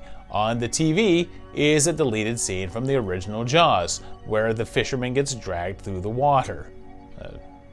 Sharks just come flying up on the water and attack, and of course there's this big fish rodeo that this guy refuses to cancel. And oh my god, Jason London is in this one too. He's like the shark movie king, I guess, and he's playing Jason London like himself, and they call him an action hero, which is generous. Somewhere, Jeremy London is weeping. Of course, the sharks start attacking and they catch one, leading to a special effect that will astound you with its realness. Much like Zombie Shark and Santa Jaws as well, this movie can simply be over if the main characters just said, "There's sharks in the water, so let's just get far away from that and call in the authorities to take care of the issue," but they don't, and instead have to take it upon themselves to solve this problem. And the only way to solve the problem seems to be getting onto tiny boats and hanging out over the river. This one is fairly entertaining for the first part, but then just gets stuck doing the same old, and Jason London is actually pretty great in this, portraying a fun, jerky version of himself, and the movie just kind of stalls when his character is seemingly killed. Oh, and hey, Jeremy London makes a cameo here, so good for the London boys. Number 2. Let's get back to our whole word and then shark theme with 2017's Toxic Shark, which is directed by Cole Sharp. And here's an anomaly. This is literally his only credit on IMDb. Nothing before this, nothing after. So like, how do you just end up beginning your career just directing a sci-fi movie? How does that happen? And can that happen to me? I'll direct one of these things. My email is like right there. It starts with an unintentionally hilarious moment, and then there's a singles retreat on an island, and there's of course a shark here, and this one has this acidic toxic goo it shoots out. The main plot is that there's a couple here who recently broke up and yet accidentally end up at the retreat together, and the big guy starts attacking, and this guy gets tangled in a tug-of-war rope. Like, how is that possible? How does one get tangled in a single piece of rope that's going in a straight line? the shark's toxic blast turns people into zombies, sort of. So it's like a remake of Zombie Shark or something. And okay, they know the shark is out there, but they're on an island resort with tons of supplies, and all the people have to do is stay put and stay away from the water, right? Nope, right in. And then there's this zombie threat on the island, but for the most part, this just follows the formula and doesn't really give much different. And although it's never really straight up boring, it does feel a little tedious. Number 1. Our final movie here is one that I know I love, and it's Ghost Shark from 2013. This one is directed by Griff First, who apparently is really into Noun Shark since he did this, Nightmare Shark, Trailer Park Shark, and Swamp Shark. This kicks off with some sport fishers killing a shark. Smile, you son of a bitch! Oh, it's been a while. Which then swims into a nearby cave where some unique ancient symbols on the wall light up. Afterwards, the fishermen are killed off by some kind of ghost shark. It's right there in the title. Bull is here working at the nearby lighthouse, and Sean C. Phillips is here at his most absolute unit. And can we talk about what a wild career that this guy has had? Started as a YouTube guy and has since gone on to show up in over 200 movies, mostly super low budget stuff where he basically just gives info on monsters from his house, which sounds like a pretty sweet gig. So hey, if you were thinking of maybe trying a different YouTube guy, for that, again, email's right there. Then when the shark attacks, the local mayor, stop me if you've heard this one before, agrees to close the beaches for 24 hours, only to help their tourist season. So, in an uncharacteristic move for one of these movies, everyone decides to stay away from the beach and have a pool party, and hey, remember when I called Phillips a unit? Watch this. He's in the water, and this kid jumps directly onto his back, like straight on, and barely budges him. But then, and here's where the title of this movie is important, the ghost shark appears in the pool. And then at a car wash where a kid who looks like 12 years old is driving a car. And then some pipes and a slip and slide, because the ghost shark can appear anywhere that there's water. The movie has lots of fun with this concept, having it show up in bathtubs, sprinklers, and even from inside a guy who just had a drink. Yeah, I know it's not perfect, it lags in some spots, but it's just good silly fun, and apparently has no issues killing kids, because like 6 or 7 child characters get eaten in this one. In terms of, well, movies, it's nothing to write home about, but in terms of sci-fi shark movies, it's a spirited good time. I should point out that there's a sequel called Ghost Shark 2: Urban Jaws that's not as good as this one, and oddly wasn't a sequel or knockoff, but a completely separate film that was filmed at the same time, or possibly earlier than Ghost Shark, and was unrelated, but was then bought and released as a sequel. It's far more serious in tone and is a pretty strange little flick that weirdly doesn't really feature a shark. It's sorta, I guess. It is worth watching though, because it's pretty entertaining and has an odd, surreal tone to it that I do like, just not as much as I like Ghost Shark. So there you have it, 10 movies with weird shark stuff happening in it. Yeah, most of these don't just have straightforward sharks. From the Sci-Fi Channel, and yeah, most of these were not good. Actually, believe it or not, I more so enjoyed the really out there shark ripoffs from last year, like Sharks of the Corn and like the backyard movie ones. Those ones are actually a little bit more entertaining than these to me. But these were still pretty fun. I mean, I had some fun watching these.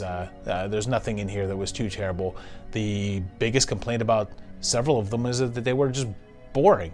But I don't know. If you've seen any of these, let me know down in the comments. If you know other insane, great sci-fi shark movies that you want me to watch, put those down below as well too. I could do more shark videos. I could do like 10 more of these. There's enough content out there with sharks, but tell me which ones you want to see right down there. Also, please like the video if you've enjoyed it. If you're enjoying the channel in general, please hit that subscribe button. Maybe share the video out to your friends, that'd be nice. And then if you think about it, go to my Patreon page at patreon.com/movietimelines. You can help support this channel like these guys do because they are my patrons and they are cool cats.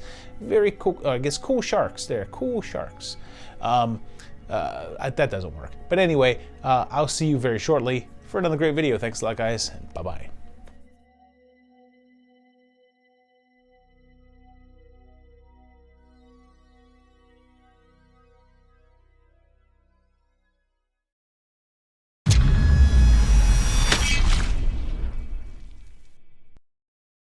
It's the 4th of July, and I'm at the beach, of course. And you know, in the summertime, I tend to like to talk about movies about sharks. So I figured today, I guess we're gonna check out the Sharktopus movies, because why not? And I guess, I don't know, we're gonna see what does me in first. These movies, or this freezing cold California water.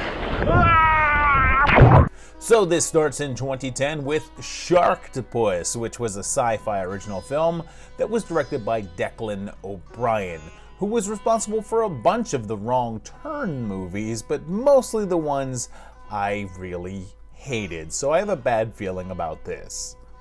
We start off with a shark off the coast of Santa Monica, but it's taken out by the Sharktopus. Part shark, part octopus. And now I'm starting to wonder if that's where they got the title from.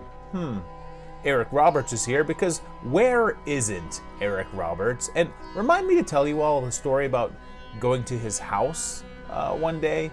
Sharktopus is a Navy experiment to create a super weapon, and Roberts' daughter is played by the girl from 12. And I swear to God, if there's a scene where she's in bed with Sharktopus heading down south, I will riot. In a freak accident, the control device that keeps S11 in check is damaged, setting it free, and it starts attacking and then heads to Puerto Vallarta. Roger Corman makes a cameo and they recruit Andy here to help them out. This guy is reading an issue of H magazine, which is a Spanish men's mag, and this one is from the March of 2010, so that appears to be our year. Ralph Garman pops in for like a second, and S11 attacks an assortment of beachgoers, since it's not entirely stuck in the water and can walk around on its tentacles. Nicole does her damnedest to hide her accent. Blue Water didn't hire you to think. Hired you to do a job.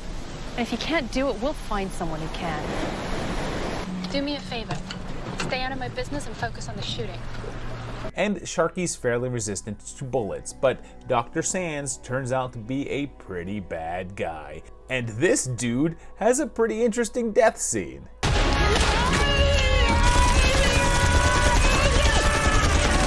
The doc is killed and they end up at a pretty cool and real place that I went on vacation once, and it's Canopy El Eden. And they have zip lines here, but the big deal is that it's where they filmed Predator, and they even have some props and stuff around, which I'm guessing that they weren't allowed to film here for copyright reasons. And they have a final face-off with it.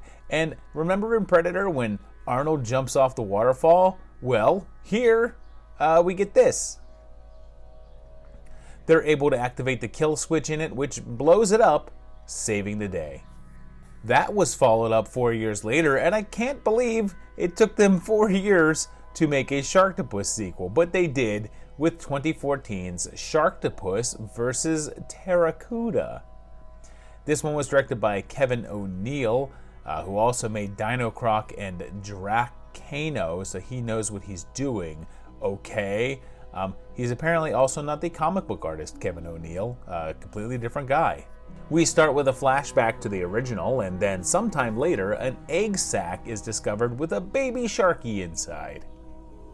Lewis is here and owns the company that originally made S11 and now has a new weapon, Terracuda, which is a cross between a pterodactyl and a barracuda. Of course. It's sabotaged though, and the totes on the attack, killing at random.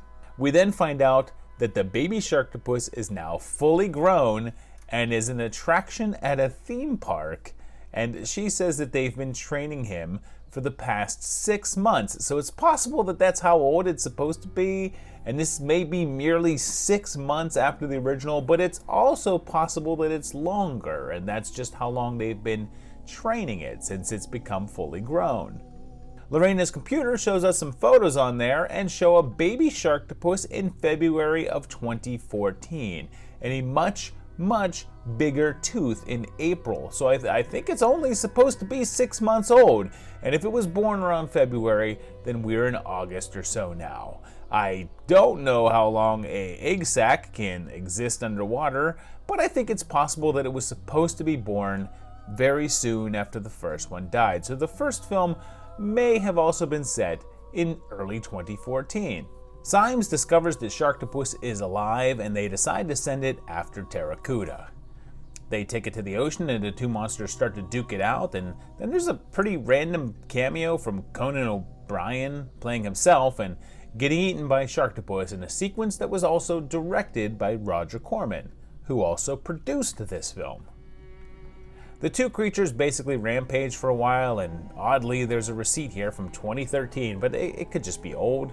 And after a series of attacks, Symes is killed, and they blast Terry with a harpoon rocket just as Sharky attacks, and it explodes, seemingly destroying them both. But it appears like our title buddy survives. The trilogy would then wrap up 1 year later with 2015's Sharktopus vs. Whale Wolf, which was once again directed by O'Neill. And Johnny Rico is in this one, and Sharkdo is also back here, causing troubles in the Dominican. Felix here was born in 1983 and played baseball 5 years ago, and Amanda Carrington is here doing some sort of like accent. I can take you places, Mr. Rosa, that you have never been. Of course, this is experimental. There may be a few side effects. Her nurse is the street side Wonder Woman, and Felix volunteers for her DNA manipulation. And she's apparently been a colleague of the first film's Dr. Sands and the second film's Symes. And here's the thing. This guy says that Sharktopus was in Mexico 6 months ago, and in America after that. So, since they said the 6-month number in the last film, that solidifies our timeline. The first film takes place in early 2014, with the second film taking place 6 months after that in fall of 2014, and this one takes place right after, since he says it's still 6 months since the first attacks. So, all 3 films take place in 2014. Felix starts to transform under the full moon and then becomes this thing that I suppose is a cross between a whale and a wolf. It takes to the water and starts a fight with Sharky, and come on, look at how dopey this thing looks.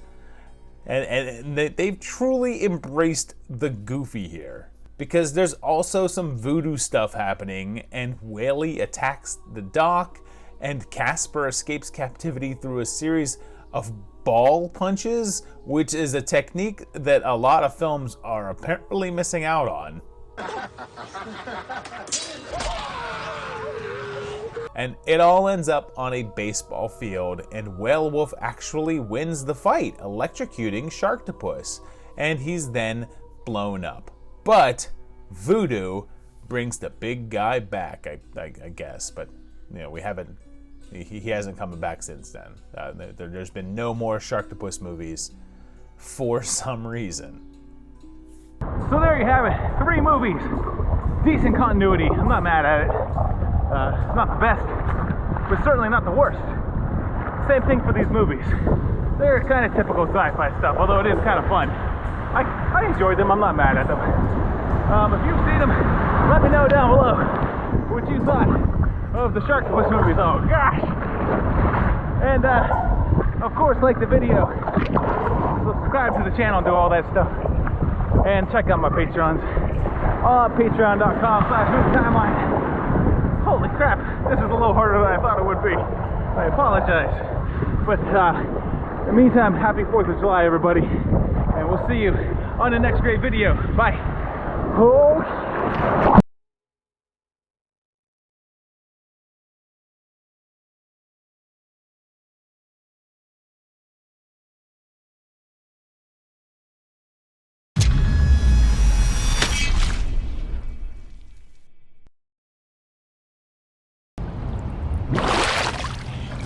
You know, a while back we did a Dead Last on shark movies, and I discovered something. I discovered an entirely new genre, and I'm simply going to call that genre Help, I'm Trapped in the Ocean. And there's a shark. And there's more of these movies than you think that there are. There's like a ton, and there's a new one actually coming out very, very soon with The Reef 2. And you know, in that video that I was talking about earlier, we covered The Reef 1. So we're not going to be talking about that today. Nor are we going to talk about The Shallows or Open Water or 47 Meters Down, the ones that we covered in that video. But here's 10 more movies to feed your fear. And I know that I'm just in a swimming pool, but like your 6-year-old self used to tell you, you never know. Number 10. Let's kick off with Shark Season from 2020, which is from The Asylum. So don't expect much. We all know how their shark movies tend to play out. It starts off with Super Saver Hayden Panettiere getting attacked by some stock footage, and then it has Michael Madsen. Strip down naked, get your clothes off, and douse yourself in the syrup. But why? What'll that do? What's the point? And he has a daughter who heads out onto the sea with a guy friend and makeup girl to take some photos. They head out in kayaks, and of course, the big dude follows them. They go to this reef that's only visible for part of the day and when the tide is lower. And oh, I guess I should point out that this also aired under the name Deep Blue Nightmare and was released in the UK as Shark Attack. They become aware of the shark at the half-hour mark, and we get our first chomp on the main cast, and they have a phone with enough battery for one call, and Sarah calls her dad. The other girl wants her to call 911, but she goes with dad, I guess. She says that We call 911, 911 calls the Coast Guard, they call the Navy, and they call Civil Air Patrol. Either way, it ends up on his desk for search and rescue, so I need you to trust me. So if it's still gonna end up on his desk if you call 911, then why not call 911 so that it does end up on his desk, as well as, well, all the other things that you mentioned. But the movie treats her like she's making the smart move. Now, here's something that's going to come up time and time and again with these movies, but this shark just ate. It just ate a whole guy. Why is it still there? It can't still be hungry. They get to the kayaks and are luckily assisted by friendly dolphins, and Asylum just can't have a movie with these couple of people though, so they throw out a random jet skier there to get attacked as well. And they keep cutting back to Dad, who keeps calling Sarah and leaving her messages. Also, Madsen is really rough here. He looks pretty bad and is clearly eye-locked on a set of cue cards right off to the side here. I wanted to let you know that the helicopter is up in the air. Marine Patrol is sinking with the Coast Guard. I'm not throwing shade on cue cards. Hell, I use them, but he just really sounds like he's reading cue cards. What next? Shark's just gonna turn into a tornado? Oh, please, don't go there. And it's hilarious because Madsen doesn't even seem that concerned about his daughter facing down certain death. Unfortunately, that area you're in can be particularly hard hit. It's the equivalent of experiencing a storm surge. And this is actually not so bad. I mean, it's pretty bad, but that makes it a little more enjoyable. They even try to explain why the shark just keeps on killing things, so I guess in the end, it's a good time. Maybe for partially the wrong reasons, but worth checking out if this is your thing. Number 9. Open Water was the movie that started this whole phenomenon, a movie based on actual events that was basically just two people stranded in the ocean and trying to survive, and then a smattering of shark.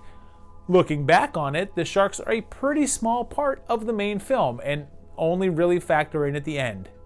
That was a hit, so another movie with a similar concept had its title changed and it became Open Water 2. But there were no sharks in that one. But then they did it again with 2017's Open Water 3, Cage Dive. It was originally just titled Into the Deep, but the distributor said, nope, it's an open water film now. It's found footage and I guess takes place in 2015, and we get info about a shark dive boat that was capsized and we're in Australia, and then it's 1 week later and there's 3 Americans there who are making an audition tape for an extreme reality show. And hold on, this is before the people went on the boat? Didn't they say this was 1 week later? Did they just mean 1 week before? They head to Oz and there's some weird presentation stuff going on here. There's interviews with people after the fact, so some parts are like documentary style. But then there's montages edited to music like a film, and of course standard found footage stuff, so it never feels consistent. Like if it was a documentary made after the fact, would they include bedroom footage? Why would they include the footage to show the girl cheating on her boyfriend?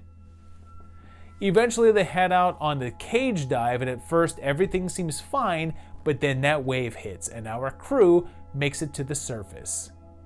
The sharks show up and this all goes down at like the 30-minute mark, and they find the rest of the people on the boat right away, but I guess don't see the Americans? Like it's now 5 hours later. How far away from the boat did they drift? They end up finding a life raft, and seriously, how hard is this search team looking? I mean, they even fire off flares. It's pretty grating and the characters are way dumber than usual, and it's just frustrating since you've got a bunch of people in a situation that doesn't make sense in an inconsistent filming style with people you really, really don't care about. Number 8. This type of film is not exclusive to the US, as we're going to find out with 2021's Killer Shark, a Chinese take on the matter. Of course, it starts with an attack, this one on a fishing boat, and they are not shy about showing us this big boy right away. This guy's bigger than normal and able to pull a whole boat, and then we're introduced to a group of young people headed out on a boat trip together. They, of course, crash it and manage to take cover on the upturned ship.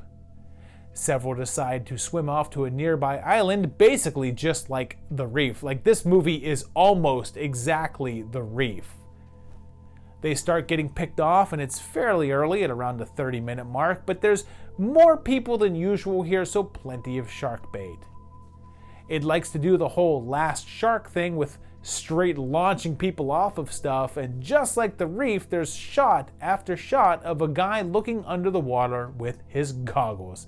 And this is one that seems a little confused about size. When they show the shark, it's clearly monster size, like they make it look the size of a whole boat, but it seems to take about several bites to get at people. Like, why make it look like it could swallow a person whole, but then not have it swallow people whole?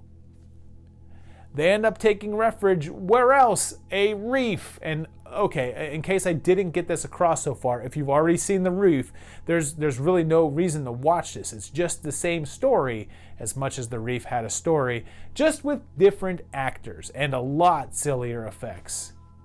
I should point out that there's this tag at the very end, like I'm with you, but I'm not sure what this has to do with a movie about a giant killer shark stalking people.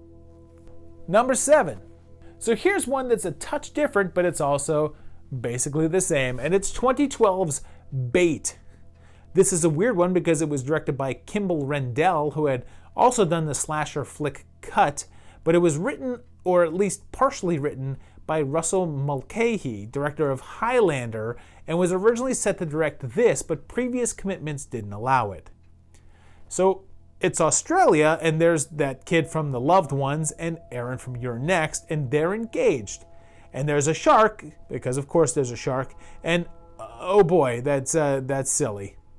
And oh, this was originally 3D, which is why that's like that. And then it's a year later, and Dr. Doom is here. And I was gonna make a crack about where Julian McMahon had been, like he'd vanished or something, but I looked him up and he's been very consistently working, so good on him. Josh is now working in a supermarket, and Tina's here with another guy, and there's a robbery, right as there's a massive tsunami that ends up flooding out the market. All of our characters are either stranded in a flooded building or down in the car park, and of course, eventually something else is down there as well, in the form of a great white. And here's why this one is on this list. The others so far have been people stuck out in the middle of the ocean with a shark out to get them. This is the same deal, except there's walls around them, but otherwise it's the same concept. They end up having to deal with surviving their situation, as well as the shark, who whittles down their numbers one by one. And there's some really wonky CG shark stuff, but there's also a practical model that looks pretty cool. And this is another scenario of what seems to just be an unnaturally hungry shark. It eats multiple people in the space of like an hour or two for some reason. Like they say it's a 12-footer. How big can its belly be? Well, that's partially explained in that there's 2 sharks, but even still, this one down below just ate, as did the one upstairs, and that's not really that important anyway. And yeah, I like this. It's not great, but it moves at a nice pace and has some nice character stuff, and it's worth checking out. And on a side note, there's also a movie from China called Escape of Shark, or Escape from the Shark's Mouth. It's almost a remake of this one, with a group of people in a beach town getting engulfed in a giant tsunami. Instead of a supermarket, everyone takes refuge in a hotel. But of course, a shark has found its way in there with them and starts attacking. It's got some hilarious CGI and even some of the same issues, with them needing to shut off the power to avoid being electrocuted, and another couple of characters trapped in a separate portion of the building. It's pretty fun, and some of the effects are downright hilarious, including a dream sequence in the beginning which has the shark making the same dinosaur noise as the one from Jaws 4. Plus, it's just a little over an hour long, so it's certainly not a waste of time. Number 6. Here's another one from the low-budget TV world with Sci-Fi's Frenzy, which was also called Surrounded from 2018. I want to like this one because it has this pretty cool poster, and it kicks off with a group of young vloggers. And is there a word goofier to say out loud than vloggers? It's just really unwieldy. They're headed off to a remote area to dive where they're not supposed to, but they get into a plane crash in the middle of the ocean. And yep, right away there's a shark. We have a couple of survivors, and they manage to inflate a life raft, and we have multiple sharks actually, and they ping pong between them in the water, and some flashes to the day previous, and they actually make use of some clever transitions. But you know what's not clever? Sharks that roar like a lion.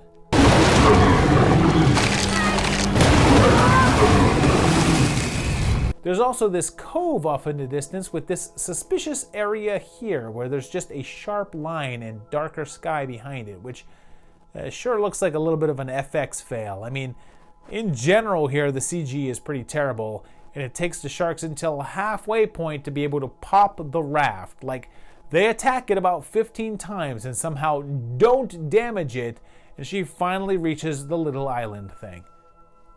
It takes some fairly unbelievable turns in the final half hour and just random extra body count characters, and it's fine. It's basically like the diet version of The Shallows. It does enough to keep you entertained, and it's obviously held back by the budget, as most of the goofiness comes from really shoddy effects. And yeah, I just can't get over those roaring sharks. Number 5. Here's another one that will feel a little familiar since, yep, every movie on this list is one of 2 plots. This one is 2021's Swim, which was by the Asylum again, but not for Sci-Fi. This one was made exclusively for Tubi, and oh hey, it was directed by Jared Cohn, the guy who gave us Shark Season. That one was pretty amusing, so let's hope this one is as well. This has got Joey like, whoa, looking pretty good here for a dude in his late 40s, and his family is renting this beach house that's having a ton of problems, and sure enough, there's a shark right there. This was written by Anthony Ferrante, who I guess is forever stuck in Sharknado mode, because there's a big storm brewing, and they quickly realize that there's a really poorly rendered collection of pixels out there with them. The storm gets worse and floods out the house, and Sharky gets in. And this one is hilarious because it fits the theme because they're stuck here, and the shark is in the basement, but like, they're not really that stranded. They show the upstairs, and it's fine. The storm outside is bad, but it's not like a tsunami, and they're in freaking Malibu. There's dozens of other places to go around, but for some reason they're stuck. And this one is just as much of a ripoff as Crawl as it is a Stuck at Sea kind of movie, even though it acts like they are. I mean, look at this shot of Joey arriving. It's like a normal rainstorm. How is this an emergency?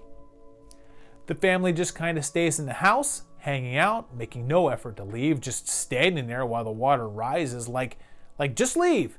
You literally just showed their dad walking around outside. Go outside, you morons. Instead, let's block the door. This is the kind of dumb that would just straight up piss you off. Like they take all their time and lollygag and finally they decide to, leave. And just as they do, their level floods and they're stuck again. Oh no. Like maybe if you had left in the previous hour that you had, just walked out in the slightly heavy rain, you'd have been fine. This is just an incredibly dumb film with incredibly dumb characters, and I feel dumber for having talked about it. Number 4, also from 2021, is Great White, and it's the feature directing debut of Martin Wilson, and it's another entry from Australia, where I guess this type of movie is pretty popular. It starts with an attack, and then has either Tucker or Dale's girl, and her boyfriend run a seaplane operation, and they're hired by a rich couple to head out to a remote island. Kaz reveals she's pregnant, and they find the body from the guy from the intro. Rich guy wants to head back and call the authorities, but Charlie insists on just flying around to find the woman, and they find her, and of course she's already dead. They're then attacked by the Jaws-sized Great White, and it damages their plane, so they have to get in a life raft.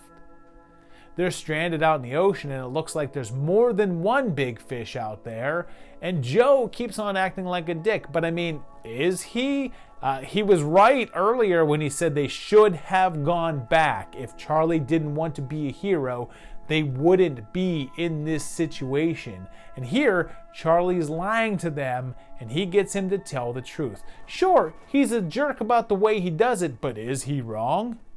But then the movie has to show that he's clearly an ass because he causes Benny to get killed. But this whole movie doesn't happen if they had just listened to him. And what he was saying wasn't even that unreasonable. And okay, fine. This one's pretty standard. Since I'm like 5 or 6 of these in by this point, it's the same old, same old. And if this was out like 8 or 9 years ago, I'd probably give it some slack.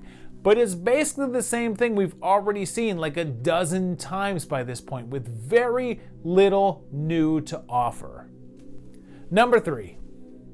So now, in that video I was talking about earlier, we covered 47 Meters Down, which was another example of this exact type of film. But that movie had a sequel with 2019's 47 Meters Down Uncaged. The director of the first film returned here, and this has sisters again, this time stepsisters, with the big fat Greek wedding guy and Nia Long. The girls go on a trip out to a remote cove where this is a new bunch of hidden ruins of a Mayan city, and they decide to go scuba diving down into it because luckily someone just so happened to leave the exact amount of gear sets behind that just so happened to be full up right there, just out in the open, like state-of-the-art stuff that they just had sitting on some raft.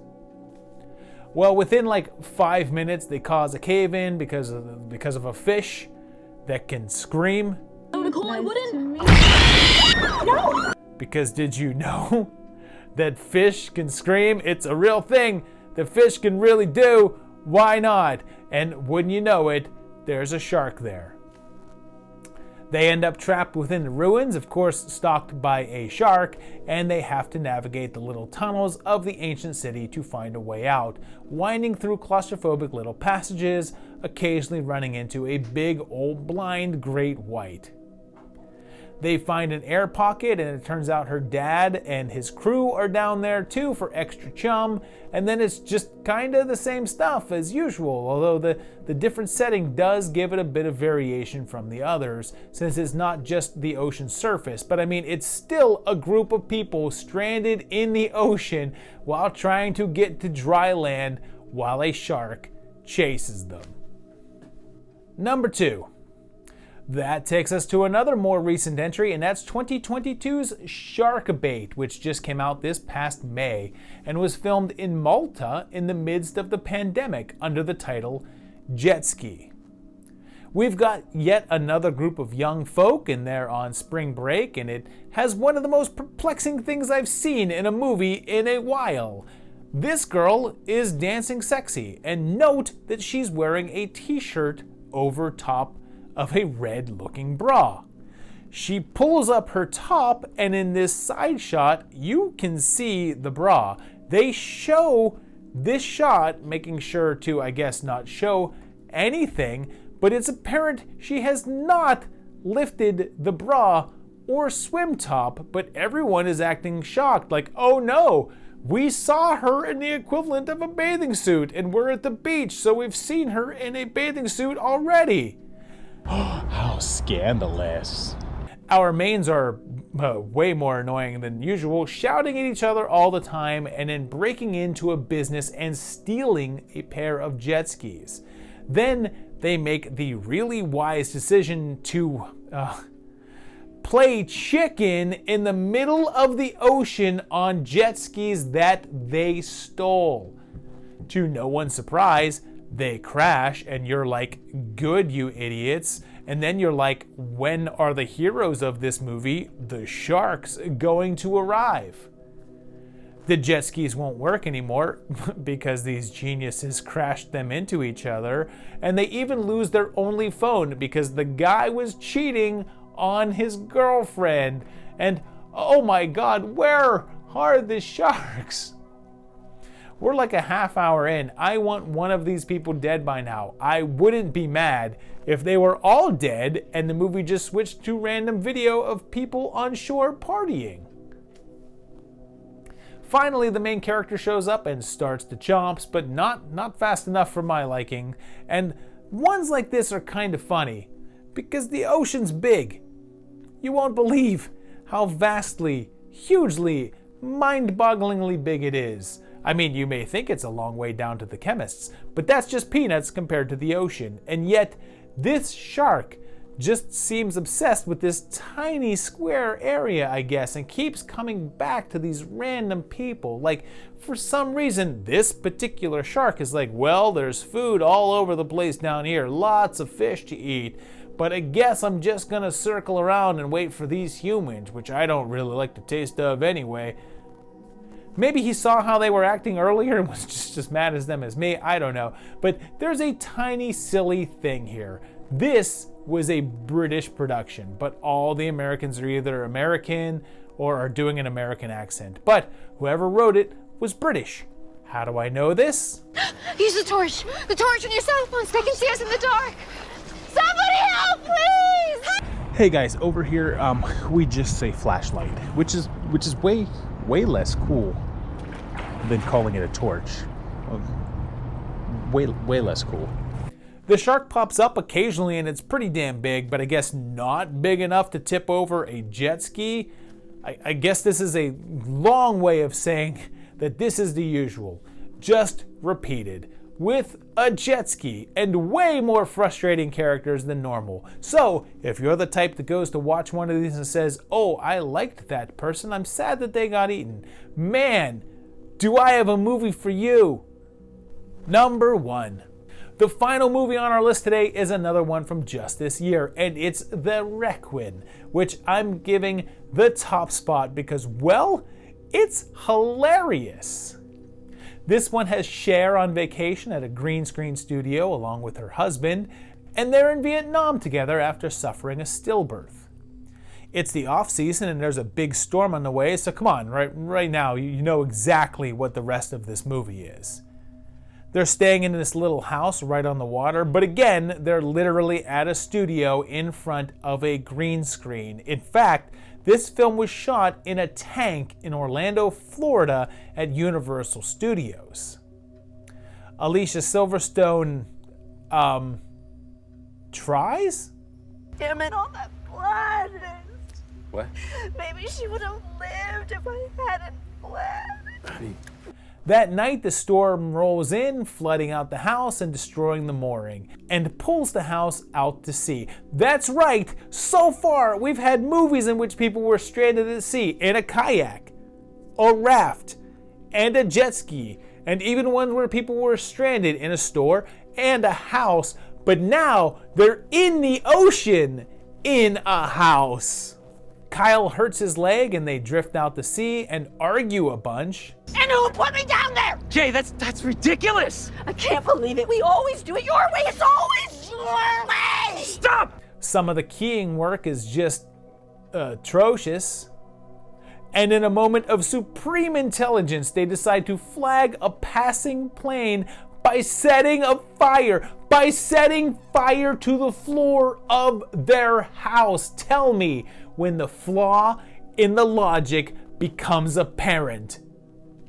Like about 4 other movies on this list, there's a dolphin fake out, and there's finally sharks at the damn 1 hour mark looking very matted in there. So, you may have noticed this is the same as pretty much every other one on here. It's practically identical to all of the other stalked by sharks on the open water movies. So what makes it number 1?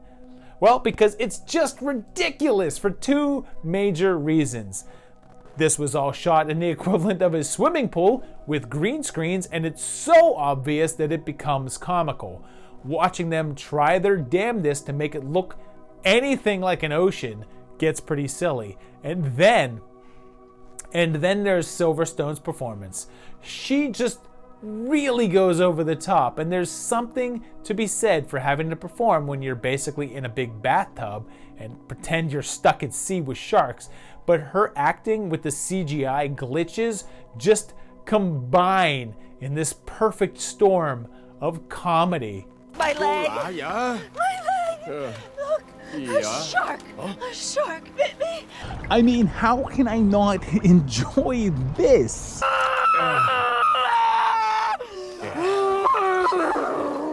I'm just gonna keep going. Take a look at how ridiculous that this shark looks and watch her reaction.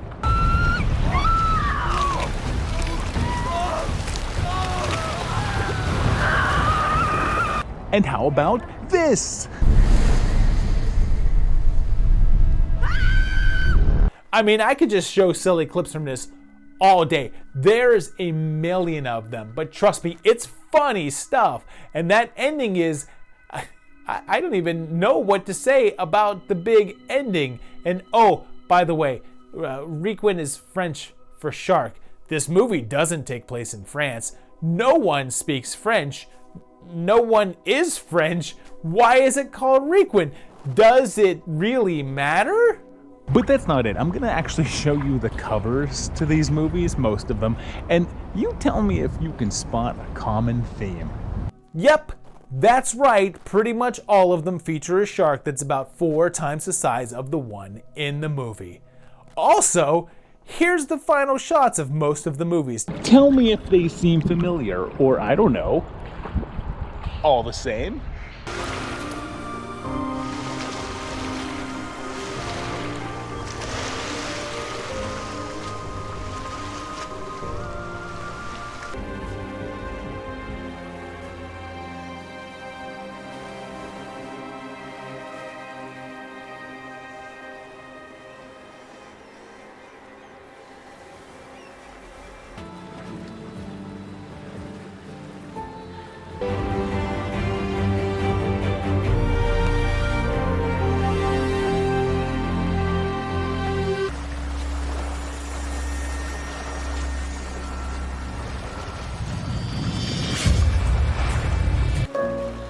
Everywhere I go, I see the memory of you. The heart is not a place where you can lie. So there you have it, 10 movies about people trapped in the water while there's a shark chasing them. Stalked by sharks. Yeah, there you go. I hope you enjoyed these. Yeah, I mean, I know I didn't include the ones that we did before, but that gives you 10 different ones to kind of feed off of. So if you've seen these, you have some more Stalked by Shark movies, let me know that down in the comments. If you enjoyed these, let me know. If this is the kind of movie that you dig, let me know. Or if you think it's just the same exact plot over and over and over again, let me know. And if you thought the Requin was as funny as I did, let me know. If you want to complain about how I pronounce Requin or Requin or whatever, put it in the comments below. Do whatever you want. Like the video, subscribe to the channel, check out my Patreon page like these guys over here do, and support the channel. Come on, you can help me out. It's fine. You can do it. It's like $1 a month. And I'd appreciate that. But otherwise, keep on checking out these videos. I'll see you very, very shortly for another.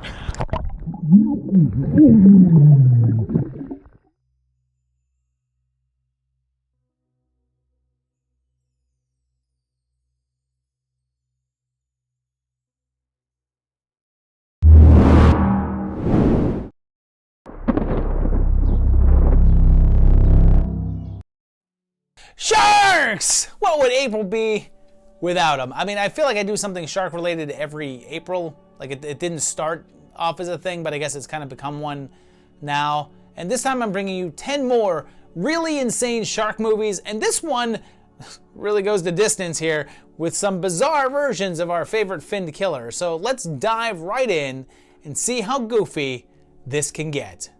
Number 10. This one is from 2022, and it's the Tubi original film, The Shark Side of the Moon, which tells us that back in the 80s, a group of Russians created smart sharks that are also kind of humanoid, and they get loose and go on a rampage, and the scientists, who, by the way, start speaking English as soon as things get crazy and kind of lose their accents, they want to get rid of them, so they launch them into space. It's then present day, although I guess a present day in which we're launching some future rocket into space, but when one of the crew is ill, they have to get an alternate. So I guess they go with this guy with a less than stellar reputation. And on the way, they get knocked off course. And I don't know why I loved this part, but I did. In order to avoid crashing, they follow that classic IT method of turning the ship off and then back on again. They crash on the dark side and go outside in what is some of the silliest green screen work that I've seen in a while, and are attacked.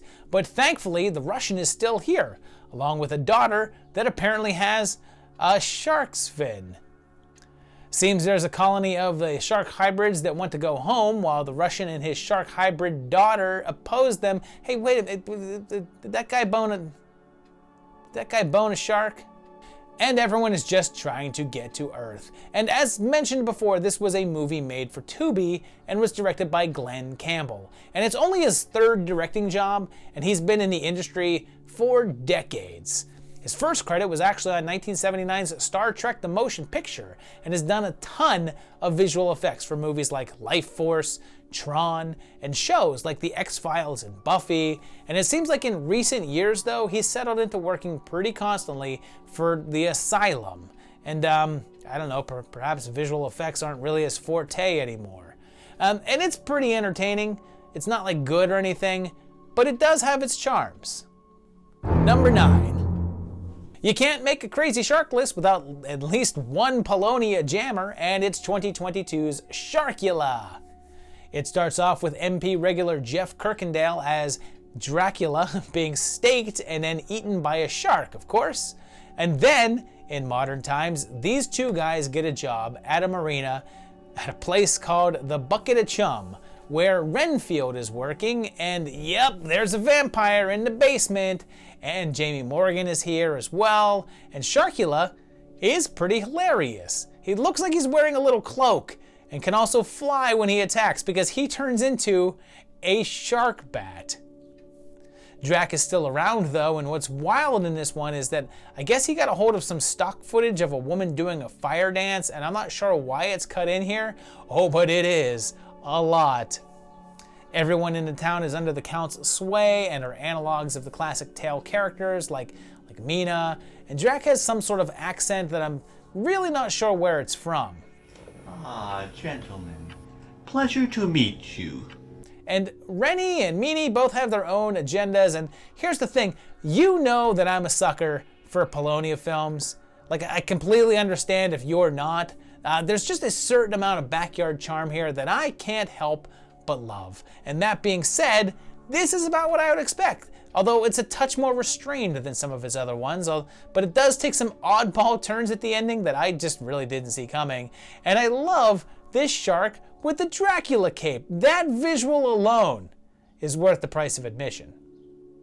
Number 8.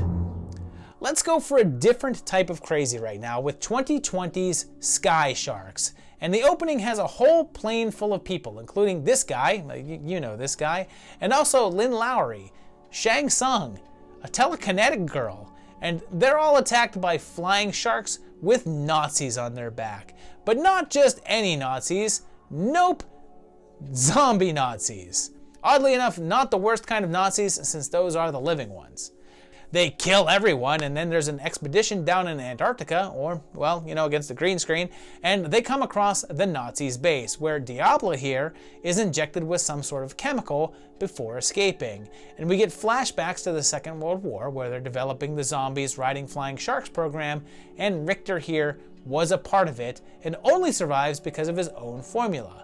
And Tony Todd pops in for a minute, as does Marcy Darcy, and yeah, this one is definitely less shark-oriented and more Nazi-oriented, but the flying, invisible sharks are a big part of this one, and there may be a case of being a little too late to hop on the trends. Like a few years earlier, Iron Sky had already done that whole sci-fi Nazi thing and an excess of green screen thing, and the silly sharks with celebrity cameo shtick had already been done to death with Sharknado, and I wish that I liked this one a little bit more. Like, it seems like it's gonna be some crazy silly fun based on like the first 10 minutes or so, but then it just kind of wanders around, and for like the next hour or so is basically just people talking about the zombies and sharks with some occasional news footage of them attacking.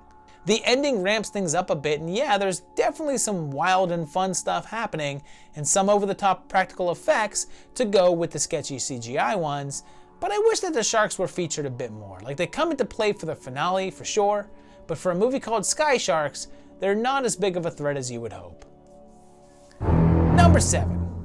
Alright, I said I wouldn't do it, but I guess I'm gonna do it. We're talking about Dick Shark from 2016. And the movie begins, and good God, I don't know how I'm going to even have any footage to use here that doesn't violate YouTube's policy, but it starts with a couple about to do the deed, and the man shows up with a very penis-looking shark, or I suppose shark-looking penis, coming out of his pants. He says it's gilled for her pleasure, so am I to think that this is some sort of condom? Like, they try to have sex, and this is fairly explicit without, I guess, being like a full-on sex scene or whatever. And I'm not sure what happens or how, because it's vaguely unclear. And the shark separates from the man and dives into the toilet.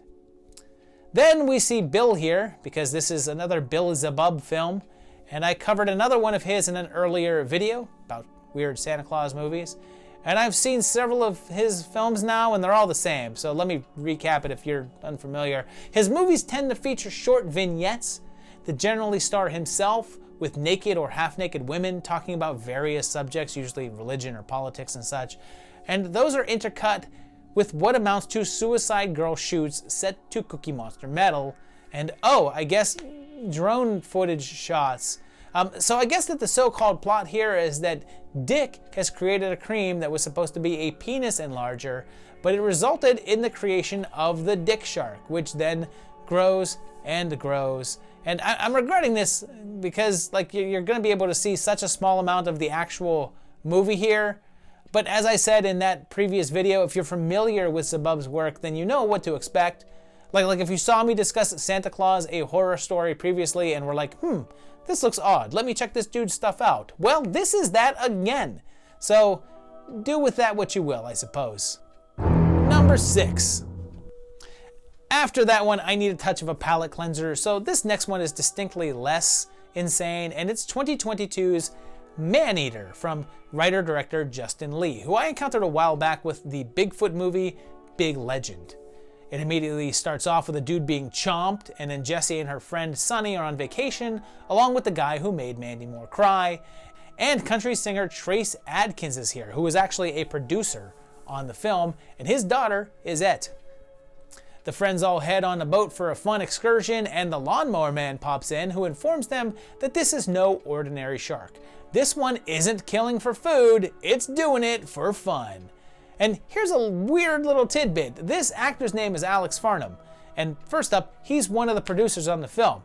Second, he's basically just Peter Brady. But finally, his character's name is Ty Burrell.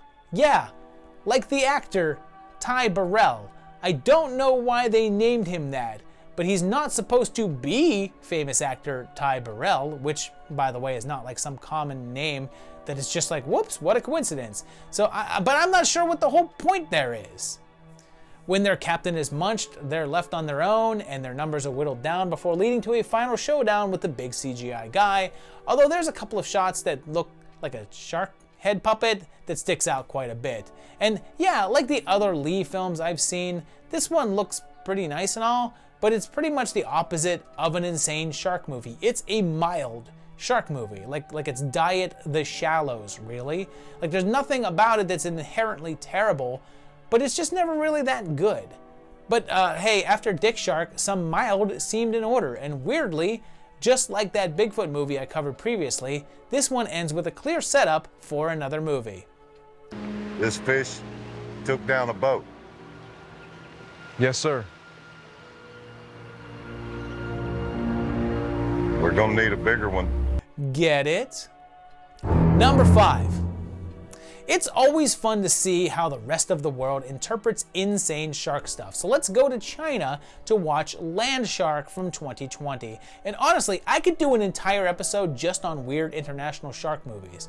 And this starts off with a dad and son witnessing a massive, scaly dinosaur shark fly through the air and crawl into the trees nearby. It then flashes back to an underwater, deep blue sea kind of lab, and they're doing, oh gee, what a surprise, DNA modification on animals in order to cure diseases, which just so happens to result in bigger, badder sharks, like they always do. There are moments that are straight out of the Meg, like the inclusion of this little girl, and then rips a bit off of Jurassic Park by having it be pregnant even though it was male because, life finds a way. And of course, it breaks the glass and starts to attack. And for a movie called Land Shark, this is all in the water. But finally, it does make it to land and kind of digs through the ground, and it turns out to also be bulletproof.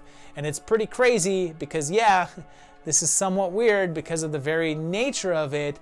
But honestly, it's not much different than most of the sci-fi shark flicks. Like, the biggest difference is that it has a reported budget of $2 million, which is probably around 10 times as much as any of those, but also doesn't really look it. So yeah, again, much like the Meg, it first attacks the underwater facility before heading to a populated area in China, although it's now even Meg-sized, and it's a decent watch if you're not really expecting anything too original or clever. Number 4. Now we move on to 2021's Shark Huntress, which begins with a shark attack, and Sheila here, whose mother has gone missing. And she was an environmentalist and heads out with some others to try to find her last known location. And I'm not sure, but I have a suspicion that English is a second language for everyone here. At least I think. I mean, that may be me being charitable. I don't know. Are you sure, Estine, is that my mother is okay? I'm not really sure. I kind of have this sixth sense. But meanwhile, the shark is, I think, attacking people. I'm not sure. I mean, if you can tell me what's going on here through this editing, then please go right ahead. It turns out that her mother was indeed killed by the shark, but amazingly, Sheila is able to cry without shedding any actual tears. And oh boy, this is by John Riggins, and this is his first film. And it seems like he wanted to make a trashy shark flick, but then also try to make it kind of dramatic. And then also put in an environmental message. But I gotta tell you, I'm getting Birdemic vibes here, except it's not quite as funny. Just like that movie, this one has a bunch of scenes of people sitting around talking about how the environment is in trouble and ways to save it. Like, it's very clear that these segments were the reason why he made the movie in the first place. And yeah, it's something. Like, there's a scene where they're looking for information in a shop and they talk to this guy, but they also buy something and they take the time to show us the entire transaction. And listen to this. Yeah, there was an American girl here with some of her buddy or boyfriend. She was asking about the great white shark. And okay, I'm gonna try to piece this together. Sheila is only with one guy. There's no one even waiting outside. So here's what I'm guessing happening here. With some of her buddy or boyfriend. Originally, there was supposed to be another character here with her, but for whatever reason, like the other actor was unavailable or whatever, they changed the script. But I'm thinking this actor knew the script and the line was some of her buddies. But when they only had the one guy, they changed the line to her boyfriend. And the guy started to go with the earlier version before realizing it mid-line and changing it, and they didn't do another take. That's my theory. And it's so weird because it switches from stuff like this. Hey, dude. Hey. Thank you. You're cleaning up the beach. Somebody has to do it. Plastic grows quicker than mushrooms in forest. But then he just gets eaten, so it's not even like it's a whole, well, we're destroying the waters, so the ocean is fighting back. Because the message here is, clean the ocean, get ate. And yeah, it's terrible. And there's just so little going on. The huntress of the title hasn't even done any hunting yet, and we're halfway through the movie. And I'm gonna call something else out here. They can't trace our current location, but they can get to the homeland. I swear this only happens in B-rated movies. See, right there, you know that it's a dumb plot point, so instead of actually writing something better, you just go, oh, we're just gonna say that we know it's dumb. And that's just lazy. And the fact that you called it out lets me know that it's not just lack of skill and like, oh, I didn't know any better. You knew! You were just too lazy to write something else. So, yeah, this one's kind of worse than usual, and I have to say, it's not even really that fun. Number 3. For this next one, I'm not even sure how I'm going to explain it, but it's 2021's Bigfoot versus Megalodon. So this is in 4045, and it's got the future humans teaming up with aliens to defeat other aliens, but then there's Megalodon, who was created in, what else? Nazi experiments, and it's this half-human, half-shark thing, and is being used by alien Joseph Stalin and alien Aleister Crowley. Like you got that? And Bigfoot is here, and okay, this is a sort of sequel to the previous films, Bigfoot versus the Illuminati, and Trump versus the Illuminati, and it's entirely computer animated, and Bigfoot talks, and this is the voice that they gave him. Been meaning to talk to you about that, princess. About what, exactly? The rations. We're really running low down there. There's an inordinate amount of conversation based around two soldiers that want to have sex and discuss it like non-stop, and there's just a lot of talking here, like lots and lots of it. Like, this movie's not too long. It's an hour and 10 minutes, and the first like half of it is just people in rooms talking. Nothing really happens. And I guess this is like a special effects showreel in a way, and it's the work of BC-14, I guess otherwise known as BC Fertney, and also Christopher Maitland, who apparently went to the same film school that I did and around the same time too, but either he left before I started there, or we just didn't have any classes together. And I can't say that I'm too on board with this, because it's honestly a bit on the dull side, and this list is pretty heavy with genetically altered sharks that were part of a military experiment. And this is the second one here with a man-shark hybrid. Like he's kind of not a shark, I guess. I mean, he's definitely not a megalodon because he's not much larger than the human characters, and it's a little tedious to get through. And here's the kicker. Bigfoot and Megalodon don't actually even fight in this movie.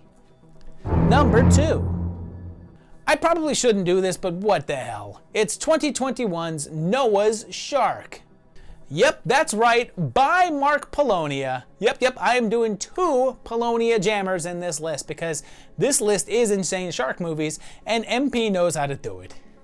We saw Kirkendale as Dracula, and now he's back as a priest doing an exorcism. That's right. Spank the devil out of me! And I love it already. And oh my god, this has to be seen to be believed. There's a demon shark who talks to Noah's son to sneak onto the boat, even though there's already 2 on there, and it leads to betrayal. And Noah's beard is just amazing. Meanwhile, in present day, Father Benna finds what he's told is a piece of the actual Ark. And there's a dude in a red cloak with a mask and, except for that flashback, so far there's very, very little shark. But there's also this guy who's trying to make a TV show out of their Noah's Ark wood and the ghost stuff. And you know, what I love about Poloni's flicks are how serious they take things, and how he takes these ridiculous concepts and then treats them mostly seriously. But in this one, it has more humor in it than usual. But it's not making fun of itself. It's not falling into the trap of, oh, how terrible can we make this? And just make our excuse that we're making a terrible movie. Ha ha. No, it's actually just that there's more jokes in here than normal, and they work. It's funny. We warned you about the cursed place. Oh, I just had this car detailed. And of course, Jamie Morgan is here. But you know, between the 2 movies on this list, there's no Ken Van Sant. And they head off in search of the full Ark, heading to Iran, which looks coincidentally a lot like the Northeast US. And it's silly and kind of fun, but I will say for a movie called Noah's Shark, there's very little water involved and not a lot of shark action. It does come into play during the finale though, emerging from a lake, which is because he's a demon shark, of course. And I'll say that it's not my favorite Polonia flick, but I still enjoyed it. Number 1. And now our number 1 movie here. Let's check out the one that knows what it is and is just gonna embrace it. And it's 2019's Bad CGI Sharks. It starts with a woman being killed in her bedroom, and I guess a ghost shark with glasses. Then there's a backstory about 2 brothers that grew up wanting to make a movie about a killer shark, and it's Matthew and Jason. And Jason is like a bit of a moron, and they're played by real-life brothers who also wrote and directed the film. And when they decide to finally make their movie masterpiece, they're soon chased by an actual shark floating through the air. And it chases them around while there's some kind of iffy attempts at comedy. And then there's also this kind of magical director guy who is sort of magic and talking to the audience, breaking the 4th wall.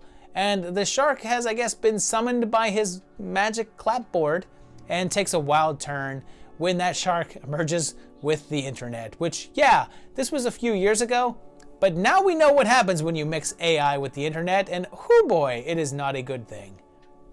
It spawns some sillier cartoon sharks, and there's a mixture of some really dumb comedy that falls flat, and some good stuff, like the bad CGI shark having trouble attacking because it's taking time to render. And yeah, it's kind of charming. Like, this was obviously made on a really low budget. It's basically a backyard movie. And of course, it only works some of the times, but I have to say that the stuff that works is pretty damn enjoyable. And I'm sorry guys, but I think that possibly some leads who are a bit stronger with comedic chops could have carried this a little more. Like the brothers are good, but I think perhaps a bit stronger with writing and the technical stuff than being in front of the camera. Now, don't let that come off as a slam, like me saying that they're bad actors, because honestly, they're not bad at all. It's just that these kind of lovable deadbeat characters are a bit tricky to pull off and still come off as charming.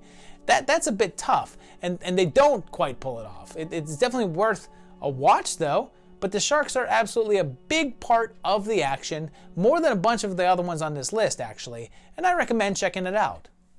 So there you have it, 10 rather insane shark movies, some more insane than others. And there was a lot of fun in this one. There was a couple of clunkers, but for the most part, this was a pretty fun list to watch. There's some good stuff going on here.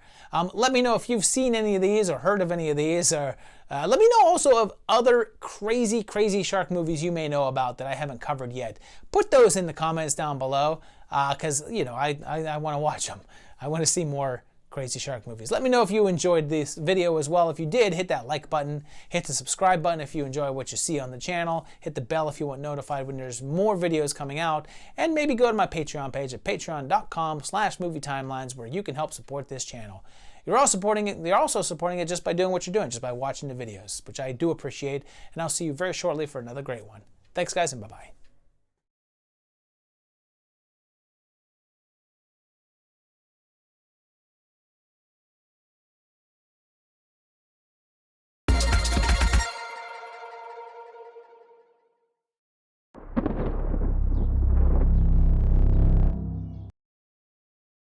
It's my birthday today, and in honor of my all-time favorite film, Jaws, I'm covering 10 movies that I'm saying are ripoffs of it, even though they're just weird movies with sharks in them. Look, I just want to see some silly shark things. So, sue me, okay? And hey, since it's my birthday, you can get me a gift by getting yourself a gift, like maybe ordering my book, Timelines of Terror, or my movie, The Last Amityville Movie, or even my new book, The 80s Project Volume 1. Each are available at the links below. But now, happy birthday to me, and farewell and adieu to you fair Spanish ladies. Number 10. We're gonna start this off with one that I swore that I covered before, but I guess not, and it's 2016's Atomic Shark.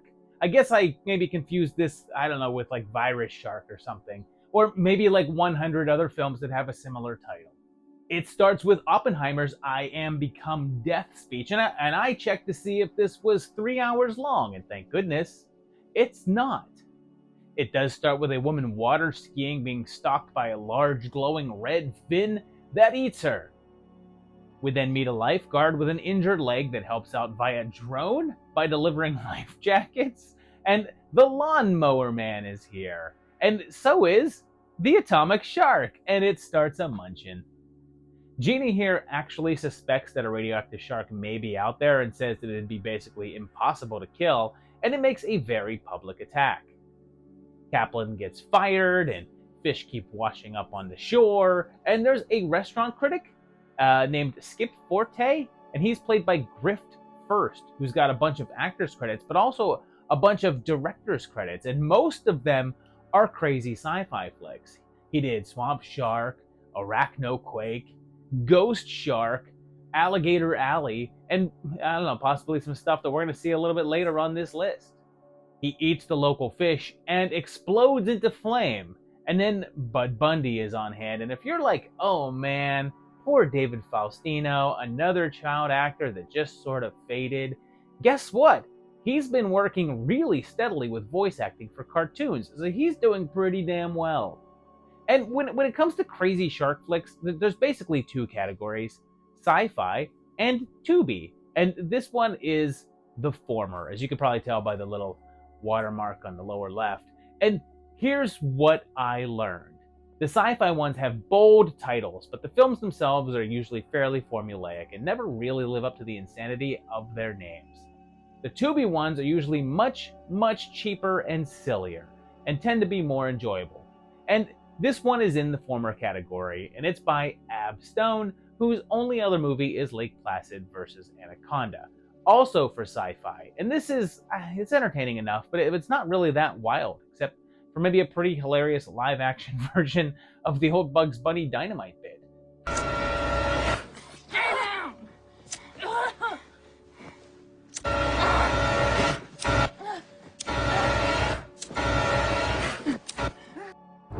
Number 9. We're going even further back now, all the way back to 2008, which was really before all this crazy shark stuff went into full swing, and we're looking at Shark in Venice, which is apparently also called Sharks in Venice. So I guess it'll be a surprise if there's one shark, or multiple appearing here. We're set in the Canal City, and a diving crew is on a mission under the water and finds a lost section of the city, but they get attacked and eaten by, you guessed it, sharks in Venice. Or maybe a shark in Venice. It's hard to tell if one shark ate everyone or if there are multiple, and the suspense is just killing me. Meanwhile, in San Francisco, Barney Rubble is a teacher, and when his father dies, he heads overseas with his fiancée, and his pops was one of the scuba guys. He declares that this is not a boat accident, and it wasn't a propeller, and it wasn't a coral reef, and it wasn't Jack the Ripper. It was a shark. They start investigating what his dad was in search of, and it's Lost Medici gold. And believe me when I tell you that Stephen Baldwin literally reads off every single line of dialogue as if he's under heavy sedation and about to have his wisdom teeth removed. They go diving, and there's stock footage of sharks intercut that are clearly in an ocean and not in narrow canals, but then there's some Indiana Jones style catacomb crawling, so we get a bit of Jaws versus Tomb Raider action, I guess, but I guess subtract Lara Croft and insert a man increasingly on the edge of nodding off. And yeah, even though I don't think that this was a sci-fi one and it was more created for the straight-to-video market, it sure does feel like a sci-fi film, and then it gives you the title Sharks in Venice and this pretty crazy poster.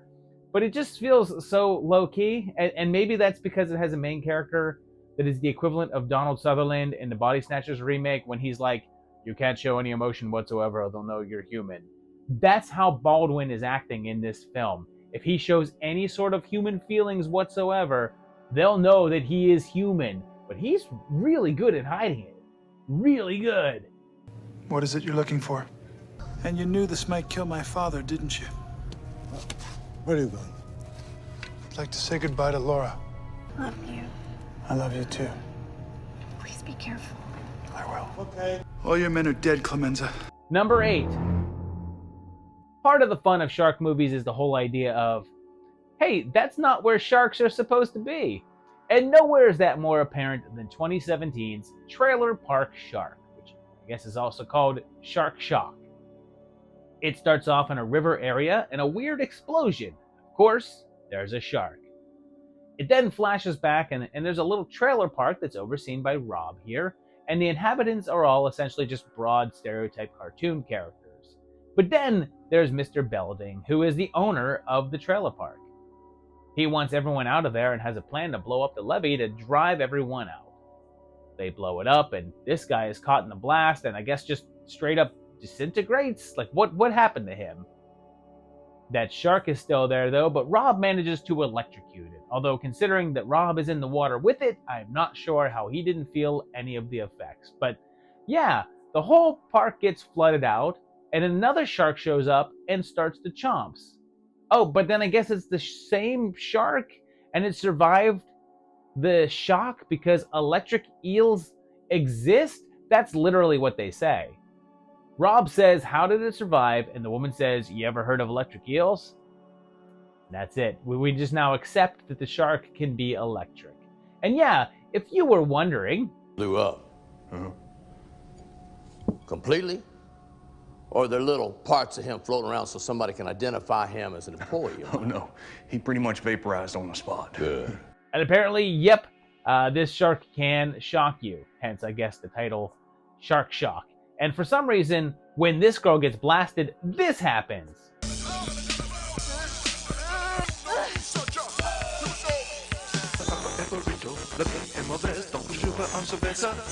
Which I guess was done for the blooper reel, but the director thought it was funny, so he kept it in the movie. And that director was Griff First. And remember when I said that he directed some crazy shark movies a bit ago? Well, this was one of them. And it has another veteran of shark flicks, since Tara Reid is here as well. There's a shark swimming in these waters. A shark here. The weatherman say nothing about a tornado. And based on all that, I don't think that you'll be surprised to know that this is another Sci-Fi Channel shark masterpiece. And it's clearly not taking itself all that seriously. And there's a fair amount of comedy here, even if a good chunk of it doesn't really land. Are you crazy? Or just stupid. It's a fine line. And it is. Number 7. Here's another example of that whole, hey, there should not be a shark there, with 2018's Nightmare Shark, which had the far less interesting alternate title, Curse of the Dream Witch. It starts Freddy style with a woman in a dream-like state being attacked by watermen and some sort of witch woman, and it affects her in the waking world. So Ava is having these bad dreams about the ocean, and wait. Rob and Jolene from Trailer Park Shark are here, and their names are the same. So this is a sequel to that movie, I guess. But there's also Gina and Kaplan here, who were both from Atomic Shark. So we're looking at some sort of shared sci-fi cinematic universe here. And then Father Perez shows up, and he's the doc that is trying to cure this group of their bad dreams. Turns out that when Ava was a kid, a guy shot her family's boat, and she saw the witch in the water, and the rest of the fam was drowned. Rob decides he doesn't want to do it and leaves, only to be attacked on the road. And then there's just an effort made by the group to not fall asleep, and of course, they do and have to face off dream attacks, and it very quickly slips into Elm Street ripoff land, going so far as to even do the whole hand out of the bathtub thing. And this is the third of the way through the movie, and we haven't even seen a shark yet, so I'm not sure why we're going with the title Nightmare Shark when it seems like Curse of the Dream Witch is way more fitting. And I guess it's appropriate that this is in some way a sequel to Trailer Park Shark, since it was also written and directed by Griff First. And that makes 3 out of the 4 films that we've talked about so far that he was somehow involved in. And yes, this is another sci-fi entry, which should come as no shock. And there's definitely less comedy in this one than the previous, and way less shark. What in the hell can I do? Just choke me until I pass out. And hey, wait! What kind of movie is this? There's a point at which a character goes through files and we see information about the trailer park incident, but also the atomic shark stuff. And here's what's hilarious here. You get to the end of this movie and you're like, hold up, there was no shark in that movie. Like, at all. And that's because the Dream Witch version is a re-edit. The actual Nightmare Shark does have a giant shark in place of the witch, but I guess the film was altered and the witch character digitally inserted instead of the big old CGI shark. And it seems like one was for the American market, the shark version, and one for the British market, the witch version. In Nightmare Shark, they explicitly state that the people were survivors of shark attacks, which makes sense, whereas in the witch version, they all survived drowning? And that's just, the whole thing is just weird. Number 6. Hopefully there will be a good deal more shark involved with 2022's Alien Shark. The opening gives us 2 girls on the beach and they find a glowing rock, and I have no clue what is going on here. They are standing up to what appears to be their ankles in water, and I suppose something eats them. We then have a military woman named Alicia, and she's on a short leave and goes off to an island with a group of friends. But uh-oh, there's an alien craft outside our atmosphere, and a shark with glowing green eyes eating people.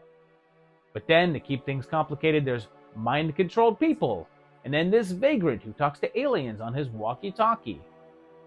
He says that there's good ones and bad ones, and the bad ones are from a planet that's dried up, and they've sent scouts here and attached them to predators, hence the sharks, I guess. But there's good ones, and they're trying to get him to help save the day. But then, to get even more complex, there's crystal rituals that seem to communicate with the sharks. And hey, guess what? You can get some stock shark footage and make the eyes green. But then there's also just like X-ray sharks floating in midair. What the hell is going on here? What is this movie? And I guess this movie is some sort of Walmart exclusive, and it looks like that means that the physical copies are only available at Walmart, but you can get it online pretty much anywhere, and it's on Tubi and whatnot. So what does Walmart exclusive even mean? It was directed by Paul Tombarello, and he has a pretty limited filmography, but the film he did right before this one had Amber Benson, Charisma Carpenter, and Claire Kramer in it, and I know that a solid chunk of people watching this list just lit up by that, but that same movie also had Luke Perry in it, so I guess just crossing universes. But then also Miguel Nunez. I guess I should have watched that one instead. But you know, I say that, but then this happens.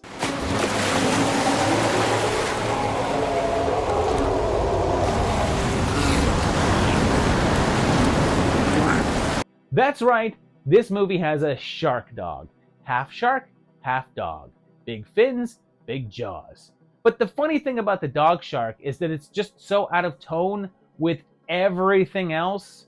This is actually a pretty slow-paced flick where not much happens. Although everything tries to, it keeps on adding all of these different elements, but it never really does anything with them. But then, this little dog shark just randomly strolls in. But even then, they just kill it within a minute or two. And they don't even think it's weird. They call it like a guinea pig or something. This movie could have used more dog shark, or like at least more stuff like dog shark, because for the most part, this is really boring. Number 5. So I called this list a ripoff list, although most of these films have little to do with Jaws outside of there's a shark in it. But this one might actually qualify since it's 2012's Jaws of the Shark. It has some scientists realize that the shark that they're conducting tests on has escaped, and it shows up washed up on the shore where it starts attacking. There's then this family on a camping trip, and the shark starts attacking, and it's mutated now, and is this shark-man hybrid, and it does not have a visible zipper on the back of its suit. I don't know what you're talking about. It starts munching on dummies, and soon finds a lumberjack just cutting down trees with a chainsaw in the middle of the night for some reason. It kills him and takes his saw, and then goes on a hilariously gory rampage. So, a young woman and a masked shark hunter decide to go on the case to take it out.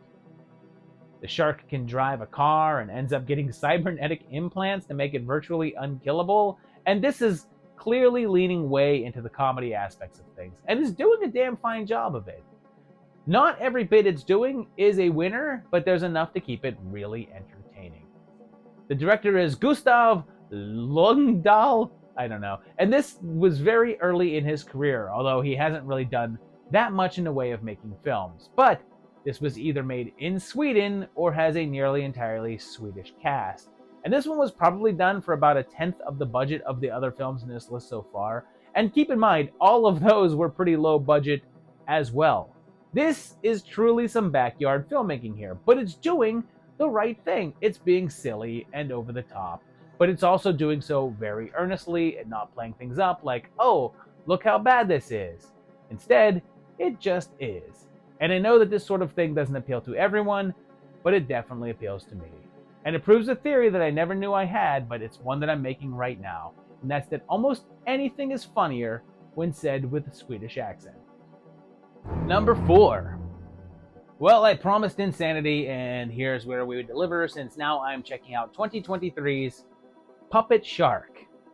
And as this begins, it's true to its name as it features puppets. Muppet-style puppets, actually. This guy has decided to propose to his girlfriend on the beach, and they go out on a boat together, but there's a shark. But not just any shark, a puppet shark. And you laugh, but this probably looks better than some of the effects in the other films, and the shark is more convincing. There's then a couple of campers, and they tell the story of the Canadian marshmallow shark, and it flashes back to the 60s, and gives us the origin of how, like, this shark likes marshmallows. But then there's another story about a dentist teaching a shark to floss. And so what this is a collection of short stories about sharks, all set to puppets, basically a little like anthology. And it's from someone who knows a thing or two about weird shark ripoffs, and it's Brett Kelly. Although this is listed as the director being the Kelly Collective. And I'm not totally sure what that means.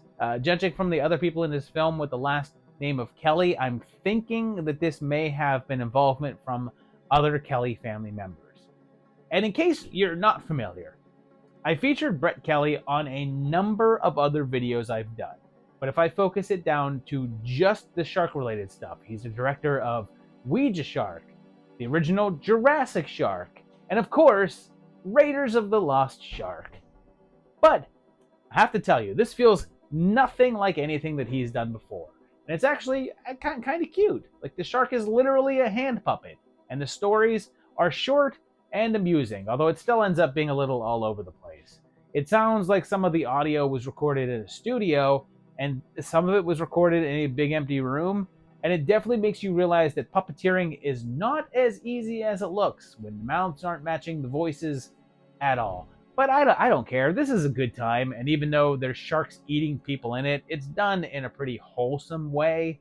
Like, if I had to guess, I would say that this is Kelly making a movie with his kids and making it vaguely kid-friendly, and it's worth a watch. Number 3. Let's stay in 2022 and check out another one with a similar title, since we had Puppet Shark, but how about Doll Shark? This has a guy hunting a rogue shark that is said to be possessed by something evil, and he's standing in the ocean and not standing against a green screen. And he kills the shark and takes a tooth for a souvenir. He takes a stuffed shark from his kid's favorite TV show and puts the tooth inside of it for luck, and then ships it off.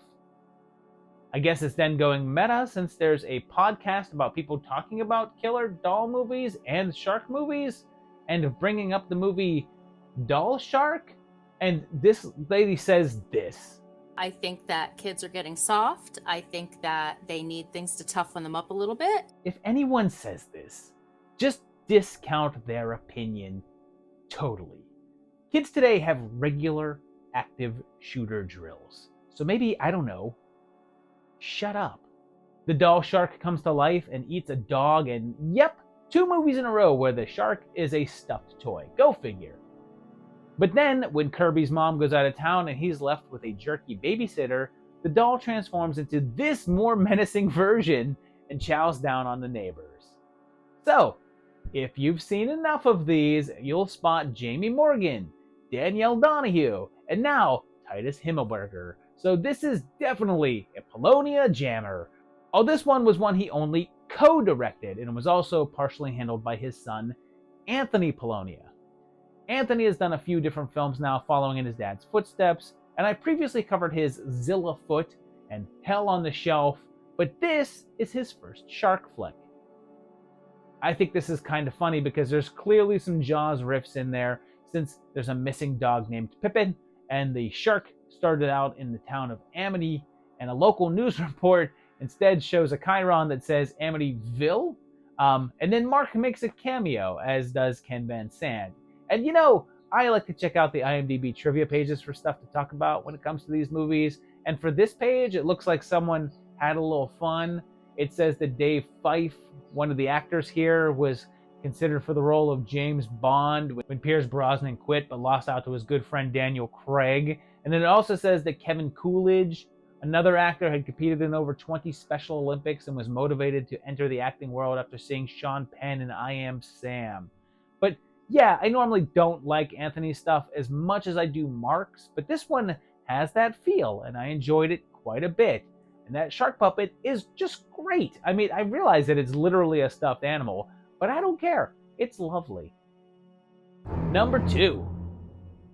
Speaking of Brett Kelly and Jurassic Shark, there was a sequel to that one that I covered a while back called Jurassic Shark 2, Aquapocalypse, and that was directed by Mark Polonia. And well, he went back there with 2023's Jurassic Shark 3, Seavenge.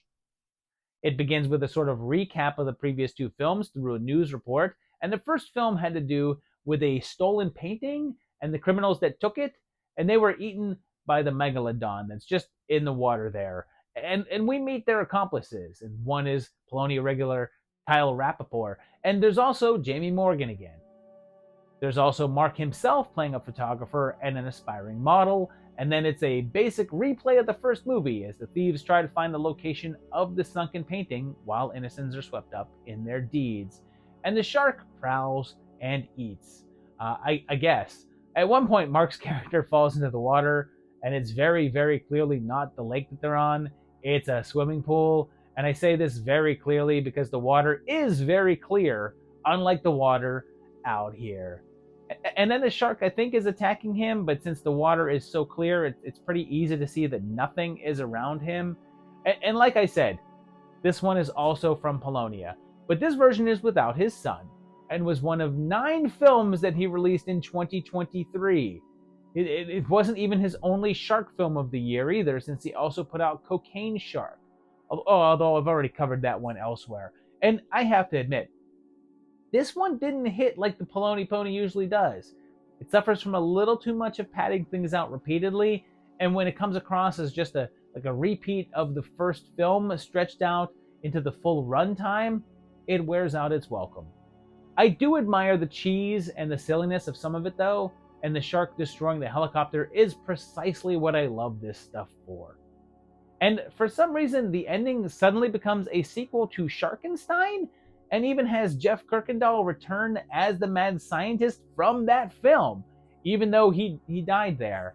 And then our heroine fights it in a forklift, and when they do the long shot, like this is very obviously Ken Van Sant there, that man is distinctive as hell. Number 1. Speaking of Brett Kelly and Ouija Shark, I guess there was a trend to take his shark movies and then have someone else handle the sequel, because in 2022 that was Ouija Shark 2. There's a recap of the first film talking about the spirit shark unleashed by a Ouija board by Jill and her friends, and her dad, Anthony, helped her out and was killed, but his ghost then pitched in to finish it off.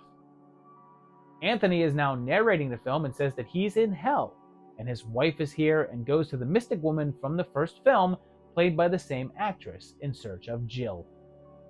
Meanwhile, Anthony is in hell, and for some reason fights gorillas in sunglasses, but he now has like Doctor Strange like powers.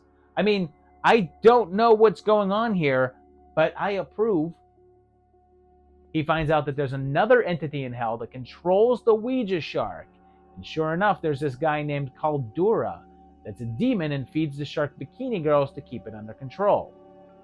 He says that the Ouija shark's defeat in the first film led to him losing power in hell, so he hates Anthony. For some reason, that leads to a musical number. Can roast a weenie over a kitten, but why? With me, Caldura in charge. Anthony meets up with Death himself, who says that he's not really dead and says that the shark is actually a problem and asks him to stop it for him. And here's my best shot of explaining all of this. John Miglior, who has appeared in a pretty large number of low-budget backyard flicks, has also directed several of his own. He appeared in the first Ouija Shark, and I guess decided that he really liked his character in it, and he built the sequel around him. And it should be noted that he did co-write the first one as well. This has that standard sort of like vanity project side effect of the writer-director making himself the lead of the film and then having that character just sort of be the coolest and best guy around that other characters talk highly of at every opportunity. And I'm not saying that the first one took itself seriously, because it definitely knew what it was. But this one has full-on kaiju-sized Ouija sharks and demons and really goes over the edge. And it's pretty damn fun. Sure, it occasionally suffers from the side effects of trying too hard to be goofy, and the acting definitely misses the mark. And there's this attempt to shift away from the killer shark vibe part of the story of this one to kind of like a superhero story instead. But I like this quite a bit. I mean, the ending has a fight between a giant Ouija shark and Terrogator. So what's not to like? So there you have it. Happy birthday to me. 10 silly shark movies, most of which were pretty fun. I actually enjoyed the bulk of these. Some of them were a little on the slower side with not as much exciting as I would have hoped, but for the most part, I had a good time watching these, as I usually do with goofy shark movies. It's a lot of fun. Let me know which of these you've seen. Let me know other crazy shark movies down below in the comments. I want to hear that. If you enjoyed the video, hit the like button. If you enjoy the channel, hit that subscribe button and hit the bell to get notified when new videos go up. And also check out my Patreon page at patreon.com/movietimelines, where you can become a patron of this channel and help support it. But you can also keep coming back and watching more videos. I appreciate that as well. And I'll see you very shortly for another great one. Thanks a lot. Bye-bye.